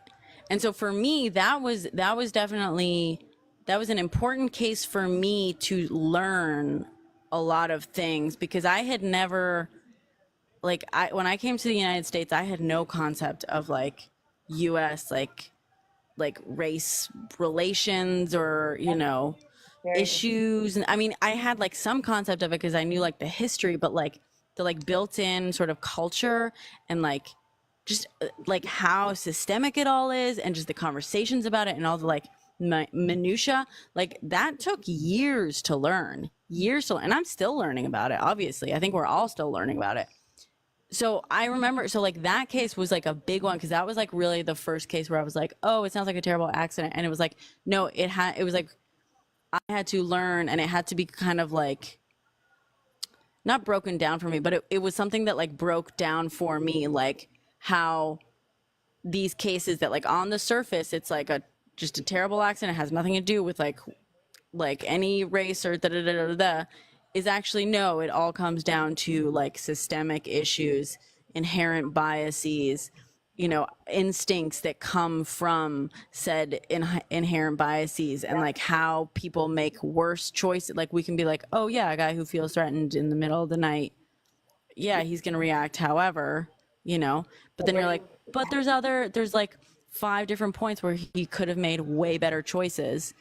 And some of those choices, some of those points where he made the worst choice may come down to it being like a race thing. And that, and that's where you ask the question, would he have felt so threatened if it had been, you know, somebody who looked more like him? Do you know? Right. And that's fair. Would he have been threatened if it was a girl? Right. If it, you know, would, and I, you know, you always have to apply, I think the Aubrey, Ahmaud Aubrey is more blatant. Like when you hear that case, it's more like, no, you literally hunted him down in your car. Well, and I do want to say, because Sweet Life points this out, and I think this was like a big thing too that kind of came. It's not self-defense when someone chases you down. And that is like, I know Ahmaud Aubrey is like, yes, literal chase down, but George Zimmerman also chased him down, as it turned out. We didn't know that at first because he was the only like witness, I guess, like originally. He went to his car to go walk, and now whether you want to call it I'm going to drive in my car and chase you down like Aubrey, but like you, like he was it was very easy for him to walk away. Yeah. And I think it's kind of like, I look at it as, why are you talking to somebody's child that way? Right. Regardless of the race, I think we're in a place now. Well, and that might be a difference between 2012 and like today, but I don't think so. But in the 70s and the 80s, it was absolutely perfectly acceptable for an adult to go and discipline or, you know, speak to a child that was not yours in that way. When I taught in 2005, I learned that apparently parents are not allowed to speak to other people's children in the school in an angry voice, because we had to have a parent band, even though her daughter was the one getting bullied, right? And so in that, I feel like our culture is in the place where you don't discipline other people's children without their permission. Mm-hmm. And for what he did, like, you just, I mean, so many things he did wrong, but. How much quicker do you guys think, like, the public perception of, like, the Zimmer, like, if it happened today, like, how much quicker do you think people would be like, oh, this is wrong? Or do you think it'd be kind of similar to It'd be the same. 2012? It'd be the same. Oh, I think it'd be quicker. You think I think so? it'd be quicker, yeah. Because I feel like, and there's a reason. What's that movie? I think there's like a movie, or maybe it's the TV show, like The Newsroom or something, that specifically shows the Zimmerman thing, where the interview, he was asked the race of the, like, what did he say? I don't know if they were calling him like a prowler or something. I don't fucking know. Thank you, username. And he said, because he was asked, he responded, and then the newsroom cut out the question of like asking him what the race was, and then like it sounded like he just volunteered that information or something, and so it became like, obviously it ended up being a race thing anyway, but like the way it first started was this weird editing thing, and people were like, oh, why would he volunteer? Oh, that's what it was. He was asked by the 911 operator the race, right? And then Trayvon Martin, thank you. And he was asked, like, because I forget, he called about, what did he say? It was like a prowler or something. He said there's been break-ins in my neighborhood, and there's a real suspicious guy, and he gives the street name. And then he says he looks like he's up to no good, or he's on drugs or something. It's raining and he's just walking around looking about. And then they like keep going back and forth, and then they tell him, are you following him? And he says yes. And they said, okay, we don't need you to do that. Don't follow him. And then he says okay, but then he keeps doing it. Yeah. And that's what I was going to say. Like, that was a big turning point that I remember when people found out that like he was repeatedly told not to follow him. Yeah. And he just did. Like, that's when it's like, oh, okay, no, that's not self-defense. You're not scared. I mean, yes, you might be scared, but like you're the one who's like chasing after this guy. But wasn't there, maybe I'm just like misremembering this, and this was just like represented as something else. But like I vaguely remember this thing where the 911 operator asked him Trayvon's race. Right. He answered, and then some news organization took that call and they cut out the question, and it sounded like he was like volunteering this like information. Yes. And it started this whole fucking debate where they were like, oh, why would he volunteer that information? Da, da, da, da. And then after that, it came out, no, they cut out the question, so it has nothing to do with race. And then it was like, no, but he like chased this figure down and da da da. And then like after he was acquitted, like a year or something later, he got in trouble again for, was it like DV or something like that? I don't fucking know. But it was one of those weird cases that kept going like back and forth. And I think today, in this day and age, we would be much better at knowing all the questions to ask from the beginning. Does that make sense? Like, because it was such a huge case that really shifted a lot of those conversations and like analysis and awareness in the public, at least in my experience. But again, I was not in the US. Does that make sense? I see what, I see what you mean in the sense of, I guess in the Black community, it was an immediate, oh, hell no. Do you know what I'm saying? Correct. Right. We didn't really need to ask that many questions, but in regards to having the support from like, you know, other groups within the country, there was a lot more convincing. And even most recently, who was the guy that did the Stand Your Ground? What's his name? The teenager. Are you talking about Kyle Rittenhouse? Yeah. That wasn't really Stand Your Ground, though, was it? No, but that was the argument that he was using, right? Oh, gotcha. Bad freaking argument. And I mean, no, people still literally will say it was a Stand Your Ground and whatever. But the point is that people will still question that. I just think a lot less people will question it because people had to get to the point and realization and acceptance that, yeah, racism exists, because it was Trayvon Martin, and then it was just one after. I mean, there's been so many. Thank you. There's been so many. Yeah. I think the Ahmaud Arbery one, though, was just so blatant that, like, it's undeniable now. The which? Oh, yeah. Yeah, like yeah. like chasing after you in the car. It's just like, Ahmaud don't Arbery. even. Yeah. No, I agree. Yeah. Yeah. Also, I will admit this, Dee, earlier you made a great point where we were like, say his name. Yes. I am embarrassed to admit this. The whole time we were talking about George Zimmerman, I kept in my head, I was like, it's Trayvon Martin, right? But I was like, no, Trayvon Martin was a totally different case. Like, part of me was convinced that Trayvon Martin was a totally separate case. And like, so I'm glad that you said, I should have like looked it up just to confirm. But I was like holding off on saying Trayvon because I didn't want to misname him if it wasn't Trayvon. But yeah, it's heartbreaking because there are so many cases. There's so many fucking cases. There's so many cases. And of this. Michael Floyd too. And I think and then there's distinct differences in the sense that, you know, some of them are done by police officers, and then some of them are, Brown. you know, by the what I'm wondering. No, Floyd. Yeah, it's Floyd Martin, Michael Brown. Do you think George Floyd? Not Floyd. Yeah, George Floyd, Michael Brown, Trayvon Martin, Sonia Massey, Breonna Taylor. Did you guys see the news of Breonna Taylor today? Yep. The officers were acquitted. It's not surprising. Nope. I don't know. What city was she in?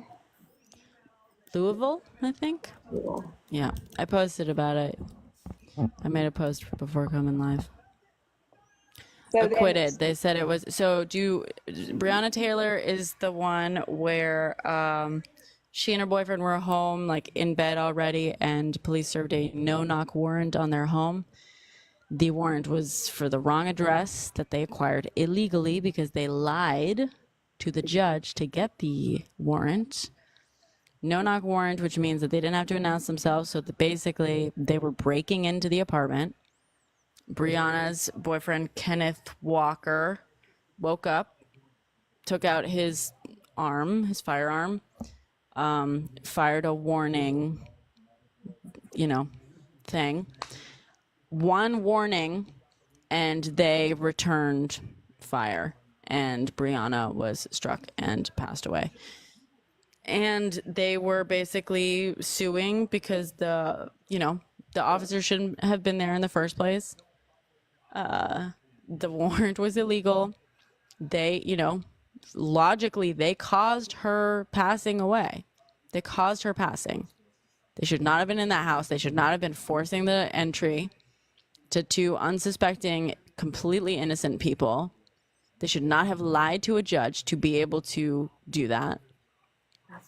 They should not have done that. And as a result, yeah. But of course, that was so the jury said that they were not guilty. No, charges were dismissed. So the judge basically was like, no. Did he give his reasoning? He just said that they did nothing wrong. I mean, he was a Republican appointed judge, and he was just like, no, they did nothing wrong. It was actually Breonna Taylor's boyfriend that caused her passing because he fired a warning shot, ignoring, of course, the fact that stand your ground laws exist. Thanks, George Zimmerman. and ignoring the fact that, you know, he was just seeing like intruders trying to break into his home. That's all the information he was working on. And he fired a warning shot. He wasn't like firing at anyone. It was a warning shot. She was 26 years old. She was asleep or she was in bed at home. And Trump wants to give all cops immunity. They already have immunity. Let's be fucking real. Let's be fucking real. Fair enough. But at least, you know, I mean... Sonia Massey, Jay. That's craziness. Do you think Sonia Massey... I feel like a decent attorney would just say procedurally. I don't know. What I don't like about the no-knock warrant is how is there such a thing called a no-knock warrant? Like, that's actually fucking complete. Yeah. I don't think that's constitutionally, like, your whatever. I don't know. That doesn't make sense. But at least with this Sandra Massey one, I heard a police officer say he would never, if you deemed the boiling water a credible threat, a police officer would have never asked her to turn off the stove. They would have walked over and done it themselves. Right? Mm-hmm. And so you put your own self, I hope. Yeah. That's... Also, and if they thought it was a credible threat, the partner wouldn't have turned his back to her while she was moving the pot. Like, he literally, like, stepped out of the kitchen area, and she said, "Where are you going?" And he was like, "Away from the pot of steam and water." And, like, chuckled, laughed about it. And then he turned around, and he looked into the, like, other room. Like, if he really was afraid of the, you know what I mean? Like, he put some distance between himself and the pot of water. Mm-hmm. I don't know if you've seen the video, but then he turned away. Like, that's how much he was not really threatened. He, like, looked in the other fucking room. And he was laughing, and she, like, was like, "Oh, away from the pot of boiling water," and started laughing as well. And that's when she made the joke, like, "I rebuke you in the name of Jesus." Like, it was a joke, because why would you be afraid of water unless it's holy water? And, you know, that's all she was saying. She was making a joke because they were laughing in that moment. And then the partner goes, "Huh?" That's the other thing. This is my big fucking smoking gun. Pardon the reference there. But, like, the fucking Deputy Sean Grayson, fucking unaliver, went, "Huh?" He asked her to repeat herself. She said the joke, like, "Oh, I rebuke you in the name of Jesus. Ha ha ha."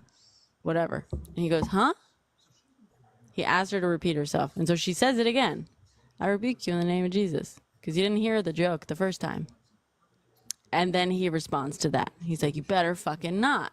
And he pulls his weapon on her. That's interesting. I can't imagine. I don't know why someone would ask someone to repeat a threat to them. You know what I mean?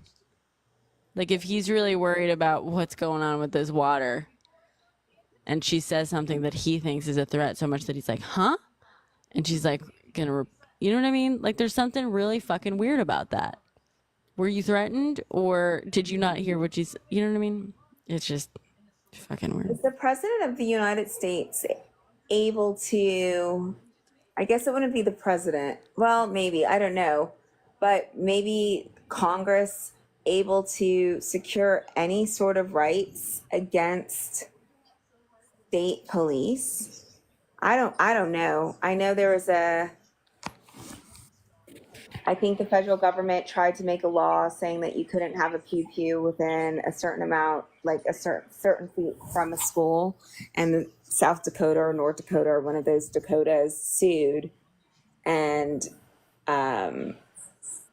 saying that they had overstepped their bounds by telling their state police what they can and cannot do, and they won. But in this instance, you're protecting, I don't even know what the law would be, but it just seems like such negligence. Like it's just ridiculous, you know? Yeah, I think it's a states right after the 2008 Supreme Court case about that. I forget the guy's name, but he was like CIA or FBI or something. And that's the case that basically said that states couldn't make certain like gun restriction laws. I know there's like, it's like some 2008 Supreme Court case, but yeah. I think it's 2018. It was in New York. Let's see, the one I'm talking about. It was in New York, basically, ended up. No, this one was in DC. Oh. Yeah, mine would have been much earlier because I got my master's in 2005. Also, hold on. I just want to respond to some bullshit in the comments. Daniel, she did not throw water at him. She didn't. You can watch the video a million fucking times. Not a single time did she throw the water at him. Not a single time. You know what though? Even if she threw the water, it's not going to kill you. So right, like well, even if she had, which she didn't, she wasn't. She wasn't. But it's not. It's within not range. something that you would. But again, like even without worrying about that, no, dude, she fucking didn't, dude. She did. Why are you lying? Why are you lying? Dude, because he's that's so gross. He's spreading misinformation, but you know what? Let's stick with it. At that point, that's still excessive force. You have a taser. If like that's what you're worried about, it's excessive force. It's ridiculous. One doesn't match the other. It's water. Right. I mean, I've burned myself many times. You know what I'm saying? It's not something that you thought your life was going to be in danger, so you don't get to use that type of force. This is where it's like, I just feel like after so many things in so many different states, the federal government has to come in. And every time we talk about AB, it's sent back to the states and it's supposed to be states' rights. And I go back to, so let's talk about it. Slavery had to be decided at the federal level because the South was not going to give it up. Desegregation, what happened? We said Brown versus Board of Education. The Supreme Court said desegregate schools. Guess what? The South wouldn't do it. So we had to send in the National Guard. The federal government had to force you to do it. There's so many times where we recognize that we give states leniency. We say it's states' rights. They completely abuse it. And the federal government, per the Constitution, has to provide for the general welfare of its populace. We allow you to, it's like, I'm going to give you the opportunity to do your homework on your own, but if you don't do it, I'm going to come and nag you and make sure you get it done. So in terms of the police, what can the federal government do? You have so many cases in which they've abused their power. Yeah. One thing I always say in here when people talk about state stuff, Daniel, firstly, like, stop fucking lying. Literally everyone in the chat agrees, has seen the video multiple times. Everyone in the chat knows you're fucking lying. Go rewatch the video if you genuinely believe that. It's possible. I feel like I heard some rumor of there was like one AI version. Yeah, I just watched the video and it's not even, there's no way, it just didn't happen. That dude's just completely lying. Like, what? I can't even believe that he'd say that. Yeah. Fucking gross, dude. Yeah, you need to rewatch, Daniel. Literally everyone. How is it you really think that like all 41 people or whoever are in here agreeing with us that she did not throw the water in the video? We're all wrong, but you are right. Bro, I watched it literally 3 seconds ago. Maybe you need to rewatch it. Dude, Daniel, like, what am I gonna do? How am I gonna prove you wrong just in conversation? You're refusing to believe. Just go watch it. Go watch it. Everyone else here knows what the facts are. I'm gonna ignore you now because you're obviously fucking trolling. Everyone else here knows. Everyone else here has seen the video. We all fucking know what we saw. She did not throw shit. You can go live in your little fucking fairyland, whatever bullshit. Also, I've or never keep trolling. Who cares? That video before. That's heartbreaking. You hadn't? Yeah, that's rough. Like, it's because it's like she was not being threatened. Yeah. Coitus, I'm not suggesting you get rid of the state police. What I'm saying is there's got to be, I don't think that they shouldn't be tried in their local, oh, there's my solution. If you do that stuff, like what was the case, Breonna Taylor, that shouldn't have been tried in a Louisville court. You can't, they're obviously going to protect their justice system. I think, yeah. Yeah. Sorry. No, what I was going to say also, Sweet, is like, and this is separate from what you're saying, although the FBI is supposed to basically like step in to investigate cases where like the police, you know, Okay. you know, maybe, you know, whatever, but yeah, sorry. So I'm just doing this muting. So one thing I was gonna say is when people come in here and start talking about like states' right, like abortion and whatever, and like states and you know whatever it is, like the thing I always say is like when I believe in something, like when I believe in a certain right, I believe in that right for everyone. Like it doesn't end at, you know, where my state border is. I believe in women's right to choose no matter whether they live in New York or in Texas. Like I don't agree with like leaving it up to the states when it comes to things like basic human fucking rights. You know what I mean? Sure, if you want to tax slightly differently on a per state basis, fine. If you want to have like slightly different laws about, I don't fucking know what even are different laws about, Marriage, you know, whatever. like the age of consent, the marriage law. Yeah, how old you have whatever. to be. Yeah. Fine. But yeah, when we're talking about basic, yeah, it should be, yeah, it should not just be like a state by state thing like that. So the FBI is not doing these investigations. I'm very stuck on like it's such it's almost like okay, did you see in New York that was she a federal judge in New York or she was a district judge or something like that in New York? There was that party where four black kids got completely like beat up, and she went on this rampage about how she was a judge and they better get arrested and all this other stuff. And the cops were like, listen to yourself. So basically this happened 2 years ago. She's lost her seat. Oh, I think I know what you're talking about. Yeah, she literally was like, arrest them. And they're like they're the ones hurt. You guys aren't hurt. They have stitches. You don't.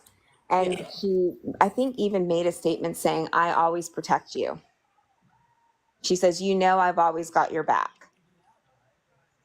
Oh, yeah. Okay. And God, I have to go watch this whole thing again. Yeah, I believe that. Like, I believe that. So this is where you have a conflict of interest, and it shouldn't be even tried. I don't even think in your state. I think it should be tried at a federal.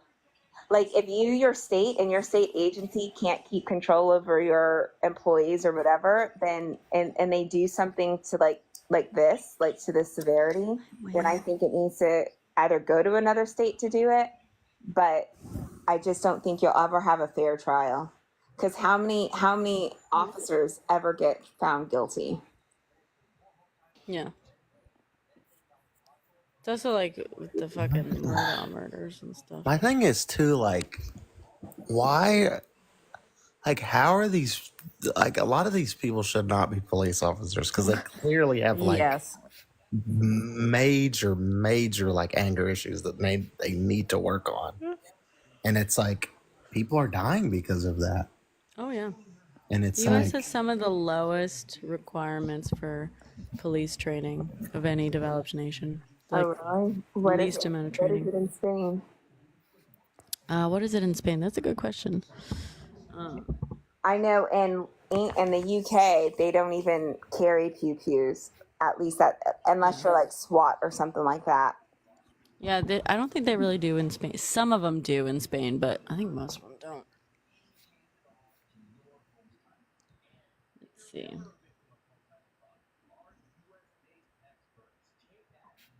And I don't even think that training, I think I was on another live, they say the training for officers here is like 6 months. And like, to just be a substitute teacher, I got to have 2 years in college, you know? So that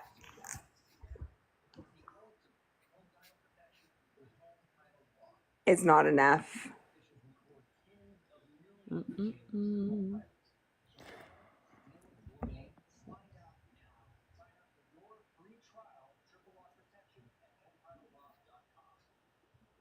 Yeah, I mean, I think part of the problem is obviously that the police are militarized at this point, and a lot of people who are in the police either were at some point in the military or maybe wanted to, but actually couldn't hack it.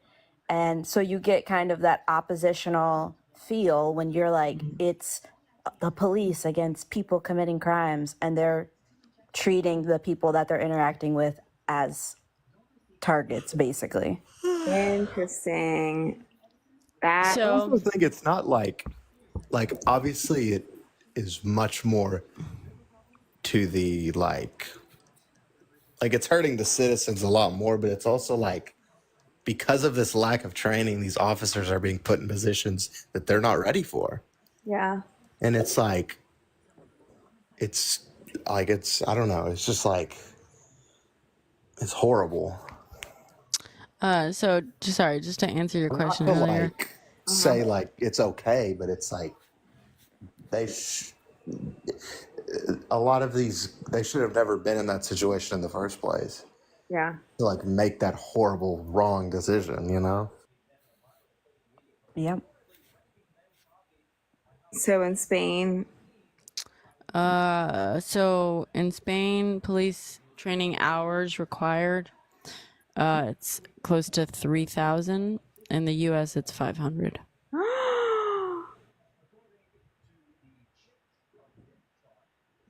what? Yeah. And Spain is like on the lower end of a lot of these like other countries. What? Okay, can you Google the weapons? What? I'm sure they probably have like their different tiers or whatever. But what is the what is like your normal beat? Oh, I guess they are. So most law enforcement officers in Spain are issued a sidearm to carry while they're on duty. Okay. Yeah. But after 500 hours. Okay. Wow. Yeah. That's actually, I mean, when you think about it, nobody ever, I don't people watch kind of, any NFL teams. People kind of talk about it, but they don't, you know what? See, this is going to make me mad. They always want to talk about education and they compare us to other countries, but nobody ever compares the, policing to other countries. And the I don't know they get. who it is. Yeah. That's crazy. I don't know. I just found like one site that was like had a map that was comparing training hours. D is right. D is telling me I gotta go. It's time for bed. Yeah. For sleep.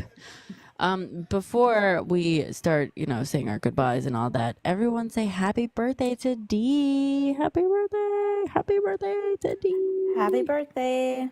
Happy birthday. Leo energy. Happy Leo birthday. Thanks for the follow, Coitus. My dad's birthday was yesterday. I forgot to call him. Oh no! I was watching Kamala. I texted him. I was like, "I'm so sorry, but Kamala's speaking." Oh my god! Last thing to leave. You just made me think of this. When I was watching Fox News earlier, they were bitching about the DNC, and they were unhinged.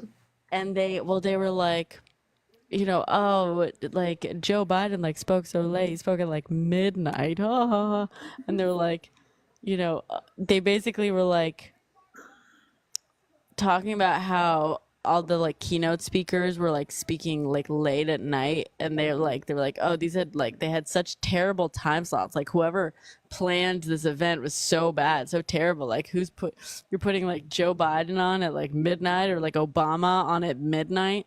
not actually true. Like Obama did not actually go on at midnight. But the whole thing, they were like trying to act as though it was like this big failure that the keynote speakers were like speaking like later in the evening, I guess, or trying to, and also just like the fact that like when Joe Biden spoke, it was like They the first. spoke in like the middle. Yeah, right. Like, have you never?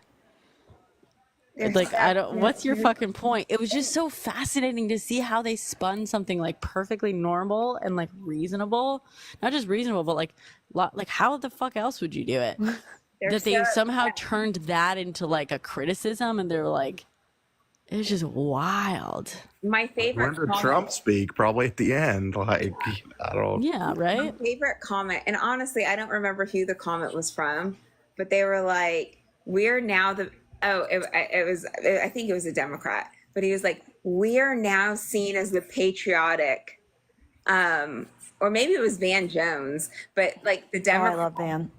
Chanting USA, USA, like we're now that, and you guys, and even Not a big Van Jones enjoyer, but yeah, I think that. I love Van, but me too. He's okay. I just thought, I was like, the whole time I was like, this is the most patriotic Republican thing that I've ever seen in my life, and yet they didn't think of it, and it was absolutely brilliant. I know Fox News was just cringing. I know they've already decided on how many country singers they're going to have at their convention in 4 years, or like, we're already going to get George Strait, we're already thinking about it. But it was the roll call. I mean, come on. That was just brilliant. So they did a very good job. So yeah, it was good. Yeah. Bill O'Reilly was also going nuts about that, and the camo hats. He was very upset about the Kamala hats. Oh my god. He was, I'm sure. It's so fucking funny. Oh, I saw they were also mad about the rumors of Beyonce. They're like, yeah, we heard some rumors, and I know my people. They were told they would not, because they were convinced that Beyonce would show up, which means that they were told by someone in the Democratic Party. And it's like, are you sure? Are you sure your people weren't just sure because they're stupid? Like, no. So and they were like, they were trying to spin it like they lied to us, that yes. Yeah, they tried to spin it that the DNC basically put out this rumor to try to increase ratings. No, influencers and people on TikTok were hoping, because her opening song is that freedom thing, and they just, and because she was in Chicago over this week or something. Oh, she's in Chicago to have a really expensive dinner and donate money, but yeah, not going to perform. That's crazy. Yeah, they're not happy. Oh well. Anyhow, well, good night, everybody. All right. Yeah. Well, thank you so much, everyone. Thank you to the panel. W's in the chat for the panel, for my mods. Thank you. It was so lovely staying up late with you guys tonight. I appreciate it. I know I haven't been staying up late recently because I have a real job coming up. I'm shooting stuff on Monday and Tuesday, and I got to wake up early for those days to be on set. But then after that, we can go back to our regularly scheduled programming of staying up all night and not going to work in the morning. Thank you guys. Thank you.